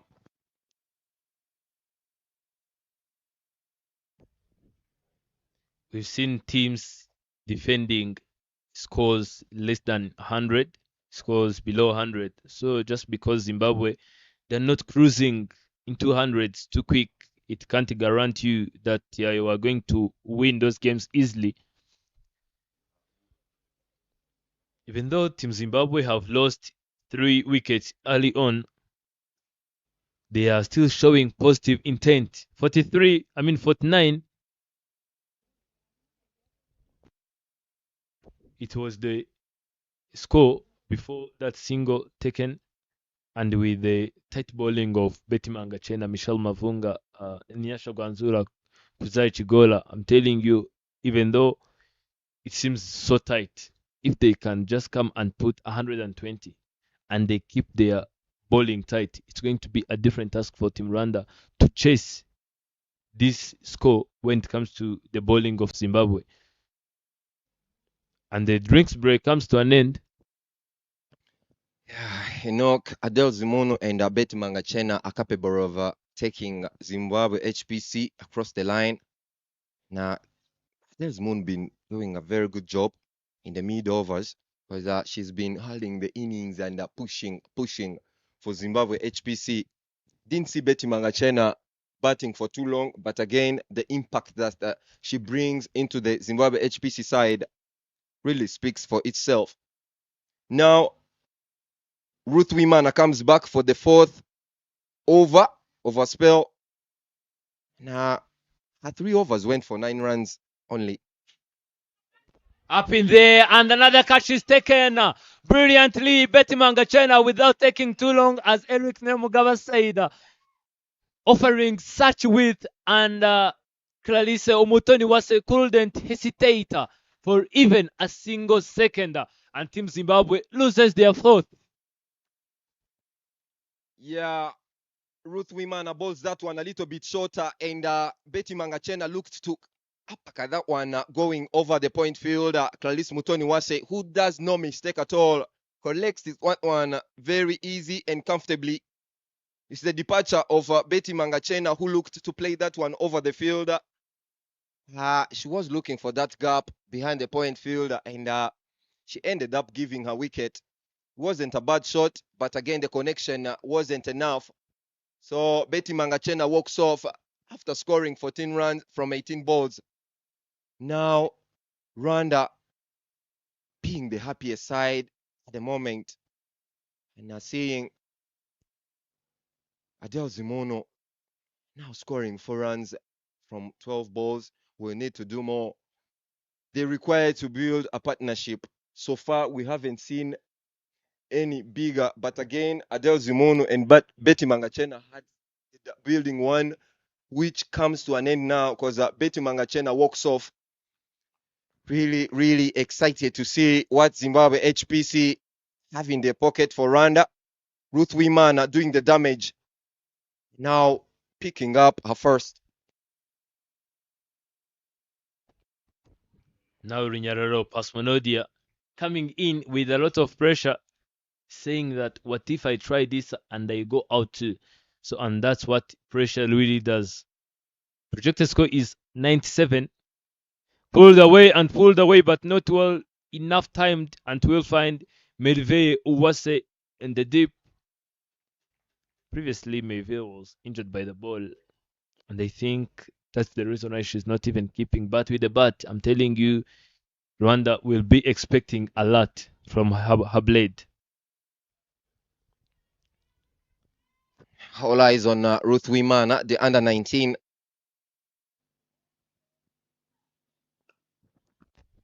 Glanced and driven straight on the ground.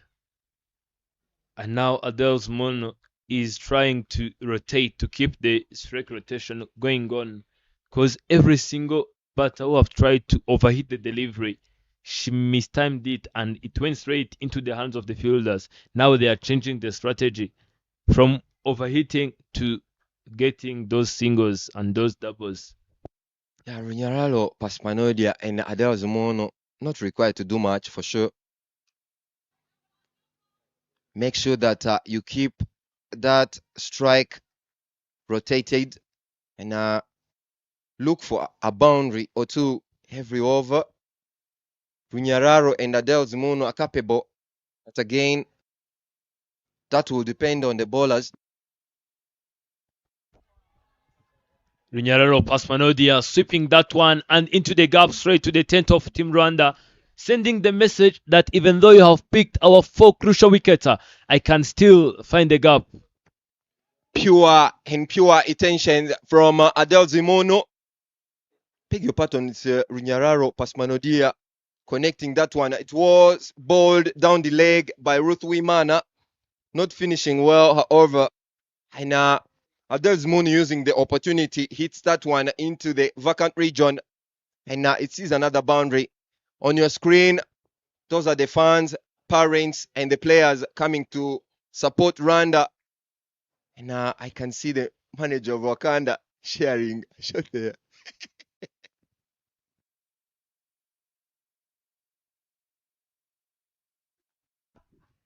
Flicked away straight to square leg, and it will be a single. Adele's Mono as she is going off the mark.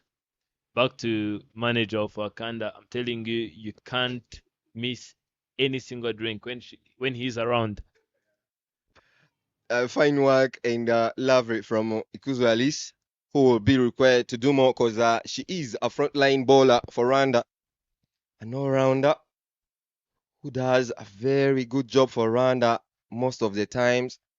And now on, it is the time to shine again. Alice Kuzwe, number 23 on the back, bowling the 12th over.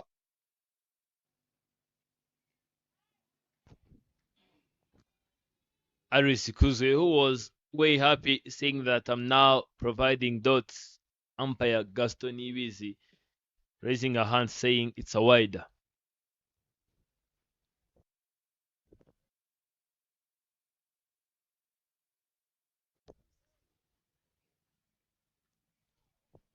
That delivery beating wicketkeeper completely as Runyararo Paspanodia goes off the mark with that single.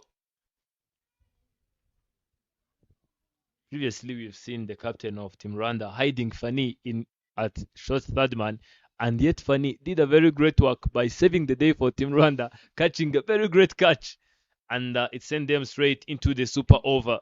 And it was the first super over of the tournament, and now Team Rwanda, after all those struggles, they are into the grand finals. I wish both teams all the best, especially Team Zimbabwe. They have been to the finals 2 times and they have not won any. And Team Rwanda have been to final in 2023 and they picked the trophy. They lifted up the trophy against Team Uganda. Now is Team Zimbabwe trying to lift up the trophy, hitting that one straight on the ground once again, and it will be a single as Ishimwe Giselle is always there for the team. Back to what I was saying, Eric, Team Rwanda, they have reached the finals once and they picked up the trophy. And today they have reached the finals. They are saying whenever we reaches to the final, we pick up the trophy. Now Team Zimbabwe, they are like, there is no way we can reach the finals for the third time and we don't lift up the trophy. Now the equation is in balance. Yeah, bro. All teams have a lot to work for. FYI, Rwanda is the only team in this tournament that picked a Kwibuka trophy. This time on, they'll be looking to defend their title. Zimbabwe HPC looking to win this one as well and go back with it. Though Rwandese, I'm not sure that they will give it that easy. So,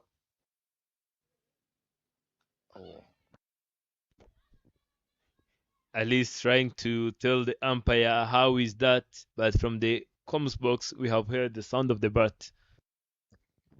yeah, that's the end of 12th over. Zimbabwe HPC scored 61 and lost 4 wickets.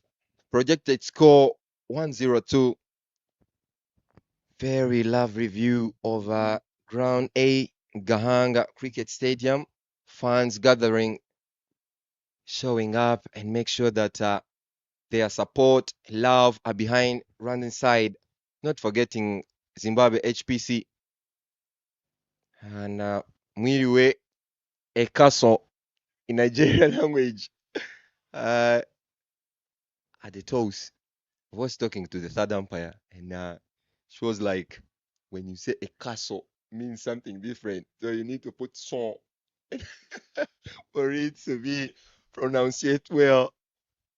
The captain, Marie Diane Bimenyimana, comes back into the attack, having picked 1 wicket and went for 17 runs in her 2-over spell. Here to bowl the first ball of the third. Now the field setting, deploying mid-wicket deep, long on field and square leg deep. That's flicked away into the gap, and they will be coming back for the second one. And yes, they will pick up a double comfortably. And if you do remember well, in the previous spell, Diane went for 3, if not 4 boundaries. It was Lolene Pemua, but now she's not in. Maybe Diane can just come and get a revenge to Runyararo Paspanodia. Who knows? Or Runyararo Paspanodia can keep up the momentum. Eyes firmly fixed on the screens into the block hole. It's Bimenyimana Malidiane coming back stronger.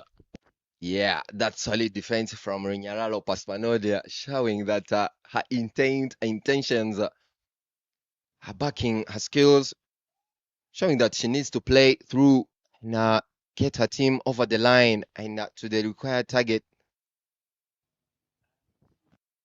Swing and a miss from Rinyararo. Diane Marie bowling that one a little bit quicker. And bowling that one on top of off stump.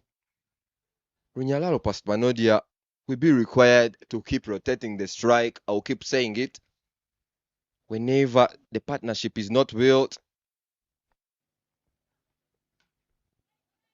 and Diane will keep asking questions. Pemiwa managed to play Diane because she was really, if I can say, she was a little bit on the offside, and she was not looking to break balls. She was getting a single, and she wasn't on pressure. Remember? That's hit, and the ball is racing all the way to the boundary. Chases on two fielders, and the ball wins the race. It was Irarozine and Ingabire Georgette giving it a try, and unfortunately, all effort went in vain. Yeah, Georgette Ingabire and Nora Rosine giving that one a chase in the race between the ball and the fielders. The ball beats the race, and it is a boundary. That one was bowled a little bit fuller from the captain, Bimenyimana Maridian, and Runyararo using the full face of the bat, connecting that one from the mid of the bat, gets that one on top of the fielders, and it's another boundary, adding 4 runs to the total of Zimbabwe HPC. Now moving on 67 after losing 4 wickets. Projected score climbing and climbing, now showing 104. Much better. Into the same line and the same result. Previously, we've been talking about 3, if not 4 boundaries in 1 over, and now it's back-to-back boundaries. You can see the batter raising her bat like it's a half century. Happiness in smiles from Runyararo Paspanodia, connecting that one over the fielders, but for her, she feels that that wasn't enough. She's looking for a proper bat. She didn't connect that one well, feel so. And that's the scorecard so far.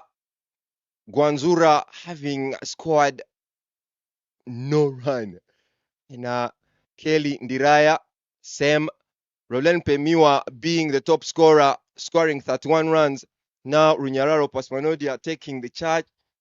Now on 17 after facing 13 balls. Adels Mono will need to keep helping her play a handy knock, give her strike, and make sure that she faces more balls. Now the 13th over comes to an end.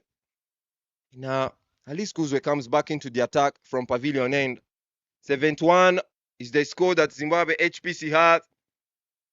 Lost only 4 wickets. Currently getting 5 runs every over.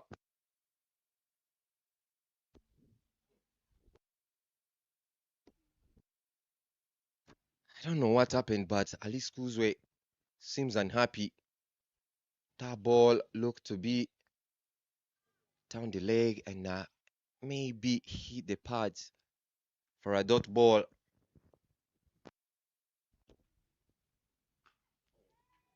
Driven and driven straight to the fielder in the deep is Ingabire Georgette.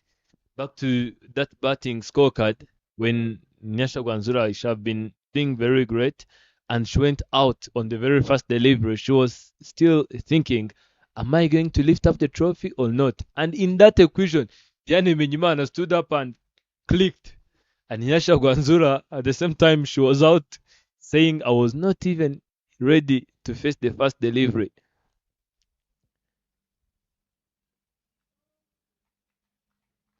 If I may say so, Rwanda fielders doing a fine work. Seen few doubles, and when the ball was going straight to the fielder, they're doing a fine job. I can say so. And now Alice Kuzwe making sure that she doesn't give width. Runyararo facing 2 dot balls in a row. Ken Diane in last over. having scored two boundaries in a row. Now Alice Kuzwe making sure that she supports her captain and keeps Runyararo and Adels Moon on back foot. Another dot ball, bowling that one a little bit wider. Now Ikuzwa Alice doing a fine job. Now it's her third over and she went only for 9 runs. This showing responsibilities from Alice Kuzwe. 14th over running to sunny afternoon. I'm sure players are enjoying it.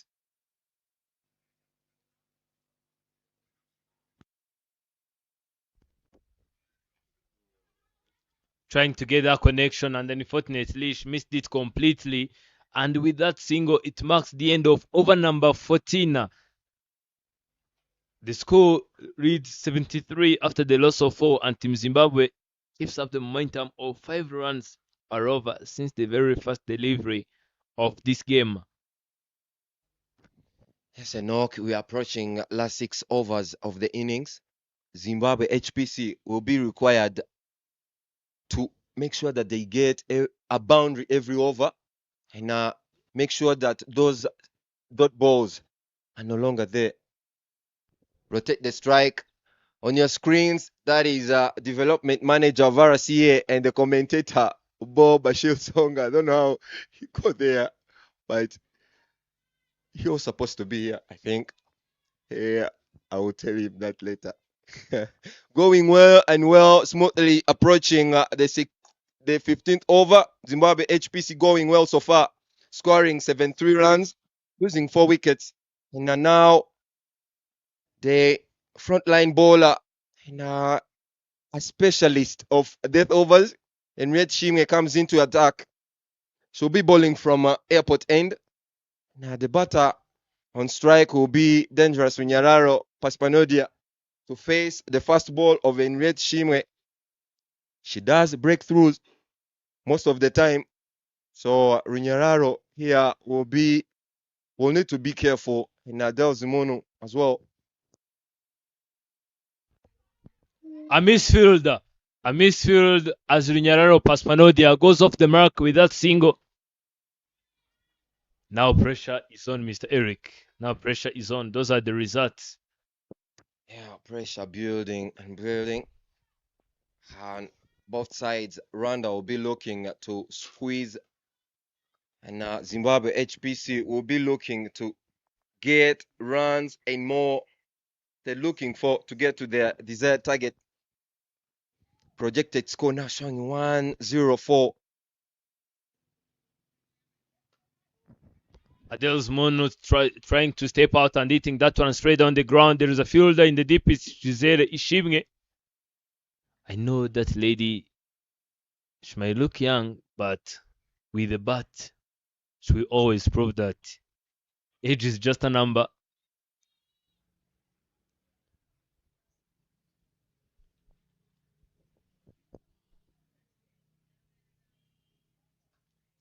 Into the blocker is Runyararo Paspanodia. And all that I can say to Team Zimbabwe, the damage they are doing is the same damage that Ishimwe Giselle is thinking about, because we have seen the way she have been approaching bowlers in aggressive way previously. Giselle and Fanny building a very solid foundation for Team Rwanda. Runyararo Paspanodia trying to flick that one, and again Ishimwe Henriette missing up the line and the length completely.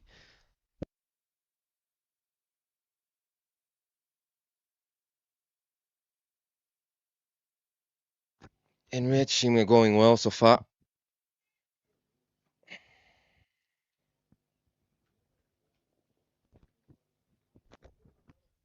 Trying to go for that one once again, and she missed the line completely, trying to hit that white line. And here Ishimwe Henriette, we just need to keep things simple, because otherwise she is offering 3 runs to the opponent, because now you can see 2 consecutive wides, and Team Zimbabwe, they will be the happiest as they have lost their for crucial wickets. Yeah, you'll be up as well if you're receiving gifts, I'm sure.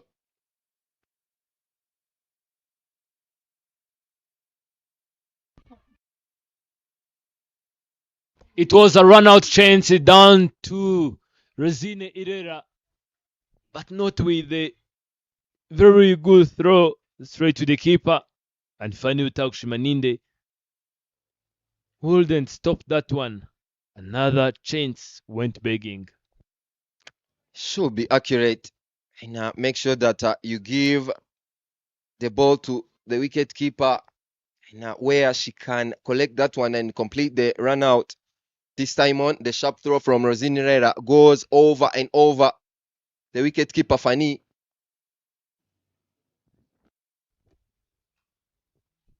Driven straight into the hands of the fielder. What a direct hitter.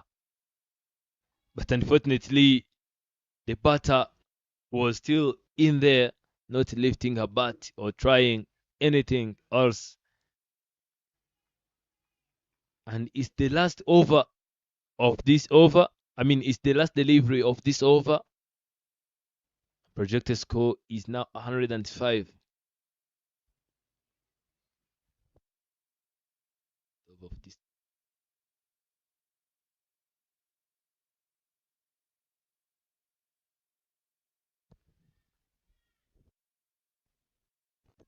Lot of outcomes to be expected. Breaking that one onto the leg side, there is a fielder. A direct hit. Team Rwanda not missing those timbers. Seems like they are big enough to be hit. Yeah, Adel Zimono and Nyararo very quick in the middle. And at that ball, and the end of 15th over, and that will bring a change in the comms box as Ivan and Bob takes over again. Welcome back. Thank you so much, Eric and Enoch. Happy to be back in the comms. The second over was the most expensive so far in this match by the captain, 16 runs in it, followed by the 13th run, which had 10 runs in it. 79 for a loss of 4 wickets after 15 more 30 balls remaining in this innings. Bob, welcome back from that short break.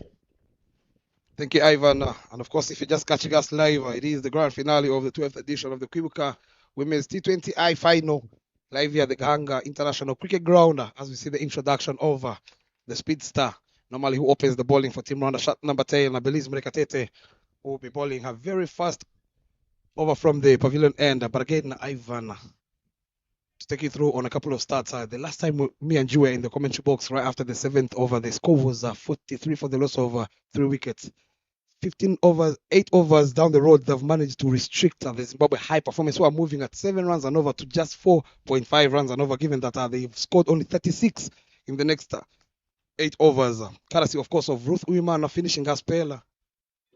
It's going to be an interesting next passage of play here for the Zimbabwe high performance team. These two are moving slowly and steady. Is the captain, Adele Zimono, alongside Ronyararo, who is already into the 20s. She scored a 40 in the very first game they played at these two, making sure her team got over the line, chasing 139 in 18.2 overs. But for now, it's Belize Mrekatete. That man in play for her. Takes a little shimmy. Pace on, beaten by the pace straight away. Sloppy there from the wicketkeeper batter, Fani Utakushimaninde, as they pick up a quick run. She might have hurt herself, is Fani Utakushimaninde. The ball might have hit her on the hand, trying to get that one. The umpire confirms that it is by runs. That ball, a full toss, but dipping down, trying to bowl some bit of a yorker. Might have been an above of the Western ball, but the physiotherapist who celebrated his birthday yesterday, Iakare Methioneste, runs on to give her some bit of medical attention. We saw Mervelo was missing out a game against Nigeria yesterday because she also picked up an injury trying to save a ball behind. Tells you how much Rwanda is putting up a fight. But a good passage of play now for Rwanda as they're fighting back to get into the game. That by run will bring up 8 runs for a loss of 4 wickets, Zimbabwe. But now they'll be hoping that in the remaining 29 deliveries, they can pick up as many runs as possible, get close to 130, and make sure that they come out and defend. Host nation, of course, they will highly rely on that lady, the wicketkeeper batter, who's getting some treatment, Fani Utakushimaninde, Has been very, very tidy with the bat in hand. Of course, she opens the batting alongside Giselle Ishimwe. She's scored 186 runs so far in this tournament in 8 innings. They would love her to get back on her feet. Still a long way to go. 80 for 4, moving at 5.27. I'll tell you, Ivan, given that it is a big final, anything close to that 120, I'll tell you we have a game on our hands here. Indeed, we have a game on our hands, but Ronyararo Paspanodia coming and making sure that she stabilizes things a bit. 21 of 22. Oh, I see the sister of Henrietta Ishimwe there right in your frame. Coming out to support the team. There's also a sister for Beriza Murekatete. They have all come out to make sure that they do watch their siblings, and it's good for this game to be within the families. As many of them, you see the Brace sisters within that Scotland team which is playing in the World Cup. And it is not only the family that plays cricket, but the tournament in terms of boundaries, 451 boundary fours and 62 sixes. There has been power and hitting. Yes, Gwanzura topping both charts. Not only that, to catch you on, of course, a couple of stats. 21 matches, 42 innings, 4,614 runs in this particular tournament, being the highest ever in any edition of the Kwibuka Women's T20 tournament. Teams are getting better and better each and every year. Of course, it is a beauty of a tournament, allowing the players to showcase their skills and talent. Good signs as Fanny Utagushima is back on her feet. I believe to bowl her second ball, I beg your pardon. Pace on that occasion, throws the kitchen sinker, that one. A lot of work to be done in the deeper. Should be looking for the second. A misfield in the end. But those settle for only 2 runs. Lucky enough there from Teresa Ishimwe, Ariete, the vice captain. The ball didn't go over to the boundary ropes. One thing I tell you about these Zimbabwe batters, they do love pace on. So if maybe Rwanda had an extra spinner, it could have been magic for them. But if they are looking at bowling pace bowlers in the back end of the innings, it might give these 2 batters an opportunity to milk as many as they can. Pace on that occasion nearly ricochets it into her own stumps. A run-out chance, not the best of throws from Fanny Utagushima, the youngster. The one thing that these 2 have understood is that Fanny Utagushima misses when she tries to throw. So they are trying to take on everything as soon as she fumbles, because they know they need runs and they still have 6 wickets at hand.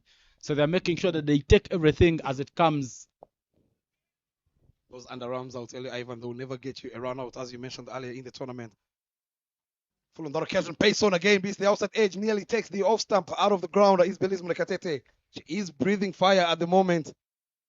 But again, it's going to be very, very crucial to see who comes in to bowl from the other end, given that the captain, Tianmi Menyimana, still has 1 over alongside Ishimwe Ariete, the vice captain, who went for only 14 runs, picking up a wicket in her 3 overs. And Ikuzwe Alice's last over will be very, very key, given that these 2 love pace on, and she won't be giving them any pace to work with. Yeah, the most important thing to look out will be how Tianmi Menyimana shuffles her bowlers. She clearly have some bowlers who can do some good work. Well, again, gets the outside edge on that occasion. A lot of work to be done in the deep by Rosin Irera. These 2 are very quick between the wickets as they pick up yet another double. But again, nonetheless, this is very, very good bowling from Belize Murekatete, bowling at the death into the blow call, not allowing them to free their arms. She will be bowling her last delivery in her first over.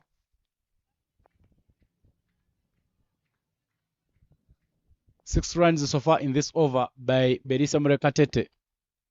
And 1 more delivery remaining to play in this over.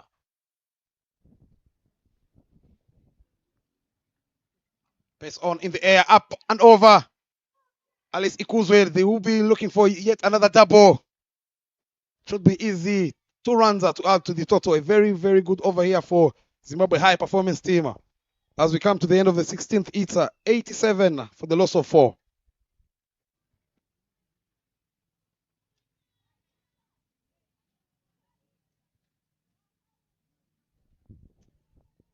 Ronyararo made her debut for the senior women's team of Zimbabwe, the Lady Chevrons, on the 17th of October in 2024 when Zim Women hosted USA.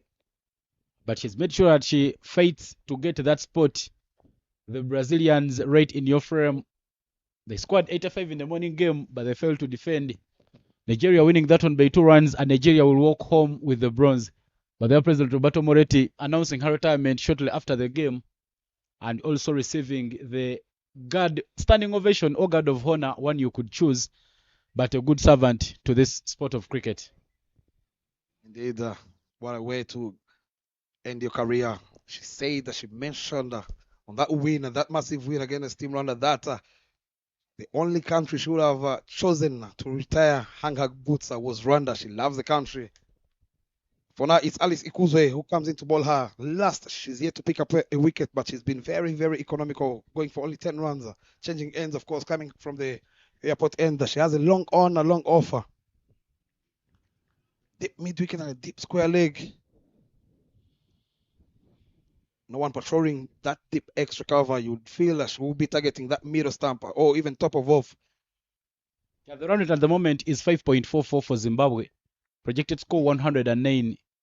And 109 doesn't look enough for Zimbabwe, so they'll be hunting for more than those. Swing and a miss straight away.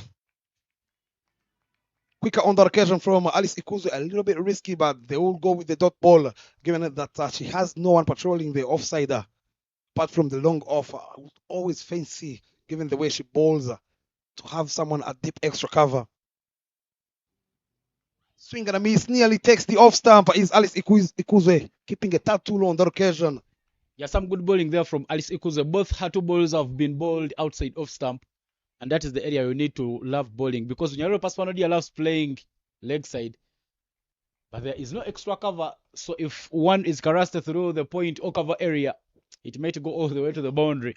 So Alice needs to keep it nice and tidy there for Rwanda. In the air this time round, up and over the fielder at shorter, fine legger. Who gives you the chase is the vice captain. What an effort in the deeper. Leading from the front is Ariete Teresa Ishimwe, but they will pick up 3 runs. Good running, good running between the wickets, and good cricket all round. That extra effort, Ivan, that will get you over the line. Yeah, that was some good, brilliant work there from Henrietta Teresa Ishimwe. As soon as the ball went over her head, she turned to where that ball was pitching, because this outfield is very quick. She made a very good recovery right in front of their dugout, chipping in that full effort to save a boundary. Not to take anything away from the Zimbabwe high performance.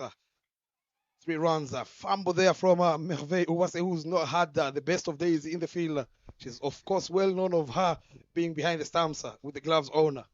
Yeah, it is a different experience when you're wicket keeper and you're thrown into the infield. And the ball has been looking for her. She made some brilliant stops at square leg off the bowling of Rosine Herrera, but she's continued to do a lot of good work there. 4 runs so far coming off the first 4. Loud appeal on that occasion, but this time around the umpire says that was missing leg stamper. Full and straight from Alice Ikuzwe. Bring out, of course, all the experience she possesses. I love the intent there from Runyararo. She saw it angling in and she wanted to access the leg side. Just missing out on that one in terms of timing. Of course, you would feel for her. You understand the thinking, the idea behind that, given that the fine leg is inside the ring. In the air this time round. Up and over. What a hit from Runyararo.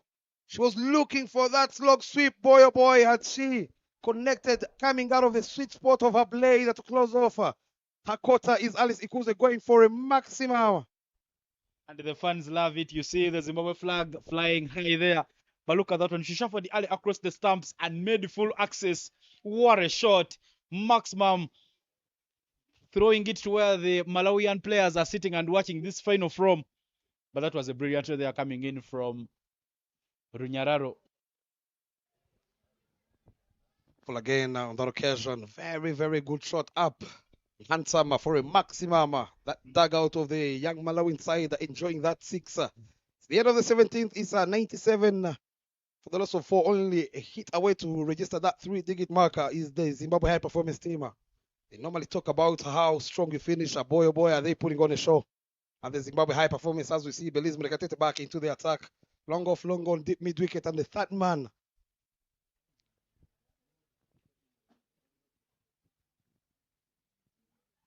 Takes a little shimmy swing and a miss. Nearly takes the outside edge. I don't mind that idea from the captain, Adele Zimunu, who's faced 28 balls for her 15 runs, trying to access that offside where there's no protection in the deep extra cover.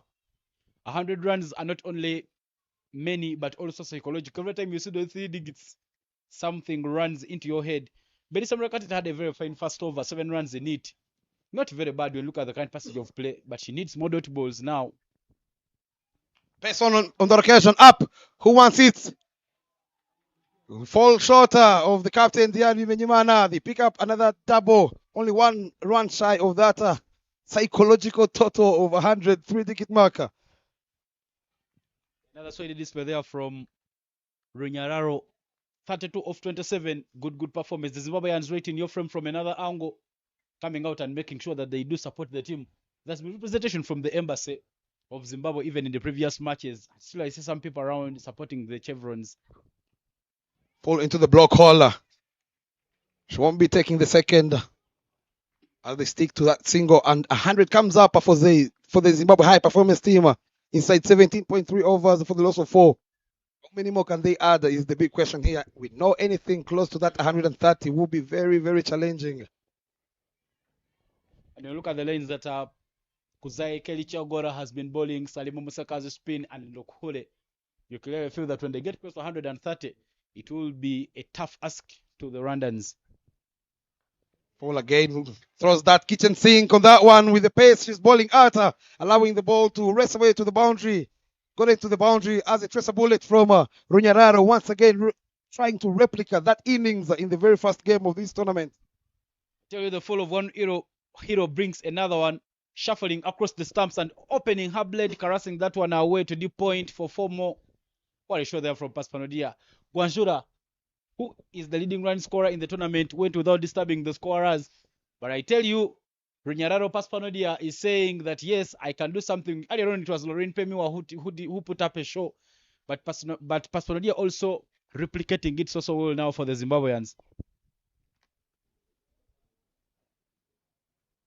Pace on that occasion. She scored the 40 of 36 in the very first game. 6 boundaries is Runyararo not out, making sure they chase down that 139 for Team Rwanda in the very, very first game of this 12th edition of the Kwibuka T20I. She's licked a lot of runs against the Zimbabwe high performance team. Is that lady there on your screens, Belisa Mrekatete. Scored a 50, interestingly, Ivan, in that game. Her first half century, 54 of 23, but she has a lot of work to be done with the ball. Full again. Pace on that occasion as we come to the end of the 18th. Scoreboard rating 104 for the loss of 4.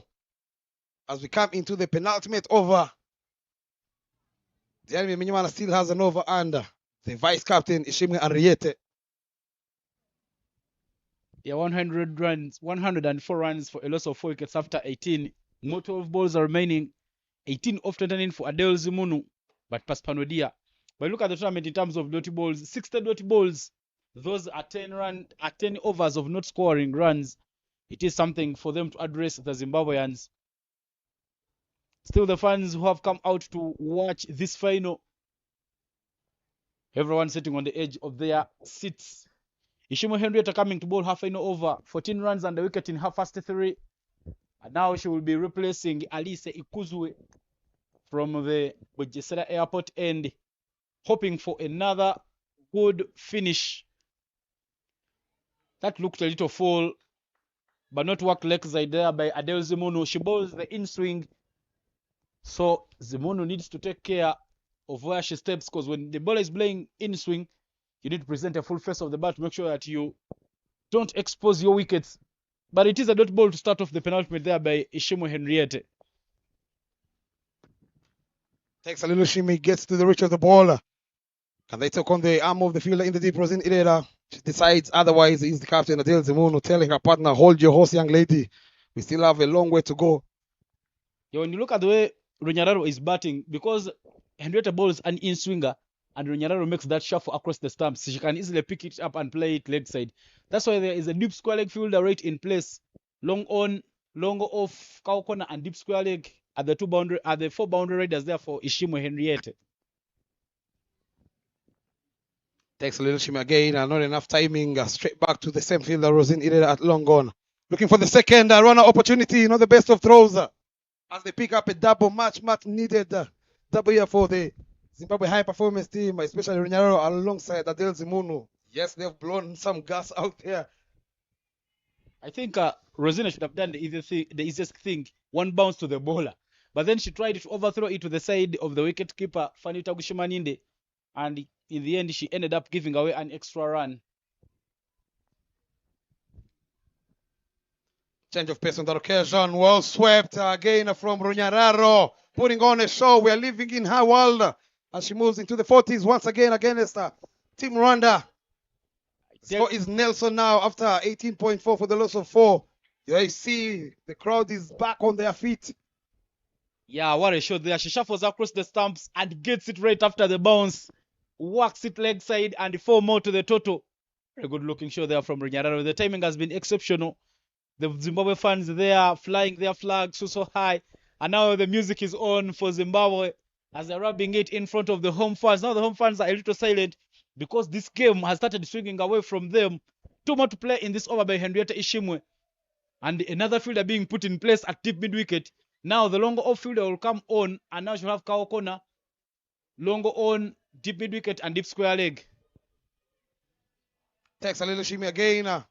Straight back to Rosin Ilera, who's done a lot of work in the deeper, but this time around, maybe she had you. She throws it back to the bowler herself, Henrietta Ishimwe. 8 runs coming off her last over of her quarter. She's gone for 22 so far, picking up a wicket. Desmond, on the other hand, she's played a very good hand knock there to make sure she builds up a partnership. Started off slowly. She's now already into the 19s. Walks it on the onside, straight to Merveille Uwase again. Butterfingers allowing these two to scamper for a quick run. 9 runs comes off the last over of Ishimwe Ariete as she finishes her spell, having picked up a wicket going for 23 in her 4 overs. It's the end of the 19th, the score reading 113 for the loss of 4. Last 6 deliveries from this grand finale. Zimbabwe High Performance Corps, of course, who won the toss and decided to have a bat first. They find themselves having lost 2 quick wickets in the power play. Yeah, it is full house here at the Gahanga International Stadium. One of the beautiful places that even people have been at the Lords to admire because there are 2 grounds within the same vicinity and you can watch games from both grounds. Remember last year's Kwibuka, there was a time where you could just stand in the middle. So that this time if the ball is on the run up, this time this side they are bowling. So you could tap on both of those. Adelzimun retiring out. And there will be more firepower coming in. Looks like Nyasha Gwanzura, but yet to confirm. Very selfless act there from the captain. So it's Michelle Mavunga who makes out to the Chris Gwanzura when they got out of the first ball of the innings. But they look a little similar in stature. And now, Belize Murekatete on the run-up. No guesswork there. Rwanda going for one of their very best at bowling during these death overs. Not sure this is a smart move. One way to find out. Belize Murekatete steaming in hard again. Into the pads down the leg side. Runner opportunity this time round goes for an overthrow. Comedy of errors here at Gahanga International Cricket Ground as they pick up a much needed double unnecessarily done by the youngster. Yeah, that is the disadvantage of the youngsters. They tend to do some things that don't show awareness, and then there is a way to call them from the umpire. 3 runs given away with the ball yet to be delivered in this final over. And I tell you, I even said it yesterday during the comms. Every time Rwanda loses a game, it doesn't hurt the youngsters so much. Fanny Mutakushumaninde and Ruth Wimana will move away. But you look at players like Diane Menyman who have been there, it always hurts them a lot. Pace on again, not enough timing straight to the field at short mid wicket. Giselle being the culprit there at short mid wicket, giving these 2 easy singles, edging closer and closer, still moving at 6.10. They can get to that 130, I'll tell you, Ivan. Should be an interesting grand finale of the 12th edition of the Kwibuka Women's T20I tournament. 43 of 33, Runyararo, and on strike. The Zimbabweans would love to see her more on strike because she's been enjoying hitting the ball around the park. Talk about enjoying. She takes a swing at that one, looking for the second, but this time round, a very good throw from the vice captain, Ishimwe Teresa. Straight back at the bowler, Belize Murekatete. She's not one of the bowlers, I'll tell you, who will change her pace. She will stick to bowling it full and straight and quick. It has no deep extra cover. This should be very, very suicidal. She would love to target that middle stump. She's using all her power and pace to deliver because she knows what it means for the nation. Why not, given that there's no game after the finals? Laura Pila. They all run for everything. The Zimbabwe high performance team. Much better comeback there from Belize Mrekete. Pace on, full and straight. Exactly how to ball at the death. Leg by signal by the umpire Gaston Ibizi. Yeah, Michelle Mavunga there showing too much interest but not finding any timing. 3 more deliveries remaining in the innings. 119 for a loss of 5 is what they do have. Zimbabwe women high performance. And you feel that the runs they are getting at this time might be the difference as we come to the run chase of Rwanda. It's how strong you finish, Ivan, as we see the last 3 deliveries from that lady, shot number 10. Paul again throws the kitchen sink at that one. They should be targeting the second. She knows she is running to the danger zone, but they decide otherwise. A lot is happening in this last over of the grand finale. That ball hitting her, I think, on the leg. But because she doesn't want to kill the momentum, she gets back to her run-up. The throw there timely coming in from Henrietta Ishimwe. Henrietta Ishimwe, not so easy to take a double off her because she has a strong arm. She's always hitting the gym and putting up the fight, and she knows what it means to be there. She's playing for the Rwanda in the Under-19 World Cup. So she knows how important it is. But Melissa will get to her run-up to bowl the remaining 2 deliveries. But now 120 is up the board. They may not reach 160, but I tell you, these 120 runs look many in the final. Can't agree less with you, Ivan. But again, a very good throw there. A rocket throw from Ishimi Ariete, denying these 2. Another double. Last 2 deliveries to come. Pace on again. A sloppy from the youngster behind the stump. Overthrows. Should be an easy double again for the Zimbabwe high performance team. These runs could be the difference in this particular game. I think someone should just go and tell Fanny that the safest idea in fielding is getting the ball and you be with it, because she's done 2 throws and they have costed her team extra runs, and these runs turn out to be the difference. Remember, Rwanda beat Nigeria by just 2 runs in their first meeting in this tournament. It shows you how the runs are very, very crucial. So if she just gets the ball and stays with it, the batters will not take the run. I agree with you. There's no need of that pressure from the youngster. Given that, of course, anything that they miss, they all need to run. Last ball to come from the first innings of our grand finale. 122 for the loss of 5. I'm still moving at 6.1. Can they get a boundary? Inside edges on that one. Commentators cast as they will finish the first innings with a lovely, lovely boundary inside edge from Michelle Mavunga through the kitchen sink at that one, allowing, of course, the pace of Belize Mrekatete to guide the ball all the way into the vacant fine leg region. Yeah, that chase going in vain for Mervelo Wase. She didn't time it well, but the quick outfield here at Gahanga gave them a chance. Despite effort there from Merville, the ball went all the way to the boundary. But what an innings. Rwanda to lift up the second trophy in this Kwibuka T20 International Tournament. They will need to hunt 127 runs from 120 balls. Need to dig that rabbit out of the hole. Let's have a look at the batting charter. Nothing much from the best batter in this tournament, Nyasha Gwanzura, who fell from the very first delivery of the captain, Dialmi Menyimana. And again, her partner, Kerin Dirai, again falling for the trap from Rosine Irera. But now that middle order batters, 31 from Lorena alongside Betty. Her contribution of 14 of 18, allowing these 2 to have a partnership. And at the end, of course, Runyararo alongside the captain, contributing 20, the captain retiring herself out. Very selfless act, allowing Michelle Mavunga, who struck the last ball for a boundary, and that not out from Runyararo, 45 of 35. The partnerships in this game, the 5th wicket partnership between Adele Zimunu and Runyararo has been the difference in the match. 65 of 53. Adele contributing 16 and Runyararo 43.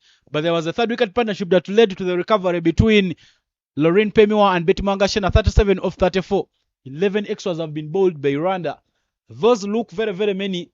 And you look at the bowling card there for Rwanda. Nearly, of course, 2 overs being bowled in extras. The captain didn't finish her spell, picked up a wicket from the very first ball. Expensive, went for 9 runs and over alongside Rosine Irera, who picked up a wicket, and Ruth Uwimana alongside Ishimwe Ariete, a wicket apiece, but a very good economy rate there from the left-arm orthodox, going for only 15 in her 4 overs.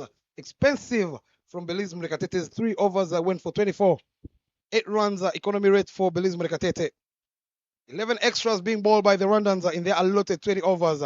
Zimbabwe High Performance, who won the toss and decided to have a bat faster. They have managed to post 127 runs for Team Rwanda in the next 20 overs. Do enjoy some of the highlights. We'll be back shortly for the chase.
Welcome back to the run chase.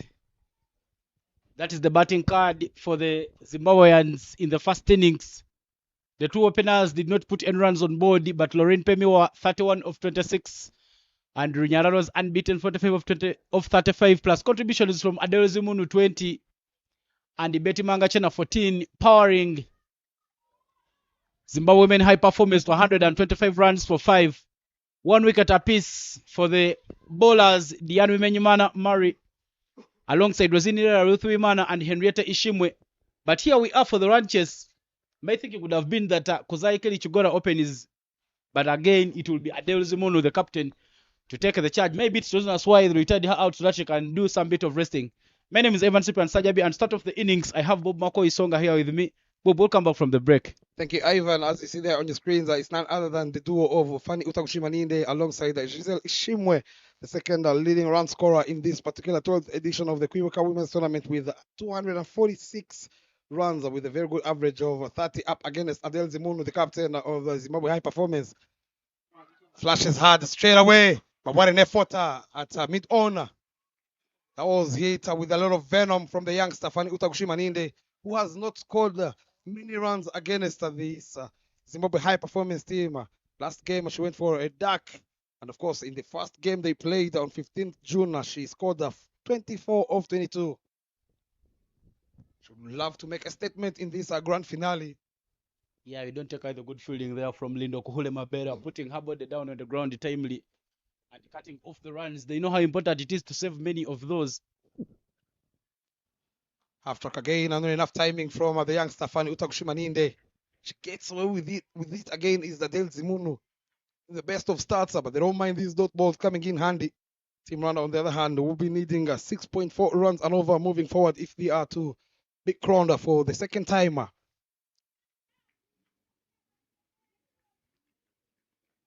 She did her part, is the youngster Fanny Utakushimaninde behind the stumps.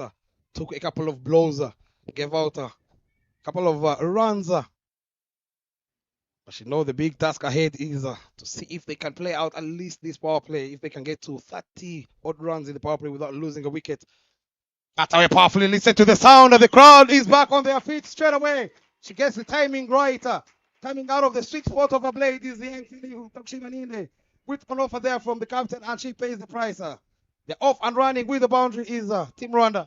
Yeah, Rwanda off the mark with that boundary into the surface, short and wide, and Fanny Utakushimaninde manages to play it down to extra cover to pick up the boundary. She is very, very good with the cut shot. She always struggles with the balls coming to her pads. And despite a deep point fielder who has been now switched to extra covers, that ball rolls all the way to the boundary. It's now 4 runs there for Rwanda to get off the mark. And the two fielders for Adele Zimunu, extra cover, and third man, but third man standing 2-2 wide. Very strong player she is. Square the wicket is the young Fanny Utakushimaninde. Look at her stance. She's always opening it up. Well played again. Guides it to third man. The crowd playing a very crucial role here for the host nation, Team Rwanda. Full crowd, as you mentioned earlier, here live at the Gahanga International Cricket Ground. I don't remember, Ivan, the last time I saw as many as these fans.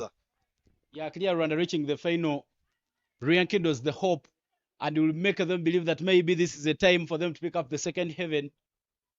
And they are cheering for every run, very, very important. Making sure that they do motivate the two batters who are in to continue firing. Current run rate 7 and required is 6. So Rwanda should take care of the wicket column as they keep finding the runs. Of course, when you listen to what the captain and coach, Leon Namuro alongside Diane Wimenyimana spoke about the press conference, this was a golden opportunity for them if they can pick up yet another trophy in the Kwibuka edition. Had hands on the occasion from Giselle Ishimwe straight to the fielder at short mid-wicket, no run taken. Given that, of course, there are no heavyweight champions along the likes of Uganda and Tanzania. They still have a long way to go, you'd say here. Yeah, you forgot to mention Kenya record champions with 4 trophies. Uganda and Tanzania, both of them have 3 apiece. But good recovery there from Adele Zimunu. And you look at Giselle playing that shot, a flick of sorts, but as if she was running into the shots. Into the shot, she could have flicked it to the fielder at mid-wicket, but the ball doesn't carry on. 122 from 115 is now the equation. Final ball of the over coming in from Adele Zimunu. Pace on effort ball there from the captain to close off the first over with the scoreboard reading 5-0 Team Rwanda.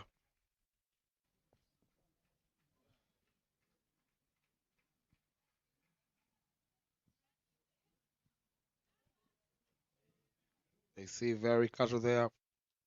Team Brazil, the equation on your screens, 122 to get from 114 deliveries are very, very possible. But there's only one way to find out. The twin sisters of Diane Mimimana coming to cheer for the captain. Bob, yesterday during that final group stage game, Giselle Ishimwe made a very huge milestone as she surpassed 2,000 T20 international runs. She reached the mark of 2,026 runs in 117 matches. What a performance there from her. She's really been a heroine for Rwanda, and now they'll be hoping that she can find runs. Zaikeri Chigora will be coming in to bowl the second over of the game. Talking about runs, she has 2 half centuries so far in this particular tournament as we are in the final. 66 of 49 against Team Malawi and 54 of 44 against Team Malawi. She's managed to score only 25 runs in the 2 times they faced off with the Zimbabwe high performance team. Up and over straight to the fielder at point. She makes a mess of that one. That would have been an easy catcher. She gets life is the young Fanny Utakushima Ninde. At some stage, everyone had his heart in their mouth here at Gahanga International Cricket Ground. She is living with herself. Nyashoka Nzula there at pointer. One of the most experienced players in those colors for the Zimbabwe high performance team. Yeah, a moment for them to regret Zimbabwe women high performance not getting hold onto that chance created by Fanny Utakushima Ninde. It results into a run and ejection now for Zaikeri Chigora. But you'll be looking at bowling the same line. Chigora bowls that top of offline. And look at that ball. Somehow she felt like she had gotten that Australian style catch. But again, the ball slipping through the hands.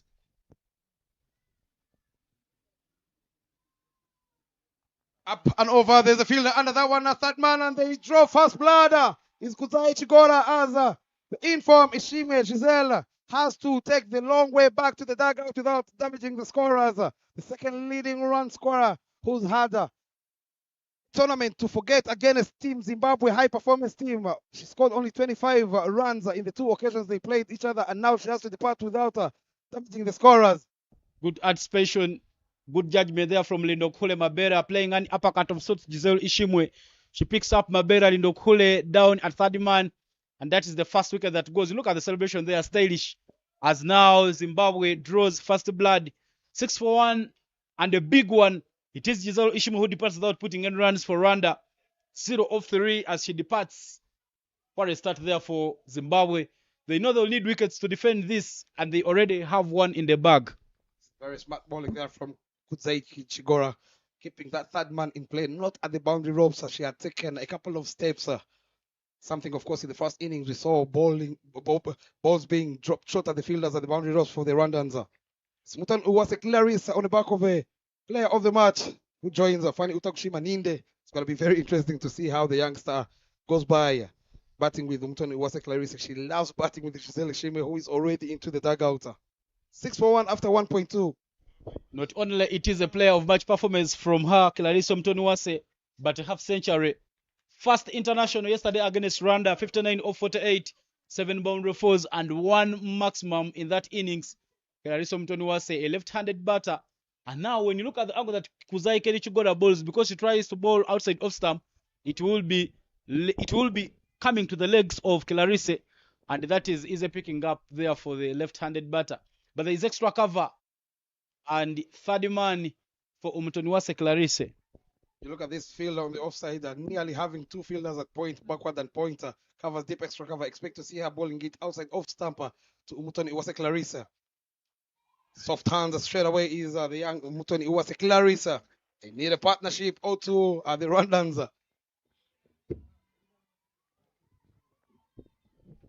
Dream start, you'd say there from that lady on your screens, Kuzai Chigora drawing fast blood. The big fish, Giselle Ishimwe, who is already in the dugout as her tournament came to an end. And it came to an end on a low. Many came out to watch her play. going across the line of that ball, which is bowled on top of off stump line. And you see the ball which gets some bit of bounce onto the surface is not easy to pull. So that's why you see these two ladies who have opened the bowling for Zimbabwe, Adele Zimun and Kusaikeri Chugora, they are hitting it too much into the surface that it gets that bounce. It doesn't be very easy for you to pick up. Yes, coming back to Giselle Ishimwe, who scored 246 runs in 8 innings for Team Rwanda opening the batting. It will be in vain, Ivan, if her team doesn't get over the line. Fantastic bowling there from Kuzei Chigora, only going for only one in her 4 balls. 2 balls to come. Round the wicket, right on the money from Kuzei Chigora. Bring out all the experience she possesses. All now, the player of her caliber. She won't go down without a fight. Quite a good over there. A run off the very first ball of the over, but it was a dropped opportunity. The second ball, she managed to get rid of Giselle Ishimwe 0 off 3. And now she's folded it with 3 dot balls. One more to play in this over. Good bowling, good lines, good adjustments there from Kuzai Keri Chigora.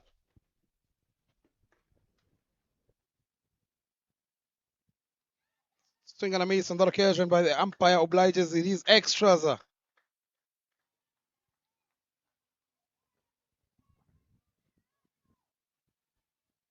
And you look at Haplan wanting to bowl that ball close to the 4th stump line, but the ball swinging away. She can swing the ball both ways. That's why she's dangerous to right-handed batters and left-handed batters. I don't mind that idea, given that she has 6 fielders on the offside, very packed, fully offside. Follow into the pads, works it on the onside, run opportunity, the best over. Communications between these two. Risky but effective as she gets off the mark is Mutoni Iwase Clarissa to bring us to the end of the second. Scoreboard reading 8 for 1.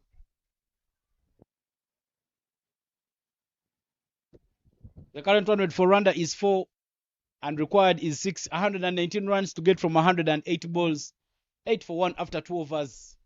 Now some bit of rebuilding work supposed to be done by these two. Many fans coming right there to watch this exciting final of the 12th edition of the Kwibuka Women's T20 International Tournament. A tournament sponsored by Dafabet, Sportsbox, Rwanda Cricket Association, not forgetting Gorilla's Coffee, who have been sponsoring the player of match in this tournament. But I tell you, we do come here not only to play. This tournament goes way out of the runs that are being scored and the wickets that are being taken. We do come here to commemorate the lives and the victims of the 1994 genocide against the Tutsis. As we say, remember, unite, renew. There will be a change in the bowling as we see the experienced Michelle Mavunga replacing the captain herself, Adele Zimun, coming in from the airport end. Talking about partnership. So far in this tournament, we've had 1350 partnerships and 100 partnership. And what exactly Team Rwanda needs at the moment, having lost the early wicket of Giselle Ishimwe, they need to build a partnership. We saw one earlier in the first innings of 69. They can get that partnership. Already they've been put on the back foot, moving at 4 runs and over. They need to get to that 6.61 runs and over if they stand a chance. Mavunga Michelle coming in to bowl for Zimbabwe. She has that straight cross arm action. I call it the Lasith Malinga action, as she deceives the batters as if the ball is swinging away. It's called a slingy action. Starts off with the dot ball. Straight away is Michelle Mavunga. And this is the start that Zimbabwe needs, picking up dot balls. They already have a wicket, and the dot balls will mean more pressure to these two batters. Fantastic starter of this chaser from the Zimbabwe high performance team. They need to kill if they are to kill this game at the chaser, they need to kill it in the power play. Make sure they don't leak a lot of runs. And keep, of course, building pressure with those dot balls. Swing and a miss again, full on that occasion, getting that lateral movement, stepping away from the left-hander. Indeed, the start should have loved 2 dot balls. When you're replacing Adele Zimun, who bowled a fine first over, you need to make sure that you also bowl well in tandem with her. And the change means that Rwanda will not be getting used to just one thing. There will be many things that will be coming their way, so they have to adjust and adapt to the bowling of Zimbabwe. She's faced 6 so far for her 1 run. And given the way she's been swinging the balls out, I don't mind chipping in a slip in play to see if you can get that outside the edge of Clarissa Mutoni Iwase. Again, Ivan, I'm not sure why she's in a hurry.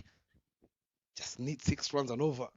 If you can get those 3 singles and even a boundary to make it much better. We saw earlier they knew how to pick their boundaries are the Zimbabwe high performance team.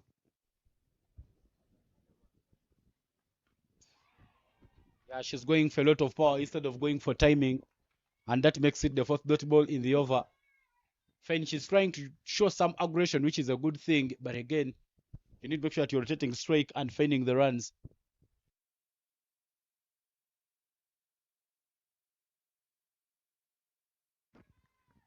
Fantastic start of her over is Michelle Mavunga. 2 more deliveries to come. She would love to pick up this wicket of Mutoni Uwase Clarice, who's looked to be struggling with that slingy action of hers. Inside edge, straight to the field, a short fine leg. Another dot ball, pressure climbing here, you'd say, here for the Rwandans. Yeah, now a very good over there for Zimbabwe women high performance. 5 dot balls in it. 119 from 103 balls. Michelle Mavunga into the attack, but looking very, very unplayable, not giving anything away to Rwanda. She has extra cover and third man for the left-handed Umtonwase Clarice, but Clarice had failed her hitting arc, 1 of 9 in her innings. Swing and a miss again. Make that a maiden to start her proceedings is the experienced Michelle Mavunga as we come to the end of the third. Already halfway stage of the power play. And Rwanda find themselves on 8 for the loss of 1.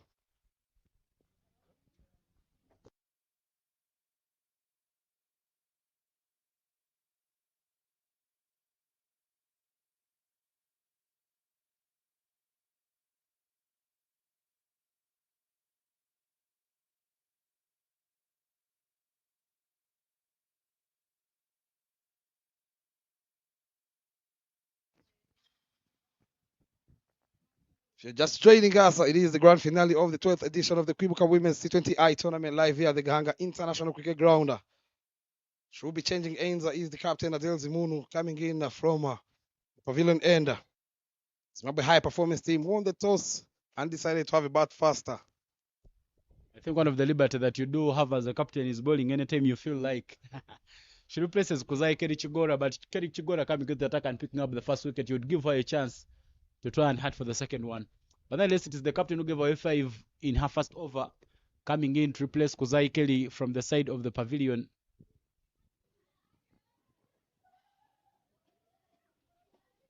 Swing and a miss. Pace on that occasion. Beats the outside edge. No slip in play for the Zimbabwe high performance team. They've threatened that outside edge on a couple of occasions. Don't mind to see that slip fielder come into play to build more pressure to the Rwandan batters who have found it very, very hard with the new cherry, of course. It will be all smiles for Zimbabwe at the moment because they are doing the good work which is needed of them, picking up the dot balls. Now 7 dot balls in a row for Zimbabwe. Soft answer from the young Fanny Utakushimaninde. Make that 8 dot balls on the trot.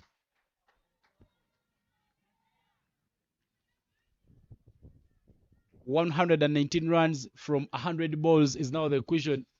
Current run rate is 2 and required is 7. As they keep looking for the singles, they will be hoping they can get some overs to target. Now the Zimbabweans very, very loud on pitch, making sure that they do back up their captain as she continues to bowl for Zimbabwe women high performance.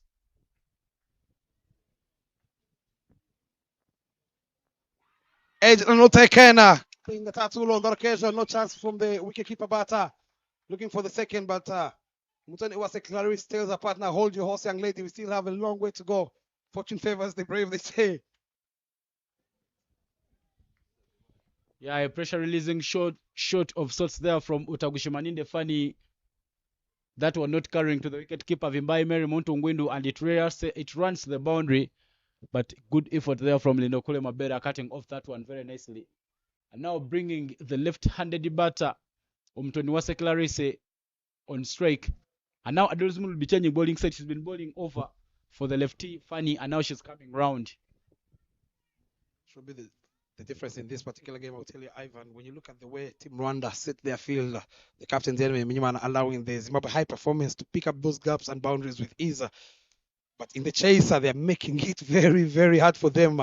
Everything they bowl, they make sure they play it straight to the fielders. I think that is most important, much important for you as a bowler. When you set up a field, make sure that they are playing as per your field setup. And it is what these two are doing at the moment. Michelle Mavunga, after bowling a maiden in the run chase. A maiden run chase means pressure to the batting side. So now Zimbabwe will need to get out of the blocks and start feigning the runs, lest the game is running out of hands for them. Stays back into her crease, trying to access the onside, but again, swing and a miss from Umutoni Uwase Clarice, who's already faced 2 overs for just 1 run. Smartly done by the captain, Adel Zimunu. They keep on applying pressure to the Rwandan batters. Coming back to Michelle Mavunga, not many times you see Ivan in a grand finale, a bowler bowling a maiden. That is gold any day, any time. And now, given that she still has 3 more overs. The 2 finals that Zimbabwe Men High Performance has lost in this tournament, they have lost chasing a target. But when they got a chance to set, looks like they are now on top of things. Upish and straight into the backhand hands of Nyasha Gwanzura. Michelle Mavunga, beg your pardon, and Umutoni Uwase Clarice has been put out of her misery for her pedestrian knockover. 1 of 13 deliveries. You'd feel that she was batting for the opposition side as they pick up their second. The changing ends bring them fortune is Zimbabwe High Performance team. Yeah, they needed a wicket, and now they have got the second one. Calm in taking that catch. Michelle Mavunga a little into the surface, and now thinking that she could have hit it on. The music there coming in from the fans who are supporting Zimbabwe at the moment. Their flag now flying high in the air. 9 for 2. Rwanda not finding the runs. Current run at 2.25, required 7.23. 1 of 13. Clearly taken out of her misery as he did say Bob. Umutoni Clarissa departs. And the captain for Rwanda makes her way to the crease. Her highest score in this tournament is 49. But now still work for them to do if they are to continue finding the runs and if they are to cross the line this afternoon. Moving at 2.25 runs and over is Team Rwanda in this final. 9 for 2 after 2 more overs to be bowled in the power play. Needing 118 in 96 deliveries. There you see on your screen some young kids coming in to cheer for their sisters here.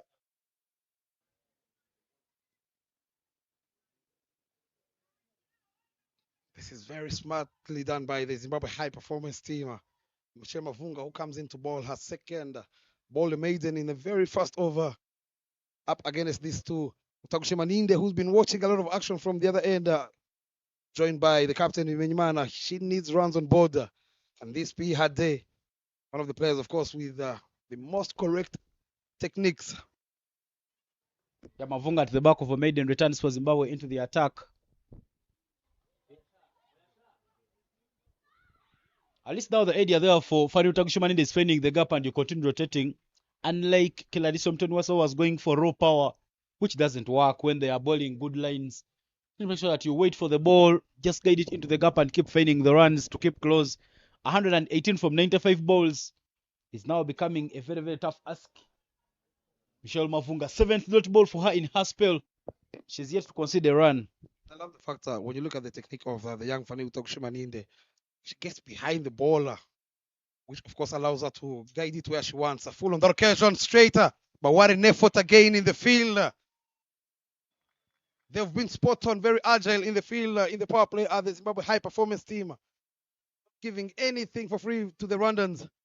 That was struck powerfully by the young Fani Utakushima Ninde. Keeping, of course, the boundary option out of the equation at the Zimbabwe High Performance team. She has a third man in play. And a deep extra cover. Full again, a lovely shot, straight as a die between those two fielders. The chase is on by the two fielders. What an effort again in the deeper, not allowing the ball to cross the boundary ropes. So they pick up 2 runs.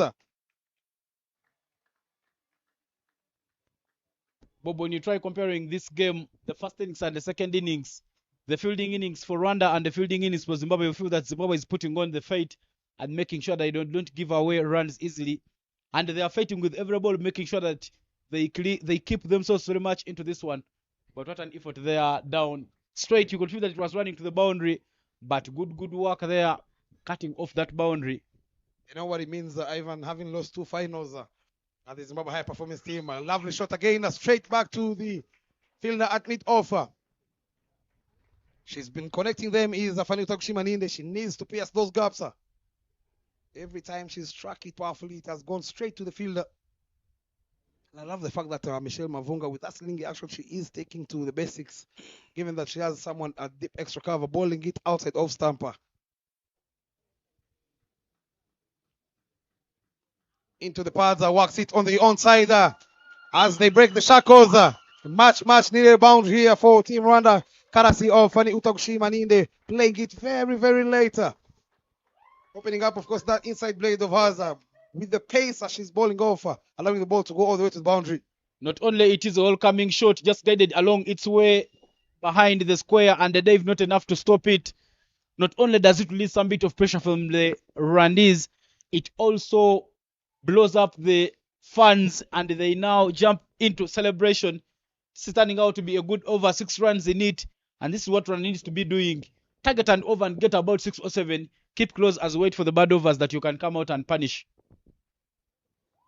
Swing and a miss from Fanny Utakushimaninde. Very good comeback, bowling it outside off stamper. As we come to the end of the fifth, it's 15 for 2.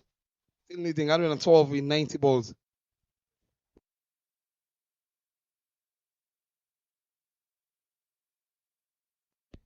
More fans there right in your frame. 15 for 2 after 5 overs. 112 to get from 90 balls. Say Landrero Rangwa, the development manager for Rwanda Cricket Association, is marshalling those troops, the troop of the China cricket fans. It's part of his project because the development manager. So development comes from right down. Kuzai Kelichugora, who made the first difference for Zimbabwe, picking up the first wicket, the wicket of Giselle Ishimwe, will be the bowling change, replacing Adele Zimunu from the pavilion end. I love the fact that Adele Zimunu is rotating her bowlers to perfection. She comes back to bowl her second, picking up the first wicket, going for 3 runs. Swing and a miss there from the captain. I'd love to see Diani Mimana taking her time. I don't mind playing out a couple of deliveries. Maybe later on when the field is spread, you can start milking, getting those doubles and singles.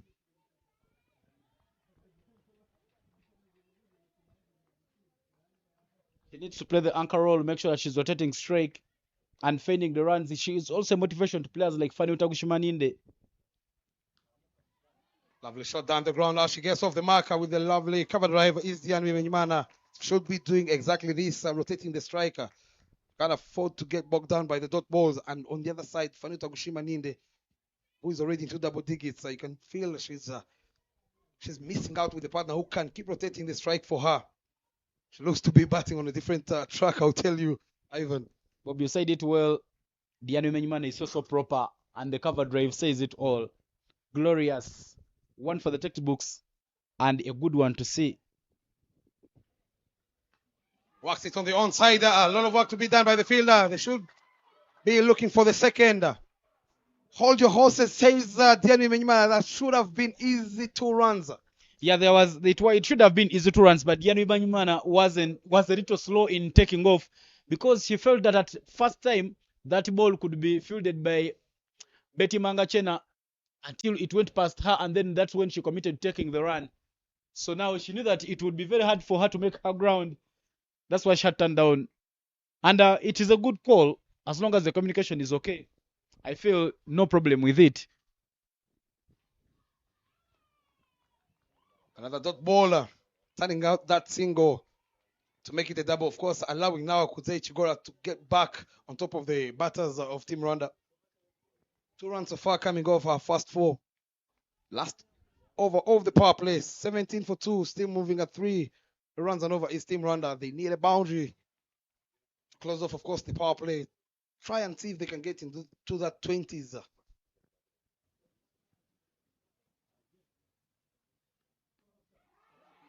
Works it on the onside. We'll have to wait for the indication of the umpire. Looked like it came off the thigh pad of the captain, Leg by is on offer, says Gaston Ibizi. Yeah, that one angling in from Kuzai Keri Chigora. And you look at Adiani Maiman trying to play the flick, but again to brushes the thigh pads. And it's runs. Now one more ball remaining to wrap up the power play. One ball to wrap up the power play. You'd feel on that occasion, Diana has missed out given that the fine leg is inside the ring. If she had some bat on that delivery, he would have run away to the boundary. Last ball to come. Cut away powerfully, but there's protection in the deep extra cover. Keeps the scoreboard ticking is the Fanny Utakushima Ninde. As we come to the end of the power play, the score is 19 for the loss of 2. Do enjoy, of course, some of the highlights of the power play. Yeah, it was a good power play there for Zimbabwe. That was the first boundary there scored by Fanny Utakushima Ninde. And again, the wicket of Giselle Ishimwe. A fine catch down at third man by that fielder there. Lindo Mabera. Ball has been flying around. That was the second wicket, a catch by Michelle Mavunga that got rid of Clarisse Umtoniwase. And now some boundaries there scored by Utakushima Ninde to lead the fight back. There will be a change in the bowling attack and also a change in the combs. Salimu Museka Princess will be taking on the bowling. I and Bob will do take a short break and will come Eric Niyomugawa and Enoch Gasana to take you through the next phase of the game.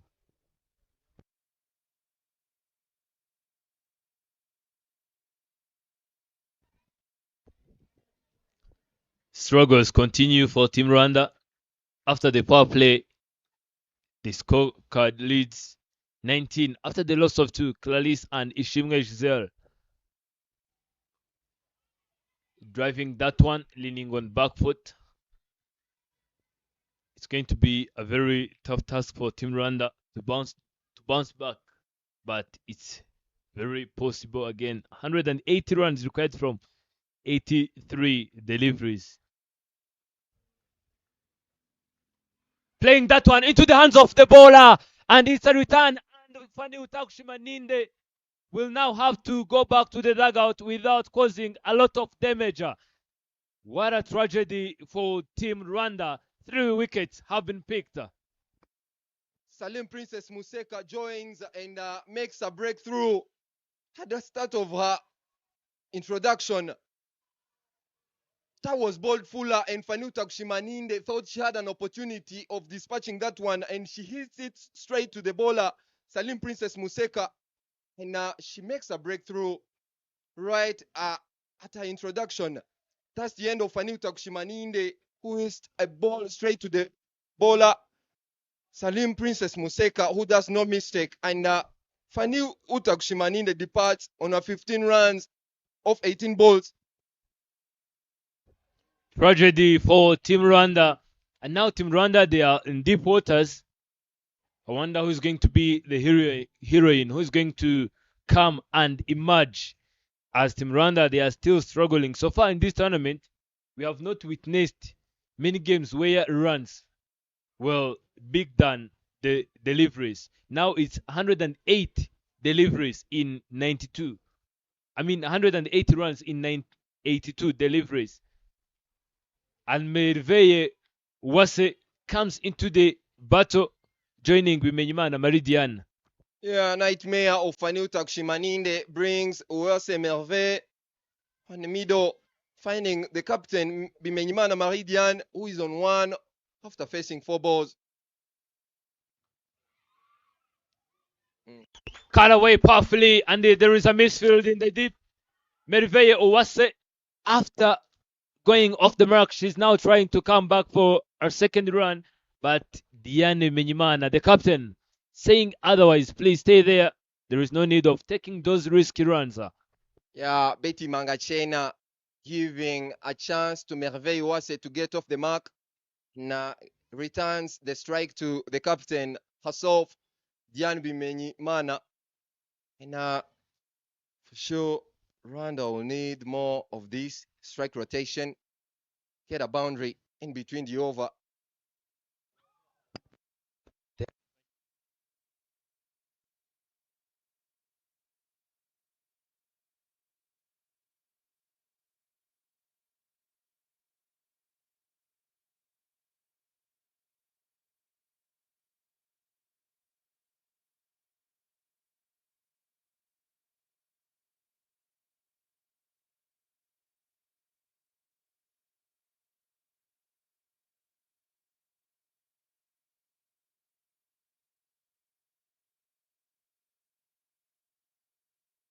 Yeah, you can't say that Diane is one of the fastest, but again, you should try your best and make sure that you get a double where people thought that was a single.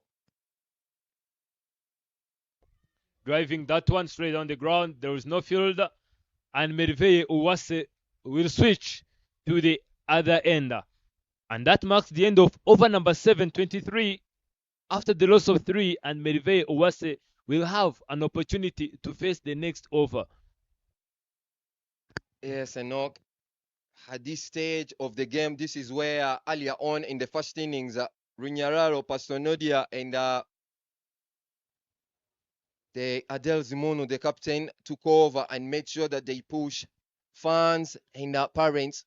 I see the captain's mother, Meridian Bimenyimana, the cousins, and Merveille Wase's mother joining to watch the game and make sure that they support the babies outside in the middle.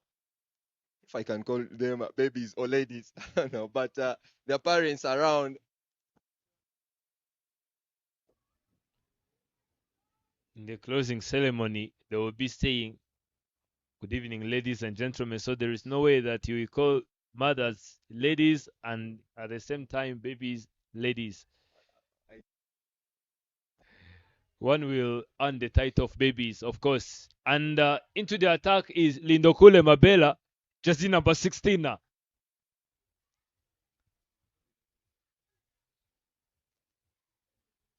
Swing and miss is Merveille Uwase. Team Zimbabwe tightening the scores here at Gahanga Cricket International Stadium, Kigali, Rwanda. It's Kwibuka Women's Tournament, edition number 12. Missing the line, but Merveille managing to pull that one straight on the ground, and it will be a single. Eric, since the inception of Kwibuka, Team Rwanda have reached the final back in 2023, and they lifted up the trophy. They have won against Uganda, and Team Zimbabwe have been to the finals 2 times. This is their 3rd time. I think they are looking forward to lift up the trophy. And trying to direct that one, and that delivery beats up the wicket keeper and the batter, and it will go all the way into the vacant place there at the long stop. There will no fielder, and it will be a single. Yeah, I guess there was a part of the bat from Bimenyimana Meridian. Harito connection guides that one straight into the 3rd man region for a single. Guiding that one, but straight to the fielder at point. Previously, it was tragedy when Giselle Ishimwe was dropped at point. Team Rwanda thinking that Giselle got the 2nd life.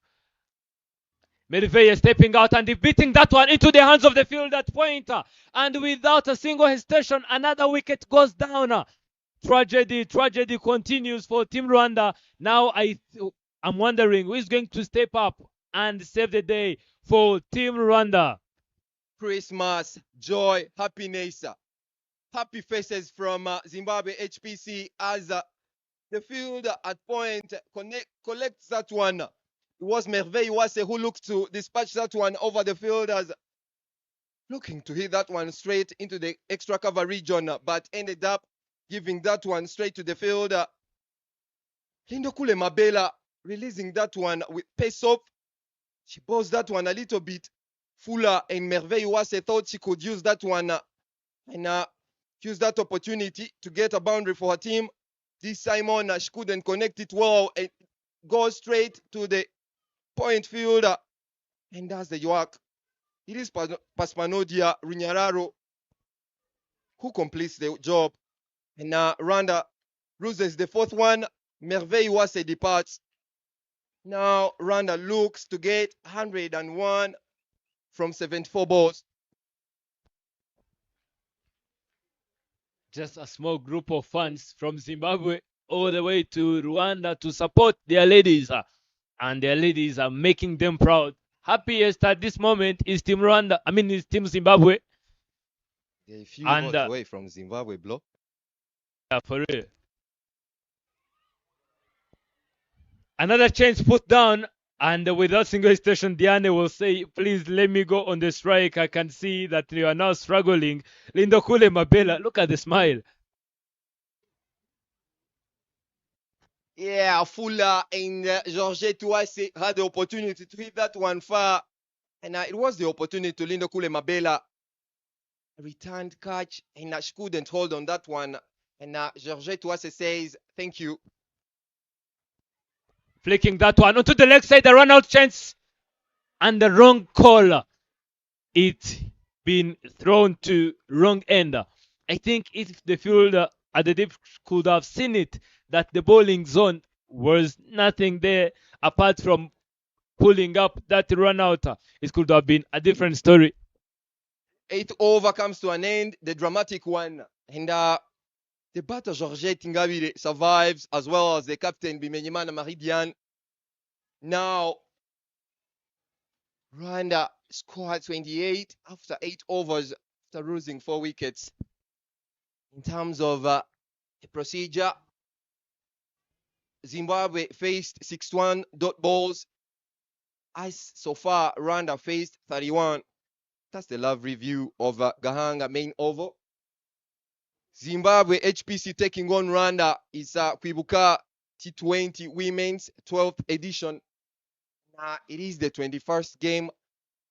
The last one, the final. Ngabire Georgette is off the mark after picking up that single. And Eric, Team Rwanda really needs a partnership, and this will be the partnership. Ngabire Georgette will be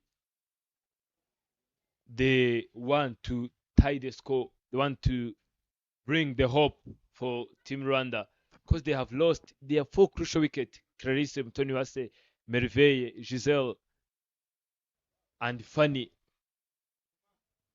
Stepping out and missing it completely. Loud appeal and finger goes up. Another wicket goes down. Ngabire Georgette without contributing anything to the score. Now she will have to I beg your pardon. It's not Ngabire Georgette, it's the captain. Ooh, tragedy, and the tragedy continues for Team Rwanda. Salim Museka Princess makes another breakthrough, bowling that one a little bit quicker, and the captain Diane Bimenyimana takes a little shimmy, attacking the ball and missing that one helps the wicketkeeper Mutungwindu finishing the work. Yeah, Diane looked to play that one a little bit straighter. Salim Museka bowling that one a little bit fuller. A little shimmy from Diane Bimenyimana, the captain. She couldn't connect that one, and it went straight to Mutungwindu, the wicketkeeper, who does the fine job for Zimbabwe HPC. Rwanda loses a 5th one. Now Rwanda, they're on 28. 5 wickets down. 9th over, being the biggest for Zimbabwe HPC. Salim Princess Museka's introduction, changing things, and brings nightmares to Rwanda.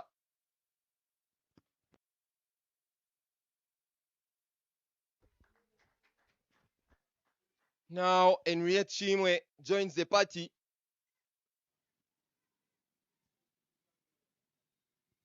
Georgette Ngabire now needs to read. These two are the recognized batter for Rwanda. Yet to see Alice Kuzwe and Belis Mrekatete. Hitting that one straight on the ground, and the fielder in the deep not giving it a chance. And the boundary comes in one away for Ishimwe Henrietta to go off the mark. Straight as an arrow. Henriette Chimwe opens the account, hitting that one straight into the side screen between two fielders, long on and long off. It was really quick. In the brink of an eye, it was at the boundary. Salim Princess Museka bowling that one a little bit fuller, and then Red Chimwe says, thank you. I'll enjoy this one. Party and party continues. Shimwe Henrietta have been saving the day for Team Rwanda. Now, can Ishimwe Henriette carry the team through? Zimbabwe are taking complete control of this contest, putting Rwanda under immense pressure. Edging that one, and there is no fielder in the deep. The ball is racing all the way to the boundary, and another boundary comes in. What a way for Ishimwe Henriette to finish the over 4 boundaries in this over, and you can see the fans all around of the ground. They now cheering. Ishime Henriette is now the name. Outside age, Henriette Chimwe, health age of the bat, helps that one sailing to the boundary. It was balled quicker from Princess Salim Museka, and joy, happiness, and party for the fans, young lads, all people, parents, fathers around to support Rwandan side. Now the equation is 91. Rwandese are looking for 91 runs to go back with a win. What a shot that rest to the boundary in no time. And now Lindokule Mabela is back into the strike. Lindokule Mabela, after giving away just 4 runs and picking up 1 wicket, and now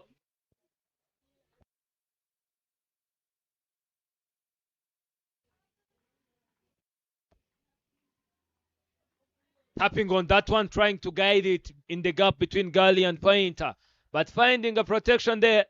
Now Team Rwanda, they are looking for the right place, for the right time and the right moment and the right delivery to come back into the block hole is Georgette Ingabire.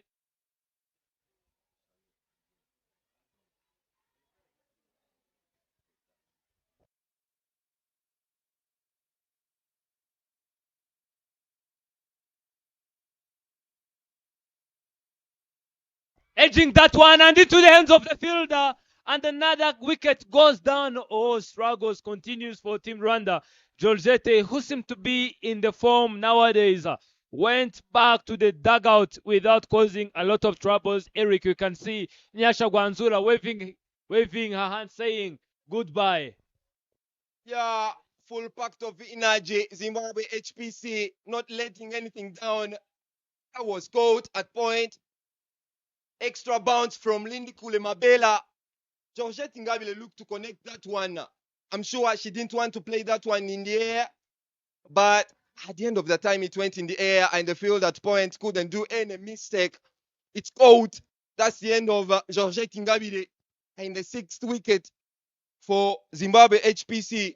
Georgette Ingabile walks off after scoring 2 runs, 5 balls. Rwanda now in trouble, nightmares for Rwandese. Scoring 36 after losing 6 wickets. We into 10th over, and now that brings the hydration break as we keep on passing the message of Kwibuka at the 32nd time. Remember, unite and renew. That's a love review of Gahanga, Enoch, Joy. Zimbabweans are really enjoying. Rwandese are facing one of their worst times. They will be looking to come back, and you just don't say it. You will need to change something. In Riet Shimwe, Alice Kuzwe, Beatrice Mlekatete, Giovanni Swase, and Ira Rosine will be required to do work. A very, very big one. Crucial moment for Rwandese. Happy moments for Zimbabwe HPC. Going and going, getting closer to the last part of the game, halfway. I don't know what to say, but Rwandese not the happiest at the moment. Alice Kuzwe and Henriette Shimwe will be required to do the work that they've been preparing for all these months that was preparing. They're capable. Henriette and Alice are very capable of finishing the game for Rwanda. But again, much and much work needed from them. So far, so good for Zimbabwe. Now, Rwanda will need that comeback for sure. And if Team Rwanda can bring back this contest to their hand, it will be the most successful chase we have witnessed on this ground, Eric. And Aris getting a welcome of a wide delivery is Ndokure Mabela picking up a 2nd wicket, offering 5 runs in 1.3 overs.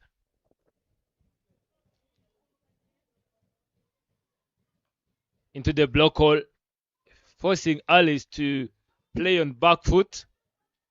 And now Team Rwanda, Adele Tuizele, the assistant coach of women's side, was there in the middle. I don't know what he was telling them, but in few deliveries, we will see what was the message. As Alice Ikuzwe is lifting up her bat like she wants to clear everything coming in her way. Now Team Rwanda, the supporters of Team Rwanda are firmly fixing their eyes on the blade of Aris and Ishimwe, as this is the partnership which is going to define what will be the outcome of this contest. Hitting that one up in there, the chest is on, and they will be coming for the second one, and 2 runs will be picked from Lindokule Mabela's delivery. Aggressive, and Alice Kuzwe and Red Shimwe really fast in the middle, managing to score a double, running really faster. Alice Kuzwe and Red Shimwe, who are in charge now to take Rwanda across the line, now required to get 9 runs every over. Now looking for 87 runs from 61 balls. Rwandese trying to guide that one through, and that marks the end of the very over. 10 overs done, and 87 runs are required from 10 overs.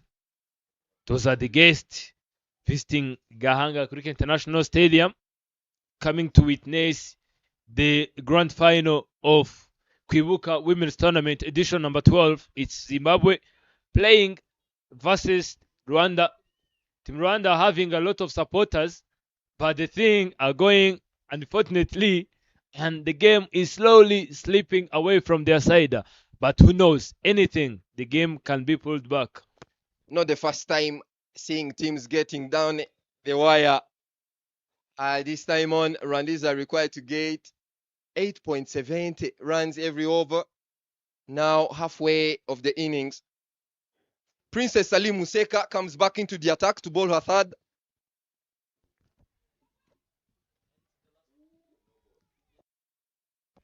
Ishimwe Henriette starting off with a very warm welcome from Salem Seka, and it's a no ball. Now let us see who's going to get the most out of this delivery. It's Salem Seka versus Ishimwe Henriette.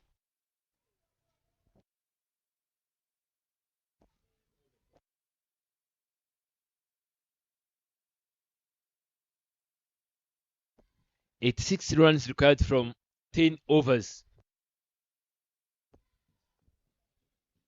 Ishimwe stepping out and hitting that one up in there. Is it going to be a maximum? Yes, it is. Much needed maximum for Team Rwanda. Now Ishimwe Henriette stepping in and standing tall and hitting that one upishly and up enough. That's massive, Eric. Henriette Shimwe says, "Hola Rwanda, I'm around and I'm here to do the job." She connects that one power free, pure intentions, and the connection gets that one over the lob. Henriette Shimwe from Dela says, hello, I'm here to do the job. She does it, of course. That's a maximum, adding to the total of Rwandese. Now moving to 47, pressing that 50 runs mark. Henriette Shimwe singing praise songs. Once again, into the end of the field, and it's dropped. Drama at Gahanga Cricket International Stadium. My lord, the one man left standing for Team Rwanda was way too close to be caught, and the goals of cricket, providing second life to Ishimwe Henriette, 14 of 7 deliveries. Pressure to both teams. Salim Princess Museka pulls that one in the broccoli a little bit wider, and Red Shimwe couldn't connect this one. It's another dot ball from Salim Princess Museka, and Red Shimwe up to the task now. Massive hit now, massive hit, and into the gap, one bounce and the boundary. Now the man of the hour is Ishimwe Henriette. The one man who decided to stood tall for Team Rwanda is Ishimwe Henriette. What a way to cross the mark of 50 runs. Now Team Rwanda, they are into 50s. Christmas comes very early in June for Henriette Ishimwe. Connecting that one, goes the under reach and guys that one in the vacant region. The long on field was a little bit straighter towards the side screen, and she connects that one. It's Henriette Ishimwe in the gap. 4 runs, adding to the total of Henriette Ishimwe, now closing to 18 runs off 9 balls. And Rwanda getting into 50 runs. 52 for 6. It's Rwanda now doing things. Now required to get 8 runs, 0.14 every over. Currently, they're getting 4.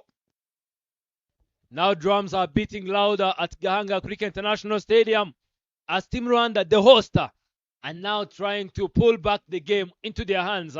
Now things are unbalanced. We're halfway there. 10.4 overs have been played. So far, Team Rwanda have faced 41 dots and 15 singles, 2 doubles, 5 boundaries, and 1 maximum. It was Lindokule Mabela, it was Salem Seka, bowling that free hit straight to Ishimwe Henriette without single station. Ishimwe Henriette carried it through. Joy for Henriette Ishimwe, nightmares for Salim Princess Museka, going for 11 runs in this over. Oh, swing, big hill from Henriette Ishimwe. No connection at all, but the intentions are clear. She's looking for big and bigger. Now Rwandese are going well, smoothly approaching their target. Now on 76. So loud, Gahanga. Playing that one back into the hands of the bowler. And that's the end of over number 11. 51 runs on the board after the loss of 6. Now the required run rate is for 80 runs and the current run rate is 4. I know the happiest must be the fans up in the pavilion. Yeah, full packed. Gahanga is full packed. Kids, parents, husbands, everyone is around here to support Team Rwanda and Team Zimbabwe HPC. Yet to see the results, but every team is up to the task. Now, in the attack, Lindokule Mabela comes back from Pavilion End. And the batter on strike will be Alice Kuzwe. Henriette Ishimwe changing things here, bringing back the smiles to the fans. Enoch, are you enjoying? I'm just doing commentary.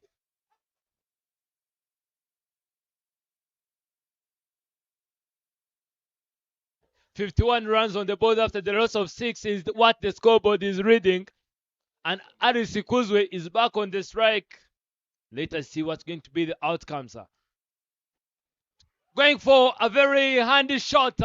It's Aris Kuzwe. Now you can see fielders are being sharper. Batters are now back into the contest. Who is going to win this game? Who is going to lift up the trophy? It's finals.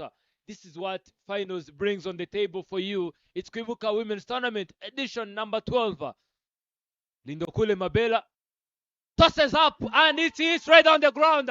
There is a fielder. There is a fielder and it will be just a single. Yeah, Lindokule Mabela bowling that one a little bit fuller, and Alice Kuzwe thought of going big.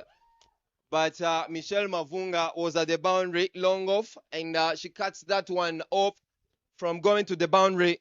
A single taken from Alice Kuzwe. And in the favor of Rwandan total, adding a single run.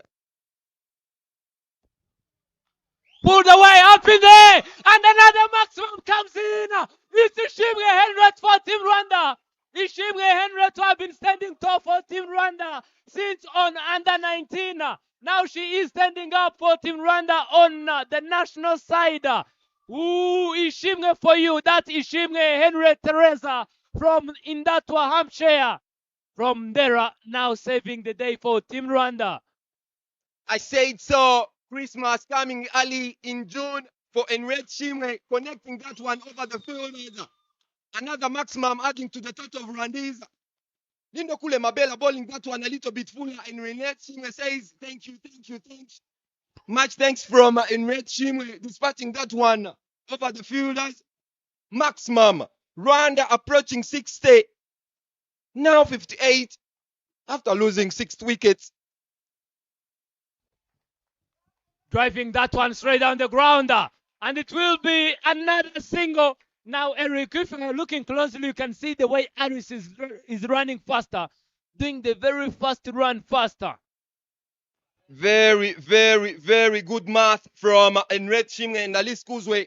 Alice Kuzwe, knowing that Enred Shimwe is in touch and allowing her to get a single on the 5th ball so that Enred Shimwe can face the other over on the other side. Very, very good tactics from Rwandese, Alice Kuzwe and Enred Shimwe. So far so good. The 12th over comes to an end. Now the score is 59 after losing 6 wickets. In your frame is Nigeria, who won the 3rd place earlier in the morning playing Brazil. And the Malawians, really, really lovely afternoon here. Sunny fans around, enjoying. And Henriette Shimwe says, please let me enjoy my Christmas this early. It's in June, but for her, it is Christmas. Henriette Shimwe standing tall for Rwandese when it's most needed. What a response from the hoster. Previously, back in 2023, when Team Rwanda have won, it was relying to 2 maximums delivered by Ishimwe Giselle. And now it's not Ishimwe Giselle, but Ishimwe Henriette. Playing that one up in there. There is a fielder. There is a fielder in the deep. And it dropped. What a chance to provide to Ishimwe Henriette. My goodness, Zimbabwe is now the unluckiest at the moment. Team Zimbabwe dropping a much, much needed catcher. Look at the Ishimwe Henriette's position. Mavunga. Michelle Mavunga bowling that one fuller. Henriette Shimwe says, you gave me Christmas, but I'm looking for Easter as well. She connects that one very well, but the fielder couldn't hold on that one. I would like to say sorry, but again, it goes in the favor of Henriette Shimwe, going big and bigger, getting a double, adding to the total of Rwandese. Driving that one straight down the ground. And now Team Rwanda have found another gear in the right time. Moving, they were moving on 4, and now they are moving at 5 per every delivery. And now Team Rwanda, they are right back in the contest.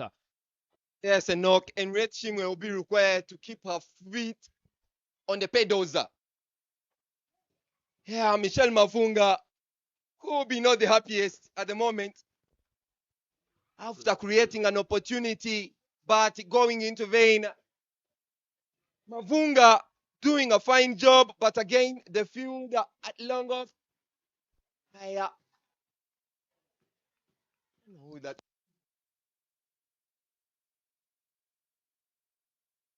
Going well and well is Rwandese, now scoring 62 runs. 60.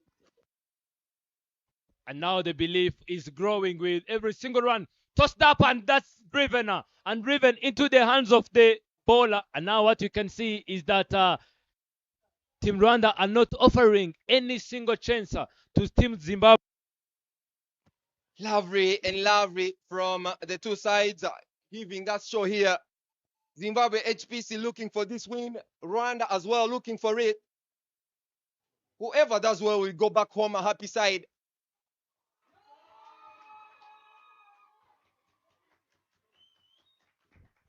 A well-taken single again from Ikuzwalisi's blade. Now brings another run to the total of Rwandese, getting a single to complete. 63 runs on the board. Going well and getting closer.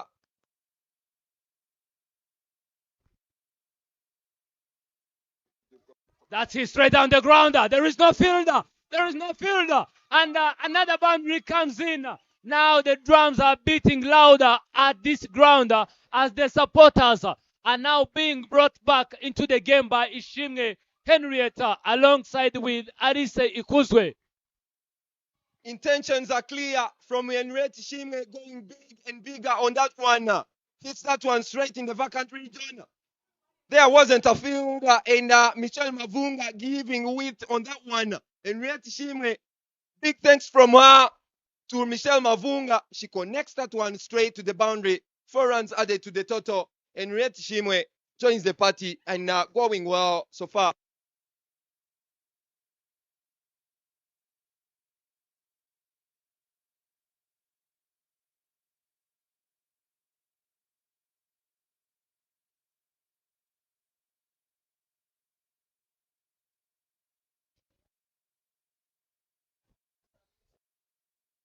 And now, after the comeback, the strong comeback from Team Rwanda, Adele's Munu being very clever and bringing back her own bowler, Kuzai Chigola, one of the best, not only in Zimbabwe, but in the tournament. I'm telling you, we have seen her delivering. Now she is very back into the attacker. Arisi Kuzwe on the crease, stepping out and hitting that one straight down the ground. It's a misfielder, and they will go back for a single.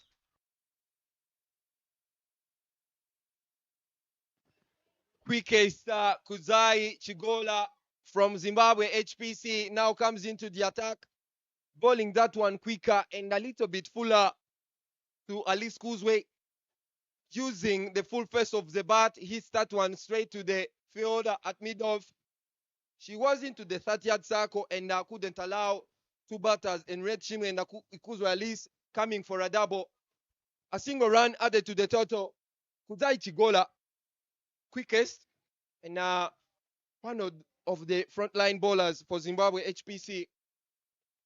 Joy and joy for Rwanda. And Zimbabwe are looking to break the shackle. Playing that one on back foot is Shimge Henry. And for Team Zimbabwe to win this game, there is no other shortcut. It's all about breaking this partnership. Because Shimge Henrietta have been playing with Arisa Ikuzu. They do know and they do understand each other on the extent they can carry the team through on their back. So if you can't manage to break this partnership, I can't guarantee you anything. Yes, Enoch, you're spot on. These two, it's not their first time to bat together. So I always say that they are capable. Oh. A misfielder from Team Zimbabwe. And now Aris will be going back. Shimge is back and Aris is right on the money. And now Team Zimbabwe, pressure is coming up. As we started, it was Team Rwanda working on pressure, and now it's vice versa. It's Team Zimbabwe, Eric. That misfield from the field at Covers region, Princess Salim Museka makes the two batters coming for a double. And Henriette Shimwe just look to time that one. It goes past the field at Covers region. Princess Salim Museka gives them a chance to come back for a double. 2 runs added. Rwanda now 70 runs are up. Kuzai charging in straight to Ishimge Henrietta. Playing that one but not getting that connection. And they will be rotating for another single. Singles, doubles, boundaries, and maximums coming into the place. Is the name Ishimge Henrietta Theresa. Yeah, Henriette Shimwe being one of the experienced batters of Rwanda. She's been wherever the world playing this game, cricket. She's been in Malaysia recently, played for Bami Army in England. Now she plays for Indatu Hampshire as well.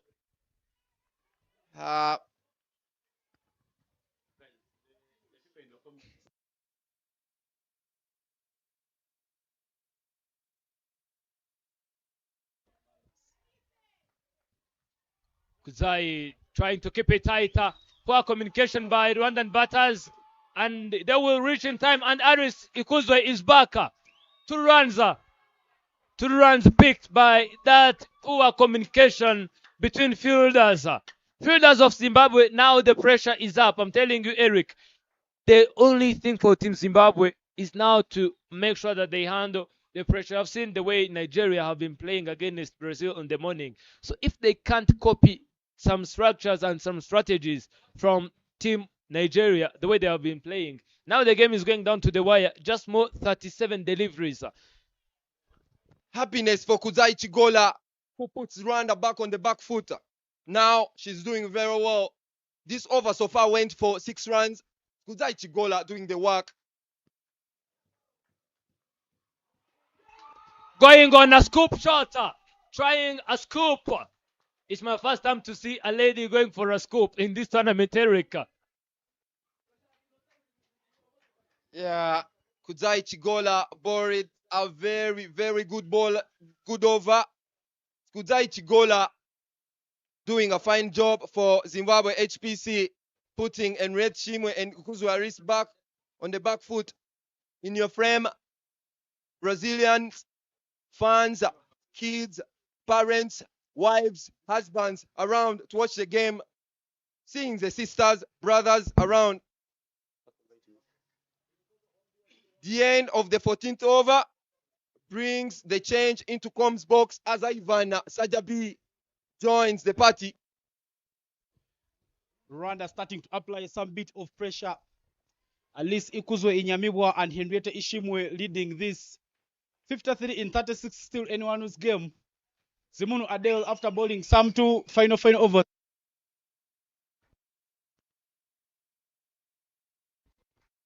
6 runs from Adele Zumunu's to first over and a wicket in them, but now she will need to bowl some tight lines here.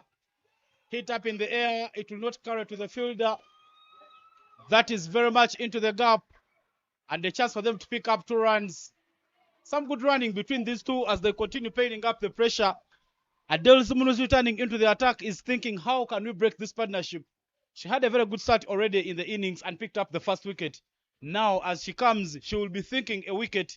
If they can get Henrietta Ishimwe, very, very well good for them, the Zimbabweans, because she's really causing most of the damage. 35 in 20, 51 more from 35, and still work to be done. Long on, long off at the boundary, third man and extra cover. Up in the air, there is a fielder, takes the catch, and Adele Zumunu does what exactly brought her into the attack. She's come to break a partnership, and she has gotten rid of Alice Ikuzwe. Joy and happiness for Zimbabwe HPC. Happy faces now. They've been under pressure for a couple of overs, but this time on, Alice Kuzwe giving a chance for them to smile again. It's a catch, and that ball was bowled a little bit shorter. Alice Kuzwe trying to work that one on the square leg side, playing that one over the square leg fielder who was in 30-yard circle, but no connection at all, and guys that one straight into the hands of the fielder. 51 in 34, this game can go in any direction. But now Zimbabwe will have some bit of a breather because they have broken a partnership. 10 of 14, Alice Ikuzwe. A well-calculated catch there at square leg by Runyararo Paspanodia and Adele Zumunu. As she returns into the bowling attack, she manages to break a partnership. 76 for a loss of 7 after 14.2 overs is what the scoreboard reads. And I tell you, this game is evenly poised. But now there will be a new batter at the crease. And this is what Zimbabwe will be looking out for. Berisa Murekatete is now in to make sure she continues some batting. The first time she batted, during the first meeting between these two teams, Berisa Murekatete scored the first half century of the tournament. So she's not really a batter that you can bog down. But she comes in, there is some bit of pressure and work to be done. Cow corner, long on, long off are all at the boundary. 51 in 34 is now the equation. Down the ground, but straight to the fielder, and it is a dirty ball. Zimbabwe will be looking at getting many dirty balls to keep the pressure on. Yeah, if they keep attacking Belis Mlekatete and make sure that the fielders are squeezing her to make sure that she faces more deliveries, will work for them as Henriette Shimwe is on fire on the other side. Going hard but missing that one completely, but top of offline there being bowled by Adele Sumunu. Just crossed to that fourth stump line and she picks up the dot ball. Berisa has power, but always her shot goes on the leg side of the ground. So when you're bowling it outside off stump, you keep her guessing. So if Adele can continue bowling there, she'll pick up the dot balls, and these dot balls bring back Zimbabwe into this match. Adele Zumuno been doing the work for Zimbabwe HPC. Now it's her time again.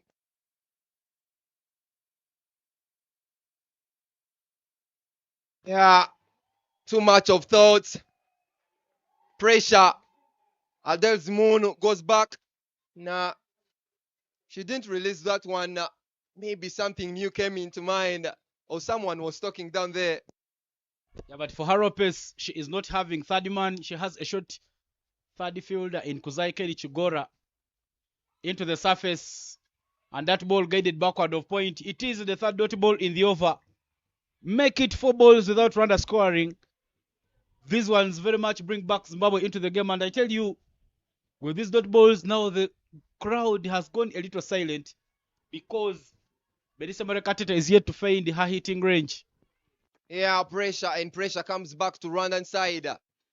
As Adel Zimunu, the captain, does the job for Zimbabwe. HPC picking a wicket and bowling 3 dot balls in a row. Down the leg, and she'll have to bowl it again. Now Adel Zimunu thinking a lot. She's been bowling top of off stump line and picking up the dot balls. Now she angles one in and she concedes that wide down the leg. But anyway, when a new batter is in, you have to keep the wickets in check. Maybe she want to try out something. Yeah, Belize now thinking too much. She will be doing too many things at the moment. If Adel Zimunu keeps the discipline, might bring in a wicket. Well guided using the bat there by Beriso Katete. She guides it along its way, and it is a boundary. The ball's angling in from Adel Zimunu. Very, very risky. And you see the celebration there and jubilation from the Rwandese. I might have spoken too early. Adel Zimunu bowling a little shorter on that one. And Belis Mrekatete makes a connection, guiding that one straight in the vacant region. A gap, a very big gap, helps Rwanda to get another four boundaries. Yeah, 46 runs in 30 balls is now the question. The China cricket boys, they are right on their toes. They know it will take their support if they see Rwanda crossing the line. The current run rate is 5.40 and required is 9. 46 in 30 balls remains anyone's game. But now we will be seeing a bowling change, a rare one. Always Zimbabwe's always stuck onto their options. But Nyasha Gwanjura will be coming in to bowl. Now they have gone for experience because Gwanjura has that experience of picking up the wickets. So when you bring her right now at the moment, if she can't get the wickets, at least she should be looking for the dot balls. Part-time bowler Nyasha Gwanjura comes into the attack for the first time in this innings. She'll be bowling to Henriette Shimwe, the dangerous one from Ndera in that Hampshire's batter. She's about to bowl the first ball of the 16th over. She'll be bowling from Pavilion End. It is Nyasha Gwanjura who comes into the attack. Hatfield set up long on, long off, cow corner and deep mid wicket. Goes down the ground. There is a fielder and they'll only take a single. This is okay for the Zimbabweans. The only thing they should be fighting is not conceding a boundary, because boundaries will keep Rwanda very much in it. But again, Berisa Murekatete loves hitting spinners. So now there is some bit of mixed reactions. And for Berisa Murekatete, now the captain comes closer. She was at mid wicket but close to the 30. And now for Berisa, she comes closer because she knows Berisa will be trying to hit that ball leg side. Pitching it short but outside off stump, and a dot ball there for Gwanjura. Not a very tactic from Belis Murekatete. She should be looking to give strike to Ishimo Henrietta, whose everything that she's touching is becoming gold. So Belis Murekatete needs to give her strike. Don't you think so, Ivan? Yeah, now Belisa Murekatete Fein has power to hit, but at this moment you need to rotate strike and make sure that Henrietta, who has been there after facing 21 balls, she's now seeing a cricket ball like a soccer ball. Yeah. So bring her on strike and make sure that she hogs more of it and tries to find the runs. Nearly hitting that one to the field that covers.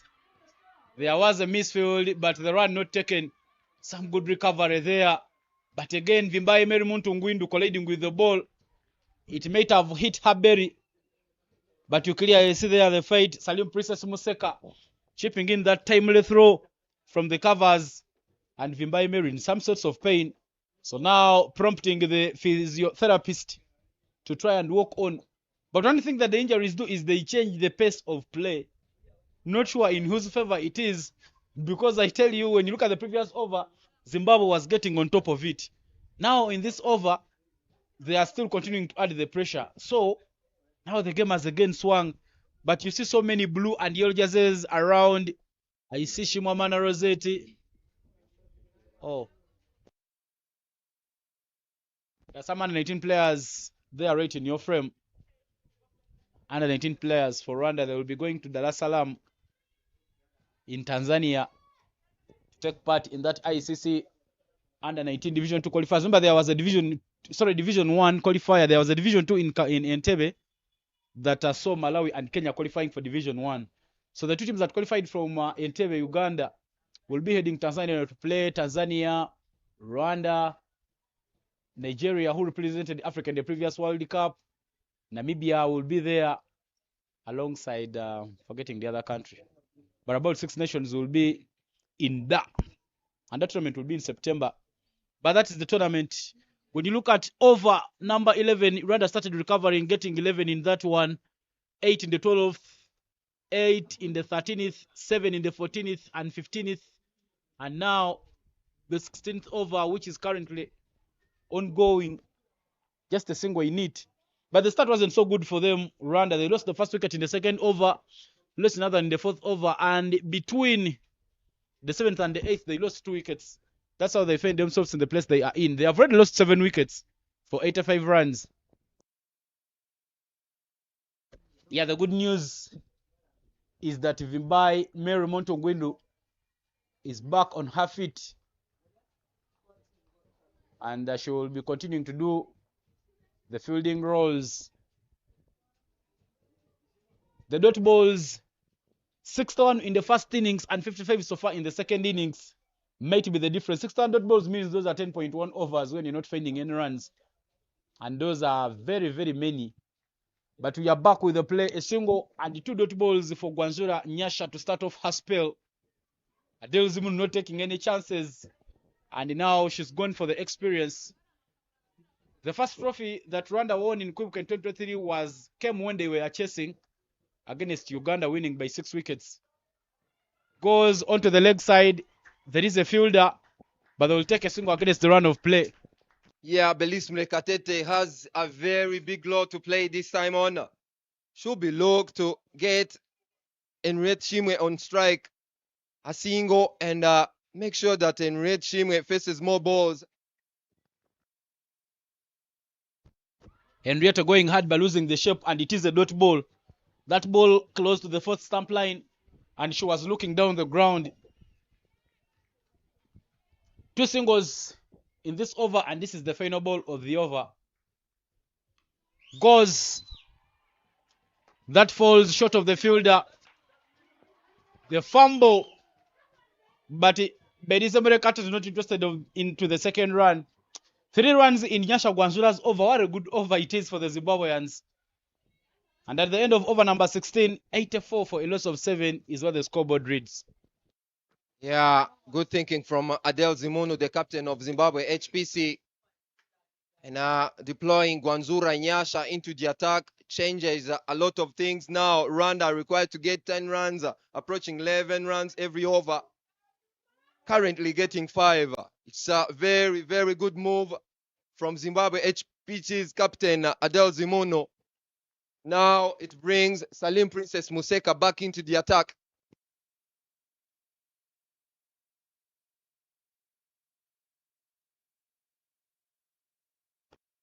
.43 in 24. A few sixes here and there can still run the back in it. But the kind passage of play puts Zimbabwe on top in this one. Current 105 and required is 10. Princess Museka Salem back into the attack. She has cow corner, long on, long off, and the extra cover. Goes, but she'll pick up the field that covers. Ledokule Mabera, who earlier on took a brilliant catch to dismiss Giselle Ishimo with a fine stop. And only a single they will do take. But I love the intent there from Ishimo Henriette. Every time she gets to the ball, she goes powerfully. So when you're getting it from the boundary, you really receive some venom from her blade.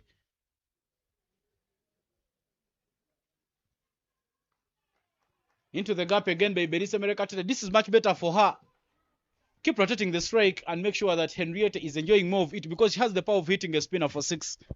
This is what Belis Mlekatete is required to do. Just get off the strike and let Henriette Shimwe enjoy her day. Power again, but there is a fielder. Wide, misfield. Oh! That ball has touched the boundary and right under the watch of umpire Veronica Iriho. And it is a welcoming boundary now for Rwanda. This boundary brings them very much into the game. Salim Princess Museka bowling that one a little bit fuller, a little shimmy from Henriette Shimwe helps her to connect that one. It wasn't a pure connection, but again, the field at the boundary misfields that one and it sails over to the boundary. Henrietta goes again, but this time round she'll pick up Betty Mangachena, square leg. But a good over now for Rwanda. 6 runs in it with the 2 more balls to play in it. If they can target another boundary, they will very much be into the game. That is straight long on for a single. 36 now in 19 is the equation. Yeah, good thinking from Ishimwe Henriette and Belis Mlekatete. Ishimwe Henriette getting that single so that she can face the first ball of the other over. Smart thinking here. Final ball of the over there from Salim Museka. And final ball to end her spell. 2 full and outside off. Oh, the umpire calls wide. But I love the glove work there from Vimbaye Mary Muntungwidi. Even though the ball was wide, she grabbed it quickly to try and effect the stamping. Though Belisa Murekatete made her ground timely. And still Museka will have to bowl that one again. 8 runs in the over and 1 more delivery to play in this over.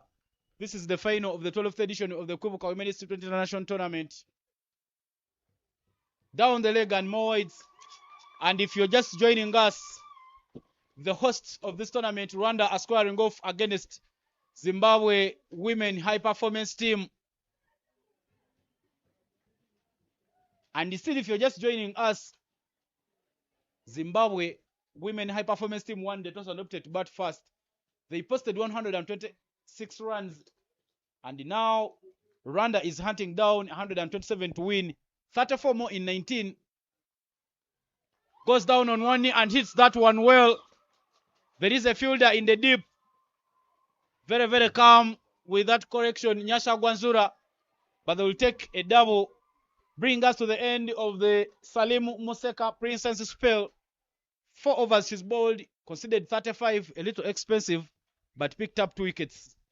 And after 17 overs, 95 for a loss of 7 is where the scoreboard reads for Rwanda, and they need more 32 runs from as many as 18 balls.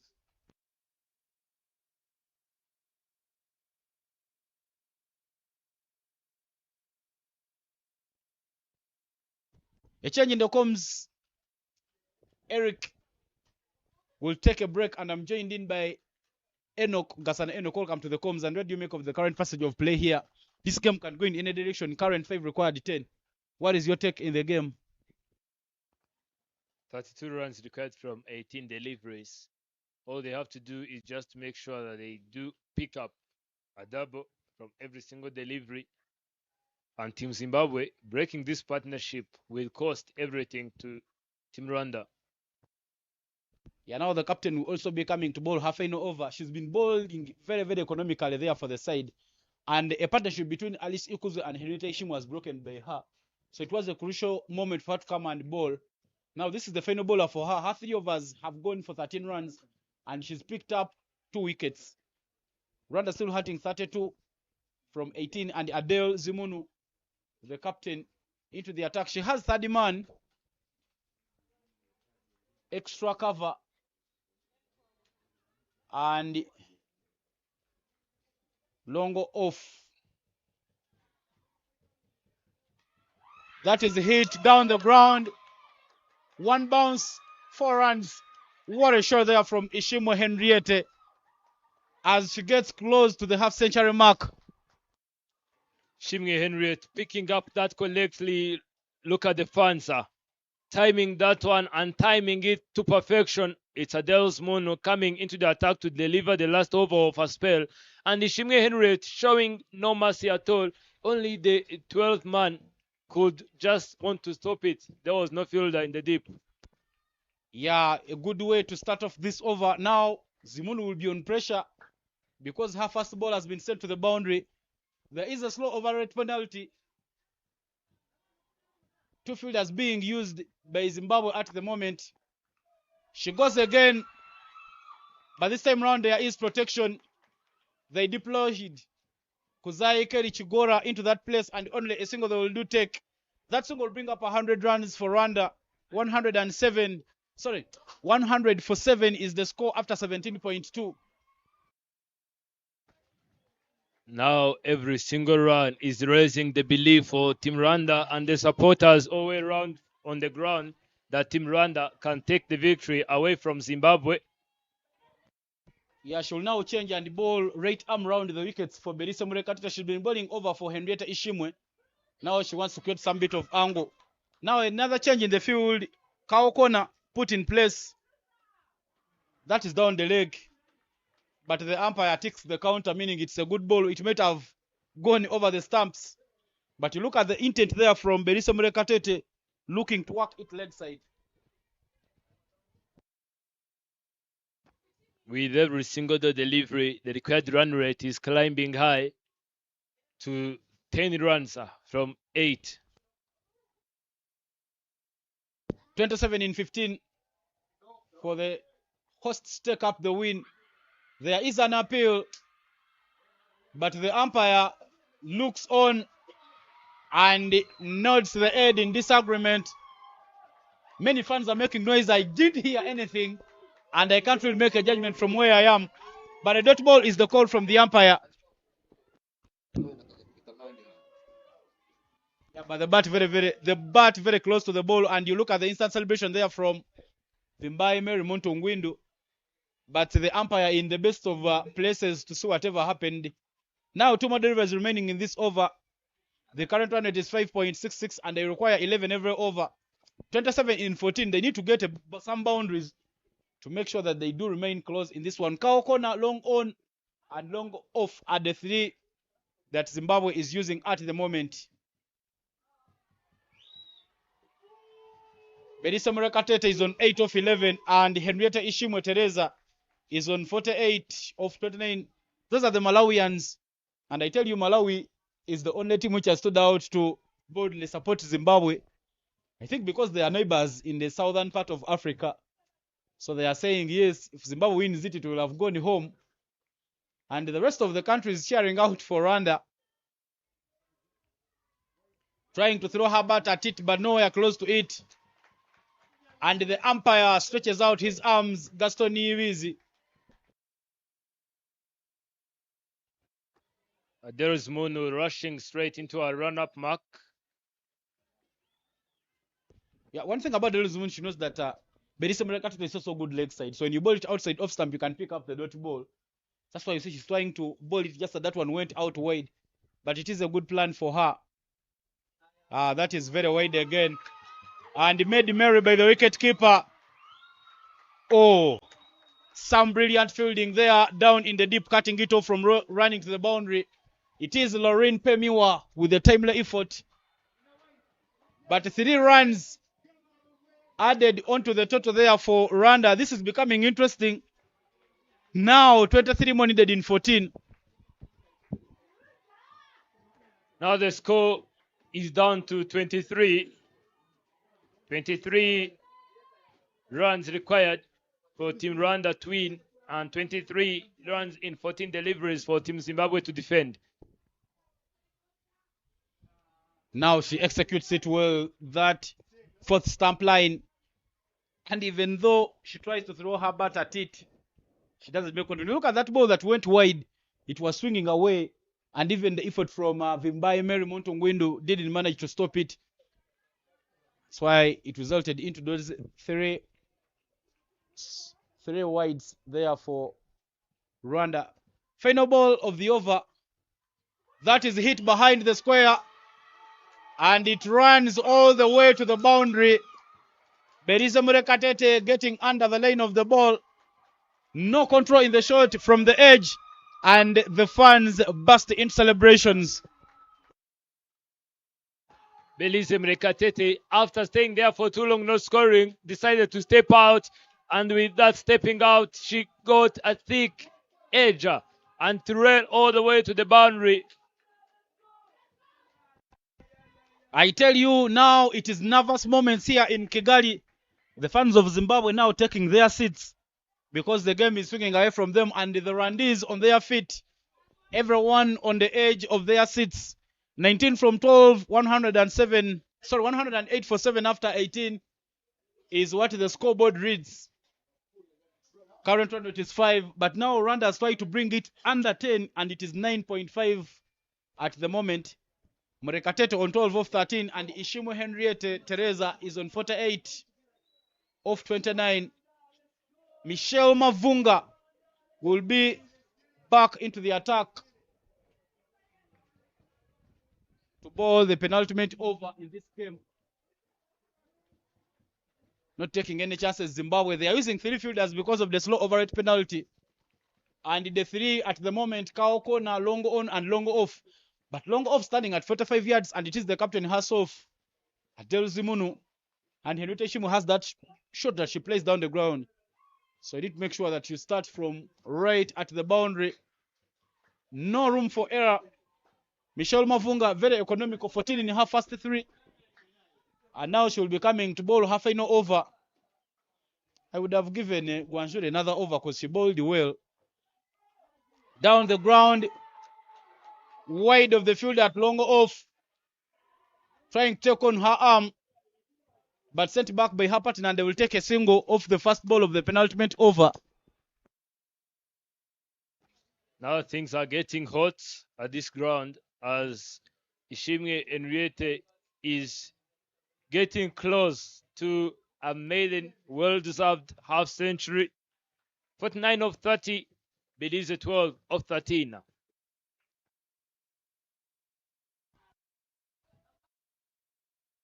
Trying to execute the Yorker, but Belize Murekatete hitting it out of the block hole, and another single is taken. But this is okay for Zimbabwe. The singles may not hurt them a lot. So if Michelle Mavunga can avoid the boundary in her remaining 4 balls, it will be very, very good for the side.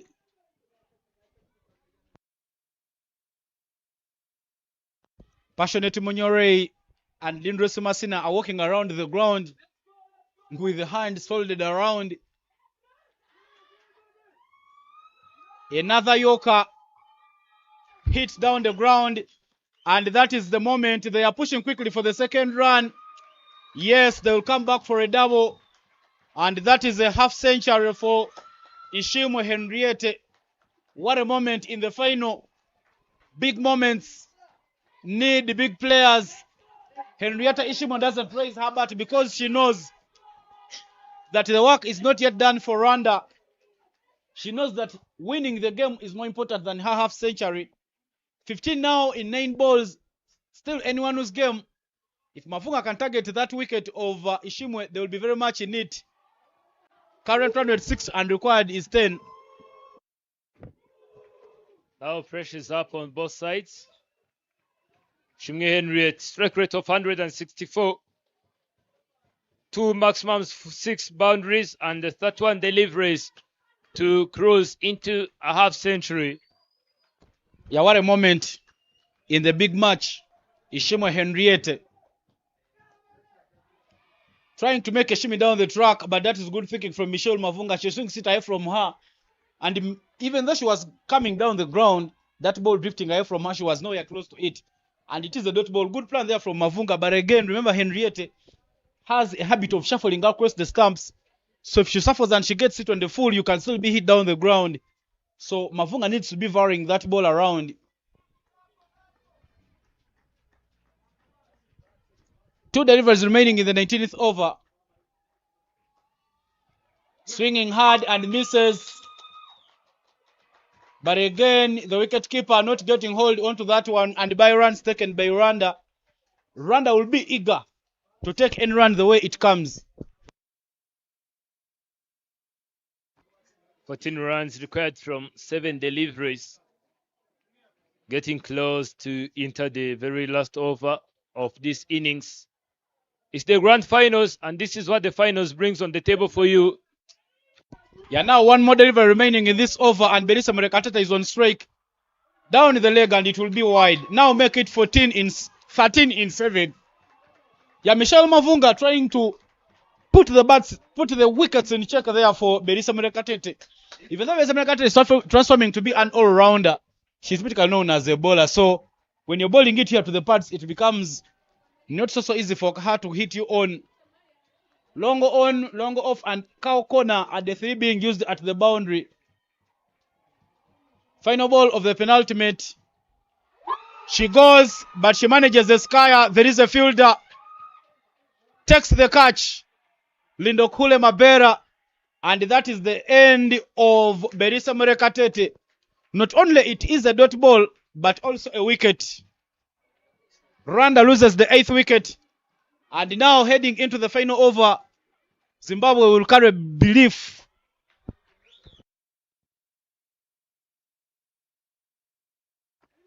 And the happiest is Team Zimbabwe. The big threat goes out after trying to go for that maximum. It's Belize Murekatete. Yes, that was the right shot at this stage of the moment. Rindokure Mabela in the deep, not offering any second lifer. Yeah, you cannot fault her for that effort, Berisa Murekatete, because she clearly got to the ball.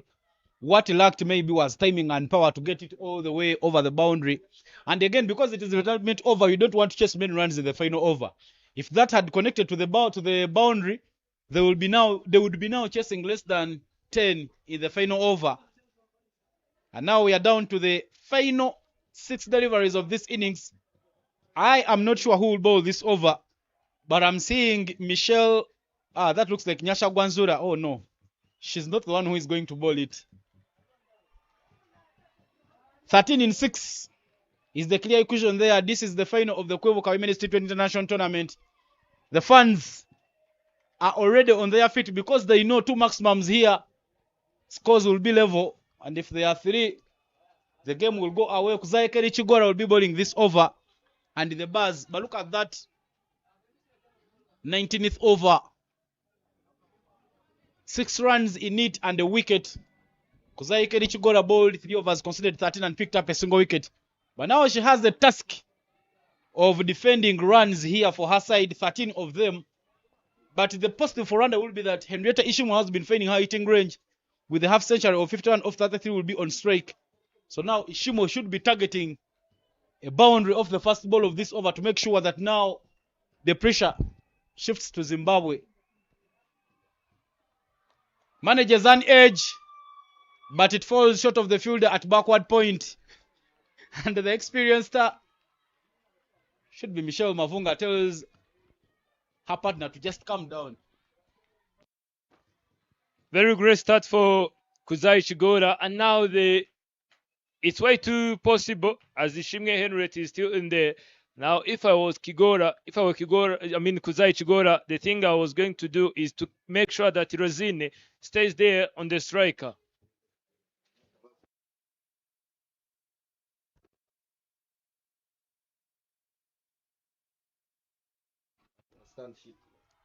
Touch and go, yes. This is more like it for Rosine Herrera, making sure that now on strike is Henrietta Ishimwe, 11 in 4. Exactly 2 maximums for a win. But here in the commentary, you say it easily, but when you're down at the ground, it becomes harder. But still, anyone who's game, 1 more dot ball here sends back pressure to Rwanda. The fans right on the edge of their seats. Ishimwe goes, but it is stuck in the surface and he turns down the run. He tells Rosine, no, hold your gears. It is a dot ball. Now 11 in 3. And the game is going down to the wire. 3 deliveries to be played. Team Rwanda taking on Team Zimbabwe. Team Rwanda are the host. They do have a lot of support here. Yeah, the advantages of playing from home. You get that home support, but it comes with some bit of pressure. Now, Adele Zimunu speaking to Kuzai Chigora, telling her, calm down, lady, we got this. A dot ball here, and we are halfway there. But now, turning down that run, it means Ishima will be targeting hitting it to the boundary, into the surface, and wide is the call from the umpire. Now make it 10 in 3.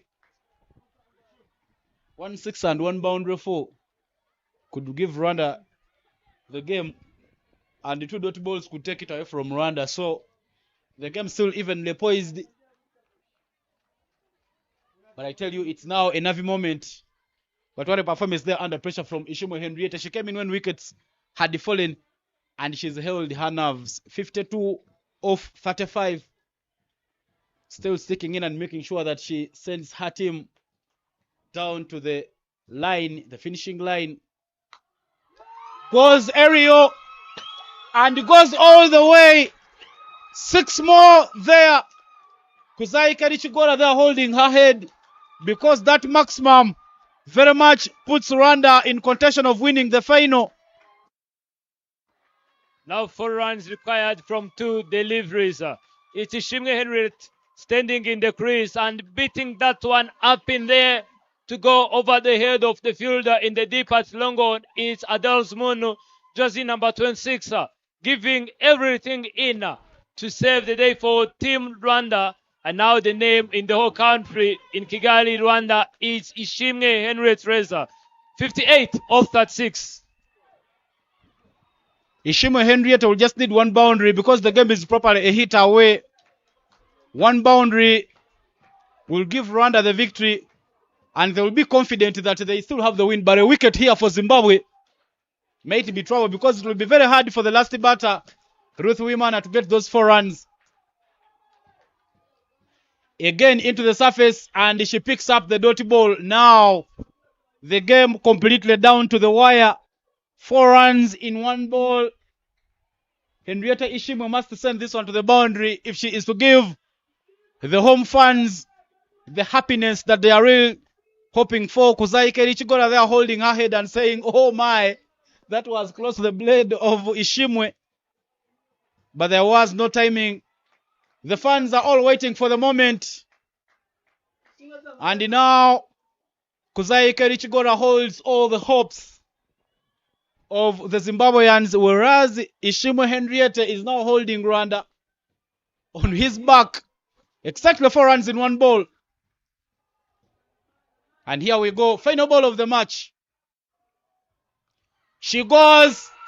The ball is running away. Fielders are chasing it. That is fielded. Scores are now level. They are pushing quickly for the run. There is a run out. And Zimbabwe finishes a victory. They win this one by just 1 run. Nigeria joining in the celebration. But look at that moment there. Zimbabwe finally holding the nerve, and they do pick up the victory. The flag of Zimbabwe will fly high here at the Gahanga. The home fans are all in silence out of disbelief. Somehow close, but yet too far. 1 run. Rwanda falls short by just 1 run. Clearly putting up a fight. Henrietta Teresa Ishimwe, but not helping her side to cross the line. An effort there falls in vain as that run out is effected. There was some good work there in the deep. The throw coming in timely, and Vimbai Mary Muntungwindu getting hold onto that. They just needed that run to level the scores and fight the spur over way out of her crease, despite that dive there from Rosina Herrera. Zimbabwe will have the last laughter as they do come out on top. 2 attempts in the final, but eventually today they cross the line and pick up the victory. Zimbabwe women high performance, unbelievable. It was really nervous. The game swinging in all directions, but in the end, the women in red and yellow will have the last smile. Rwanda putting up the fight, much needed there for the side. Many positives for them to carry forward, but unfortunately not enough. They are joined in by Malawi in the celebration. Should be Angela Lumbe there holding one of the stamps. But in the end, it is cricket that wins. Zimbabwe women high performance winning the final here at Gahanga, edition number 12, 2026. And that is the batting card there for Rwanda.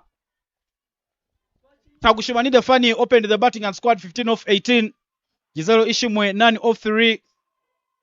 But wicket stumbled there without contributions until Teresa Ishimwe Henrietta came in unbeaten on the 68 of 38 at a healthy strike rate of 157. She really put up the show. 3 sixes and 4 boundary fours. Good contribution there and support from Alice Ikuzo Inyamiwa 10 of 14. Berisa Murekatete 13 of 15. 17 extras have been given away by the Lady Chevrons compared to the 11 that we are given away in the first innings. But eventually, they will go with the win. That is their bowling card. Zimbabwe women high performance. 2 wickets for Adele Zimunu, Salem Museka and Nokule Mabera. Whereas 1 apiece for Kuzai Keri Chigora holding the nerves. And the run out of the final ball will give them the victory. Rwanda will be reflecting and saying, how bad have we been in this game? What might we have done well?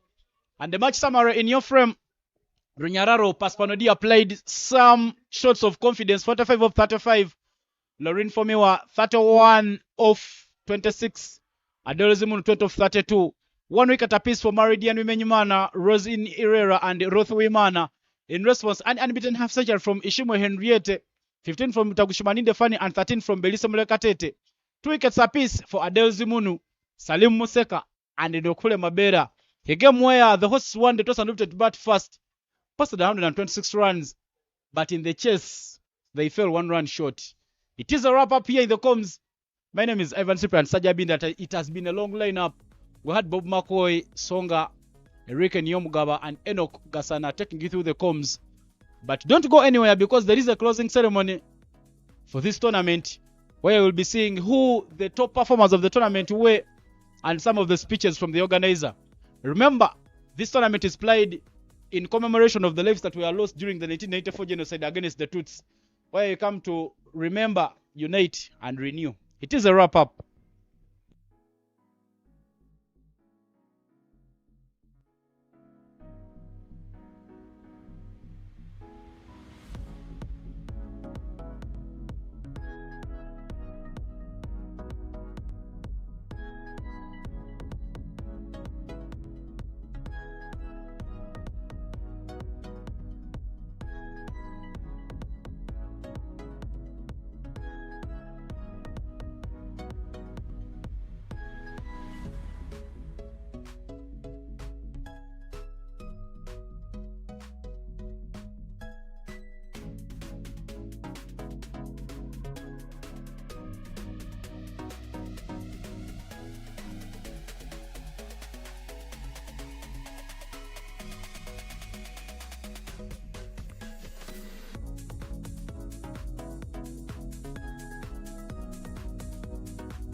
for against the two. This tournament is not about runs, but it goes more way past that. And it is not only played in cricket, even other sports do play it. Like the Kwibuka volleyball tournament started a few days ago.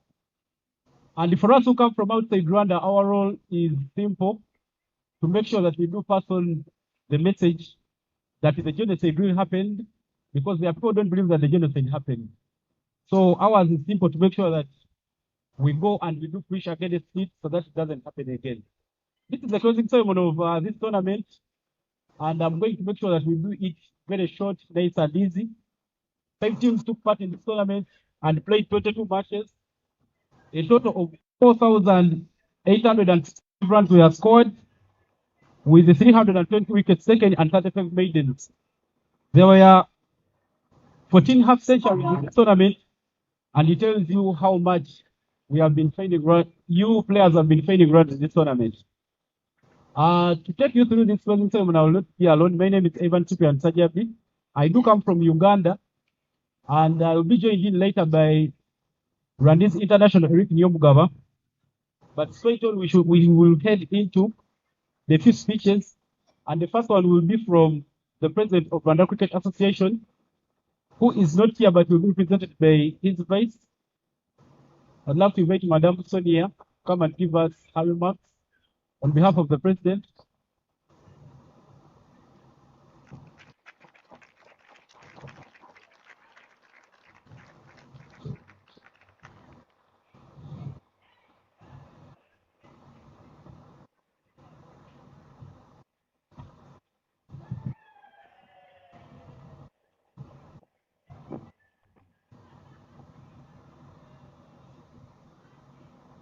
Good evening, everyone.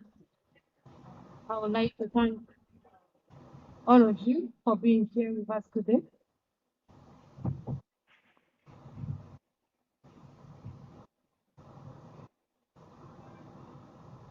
All the teams, thank you very much for always honoring our invitation and making this tournament a memorable occasion.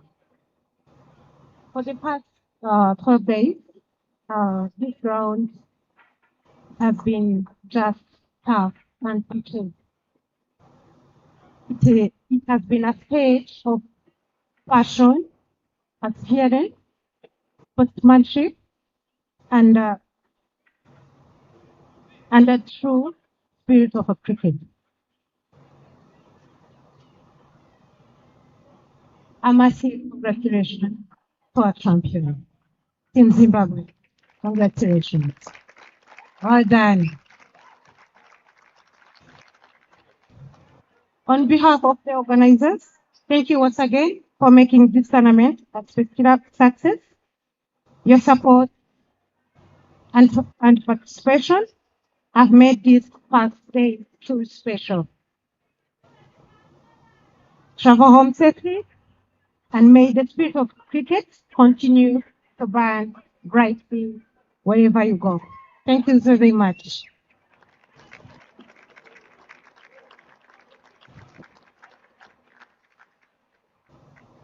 That is the message from the president. Thank you so much, Madam Sonia. Now let me invite the women's representative, Madam Uwase Claudine, to give us her remarks. This tournament has been a tournament of ladies, so we need to hear from the representative of the ladies on the Rwanda Cricket Association board. Madam Claudine, you're welcome to give us your remarks.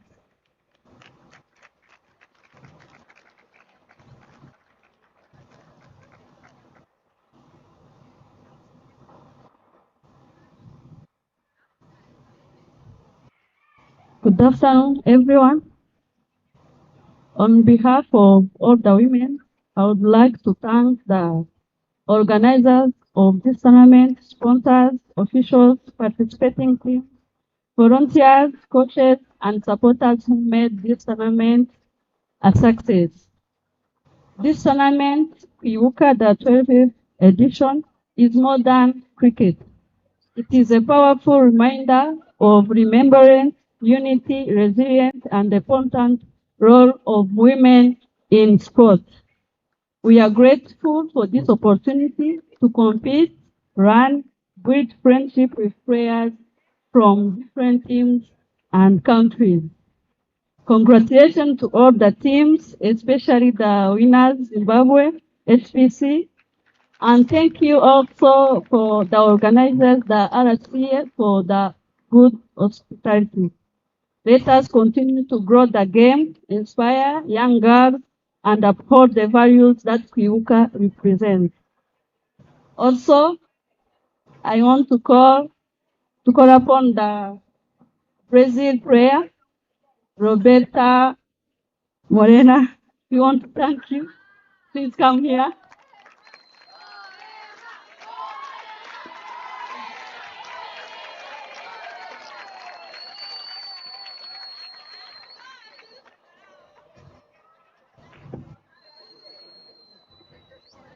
On behalf of RCA, we have a special gift for you. As you retire today, yes, you will open it.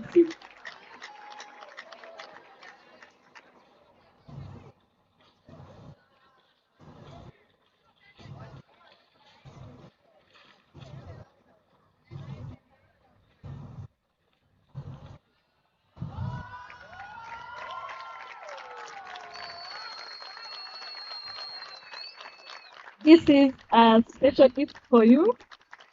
There is a word, a great prayer leaves the field, but a true legend remains forever. Congratulations on your retirement.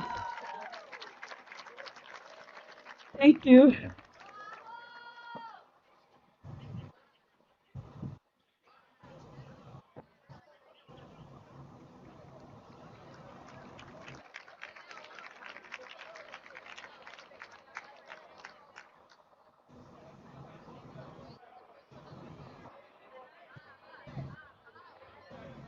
Hello, everyone. I hope you can hear me. I would like to say a huge thank you for everyone here. Kwibuka was the first tournament that we stepped out of Americas. And what we felt in 2022, I'm going to say it again. It was a level of inspiration by the fierceness that we could see here from bowlers, from fielders, from batters. I still remember the feeling that I had when I sat here for the first time. I chose Rwanda to be my last tournament because I still feel the same passion here by watching Zimbabwe, Rwanda, Nigeria, Malawi, and Brazil play. And I'm 100% sure that this group of players, this group of administrators is just going to make the game grow bigger and inspire the next generation. And I'm very grateful for all of you. Thank you so much. I love you. See you next year. I also congratulate you, Madam Roberto, for that good meal. So no, I'll not take the photo. I'll not take the photo, but we'll play it. If you still can get a half station at 40, it's really inspiring. And Madam Kilodin will stay here to help us with the next award. And the awards will be the certificates for the different participating team outside Rwanda. So let me invite the managers for the various teams to come and pick the certificate. Madam Roberta says she wants to do it in company of her. So the manager of the different teams, manager for Brazil, please come and pick the certificate.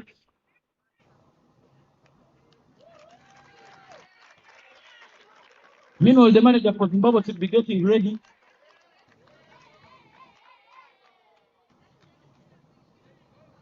Manager Zimbabwe, get ready.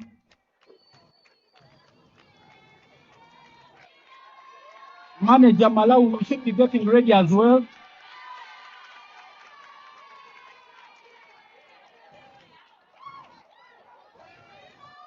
Then finally, the manager for Nigeria. After the manager for Malawi, please make your way.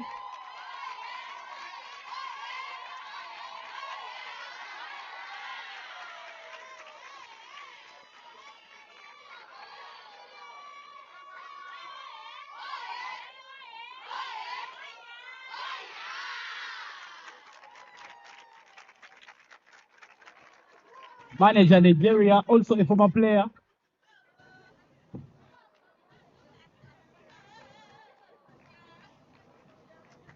Thank you so much, Madam Claudine. Thank you so much, Roberta. The certificates have some nice words from Rwanda Cricket Association, thanking all of you for taking part in this tournament.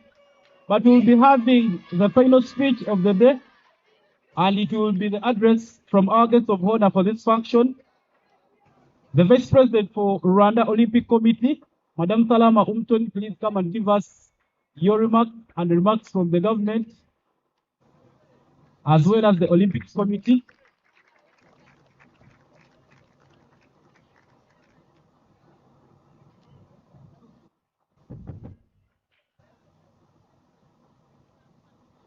Hello. Are you okay? Thank you so much. Dear Honorable Ambassador, Zimbabwe Ambassador, Madam Shari, dear guests, dear athletes, organizing committee, RCA team, sport friends, and others, good evening. My name is Salama Umutoni. I'm second vice president for Olympic Committee. I'm happy to be here with you. On behalf of Rwanda Olympic Committee President, we sincerely thank you for accepting our invitation and joining us for this Genocide Memory Tournament. Your presence means a great deal to us and reflects your commitment to remembering and honoring the victim of genocide against Tutsi. As we commemorate the 32nd anniversary, we commemorate again the 32nd anniversary. We come together not only through sport, but also in spirit of unity, remembrance, and hope. This tournament serves a tribute to those we lost, and as a member of our shared responsibility to promote peace, reconciliation, and humanity unity. Thank you for your support, participation, and solidarity. Congratulations to the winner, Zimbabwe team, and also other teams.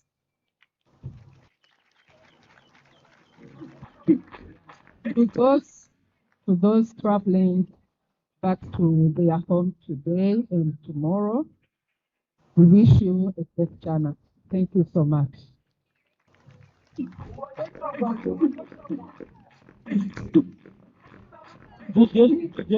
Thank you so much.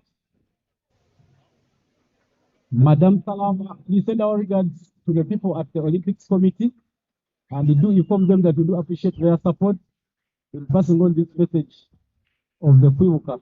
Now, straight into the awards before we get out of light. The first award will go to the player of match for the final.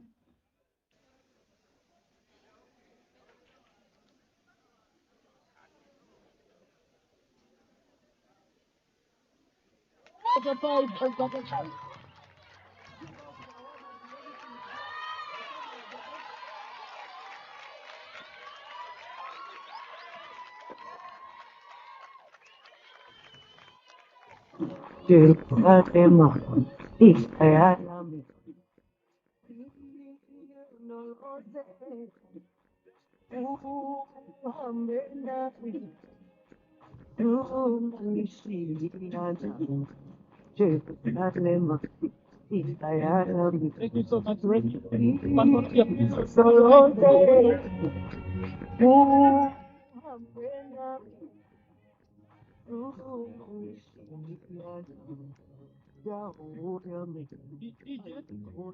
DJ, I have a question for you. I was in the home, but I was feeling the pressure.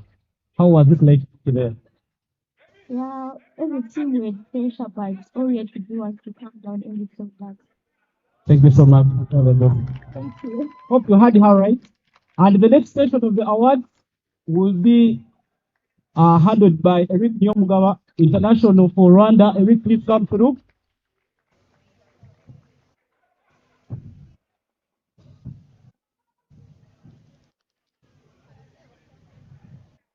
Thank you, Ivan, for the good work. And first things first, we'll start by awarding the best fielder of the tournament. And I would like to call upon the board member of NCF, Zainab Adam. Please come forward. And the best fielder award, there are two contestants, Sarah Etim with 13 dismissals and Lindsay Bilaz with 8 dismissals. But the winner is Sarah Etim. Please come forward.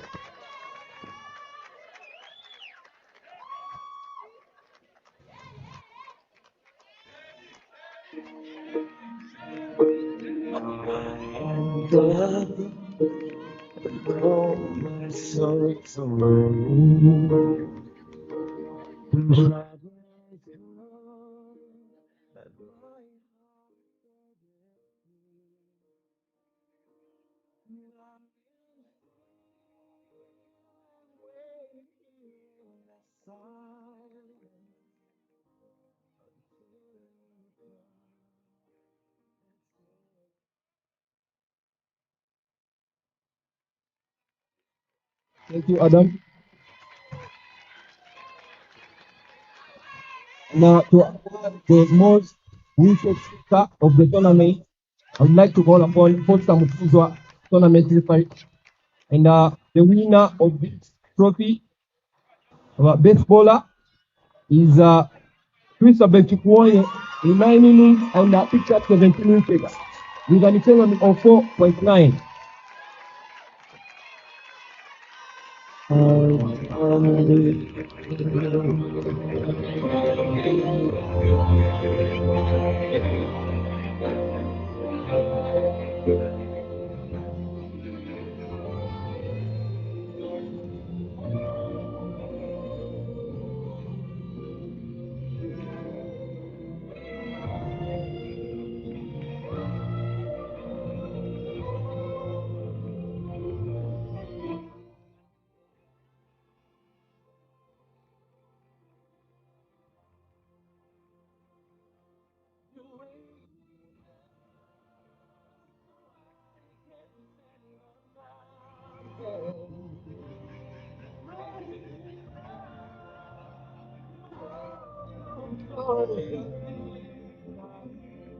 Most runs, be the best batter.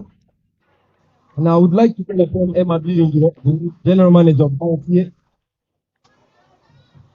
to present the award to Nyasa Gwanzira, scoring 297 runs, averaging 37, with a strike rate of 135.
Wema, the player of the series now, Henriette Shimwe, playing 9 innings.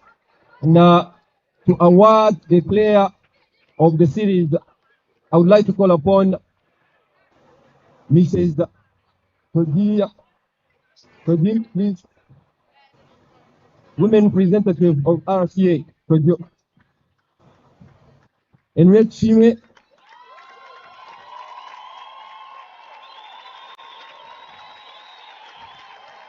God has given me, and I know who I am. We are the chosen generation. We've been called for to show these excellent. All I require for life, God has given me, for I know who I am.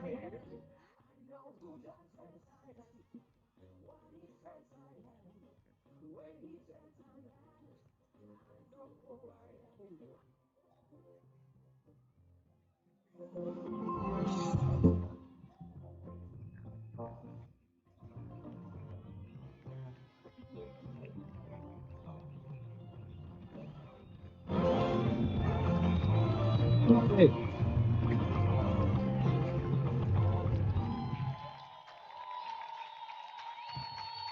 And to continue, I would like to call upon RCA Treasurer, Mr. Srinath Vajimeni, to present the third place award. Now, that will be Nigeria.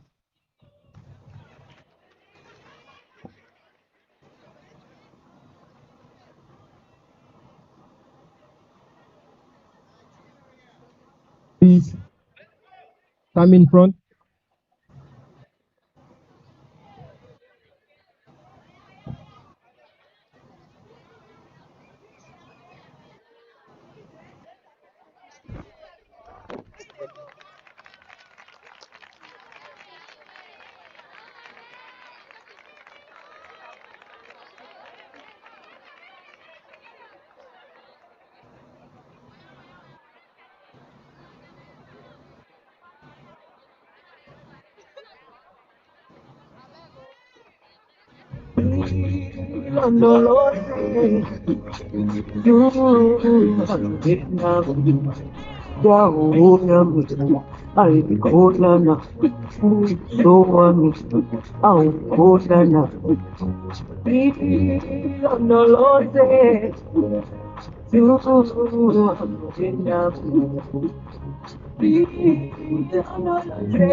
I would like to call upon RCA Vice President Sonia Wimana to present the runners-up award medal.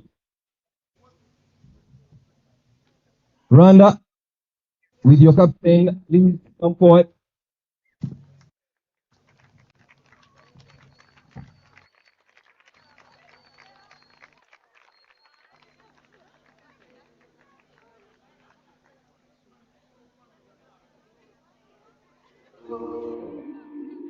Congratulations. I'm not for you. God sent me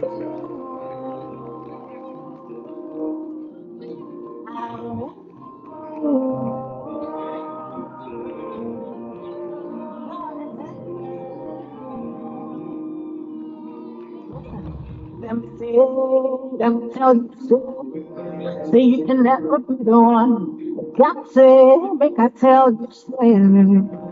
Say that you choose in 1 month, 1 week.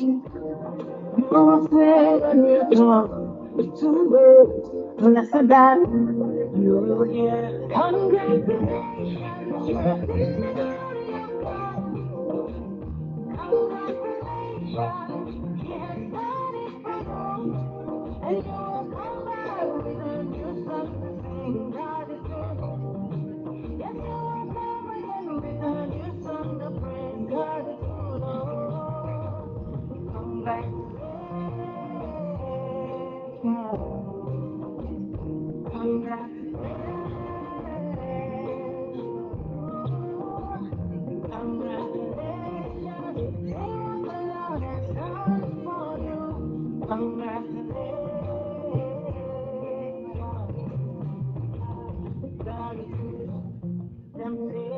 them say that I can never be wrong. I see, I've seen that.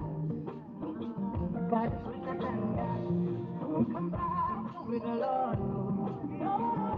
Nobody. Who can take the fire too many years, too many ways.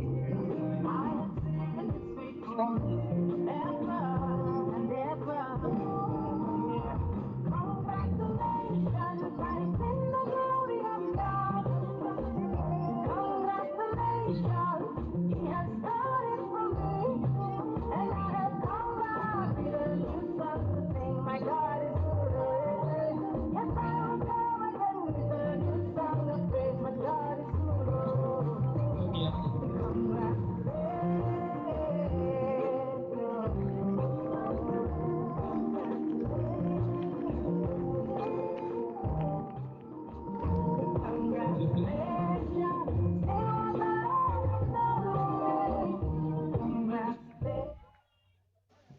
Now, I would like to call upon Salama Umutoni, Vice President of Rwanda Olympic Committee and High Commissioner of Zimbabwe Charity, to present the Champions Award. Zimbabwe HPC, please come forward.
To be number one and nothing less.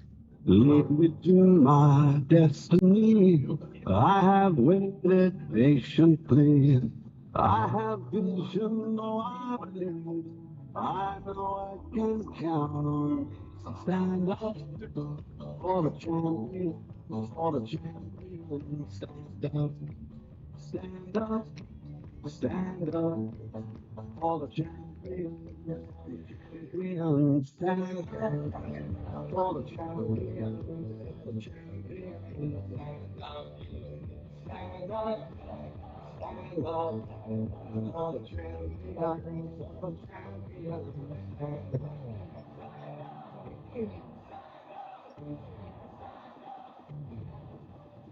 Here we go, it's getting close. Now it's just one step close. It's just like that's how it is. We have our certain times when we say, Lord, I have vision, can't you see? I'm on make a way for me. Stand up, for the champions, for the champions, stand up. Stand up, all the champions, the champions, stand up, all the champions, stand up, stand up, stand up, all the champions, the champions, stand up.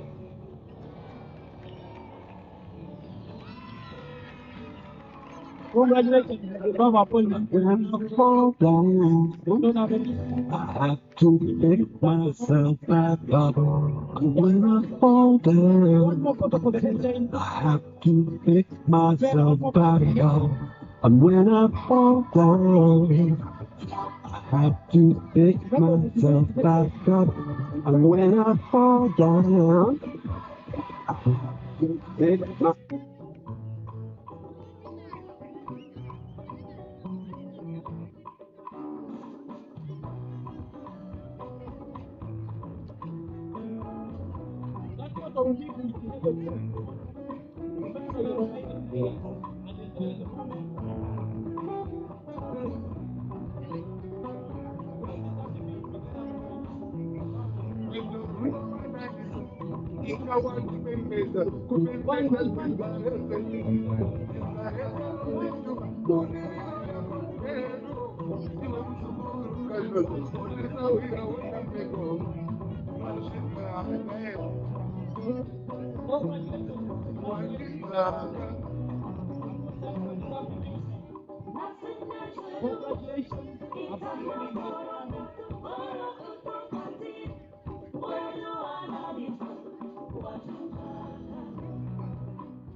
Ladies and gentlemen, the next item on the agenda before we come to the end of the closing ceremony is eats and bakes.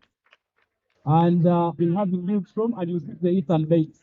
We've come to the end of the closing ceremony. For those who will be traveling out of Rwanda, I do wish you safe travels and make sure that you continue spreading the message of the Kwibuka. Remember, unite. DJ.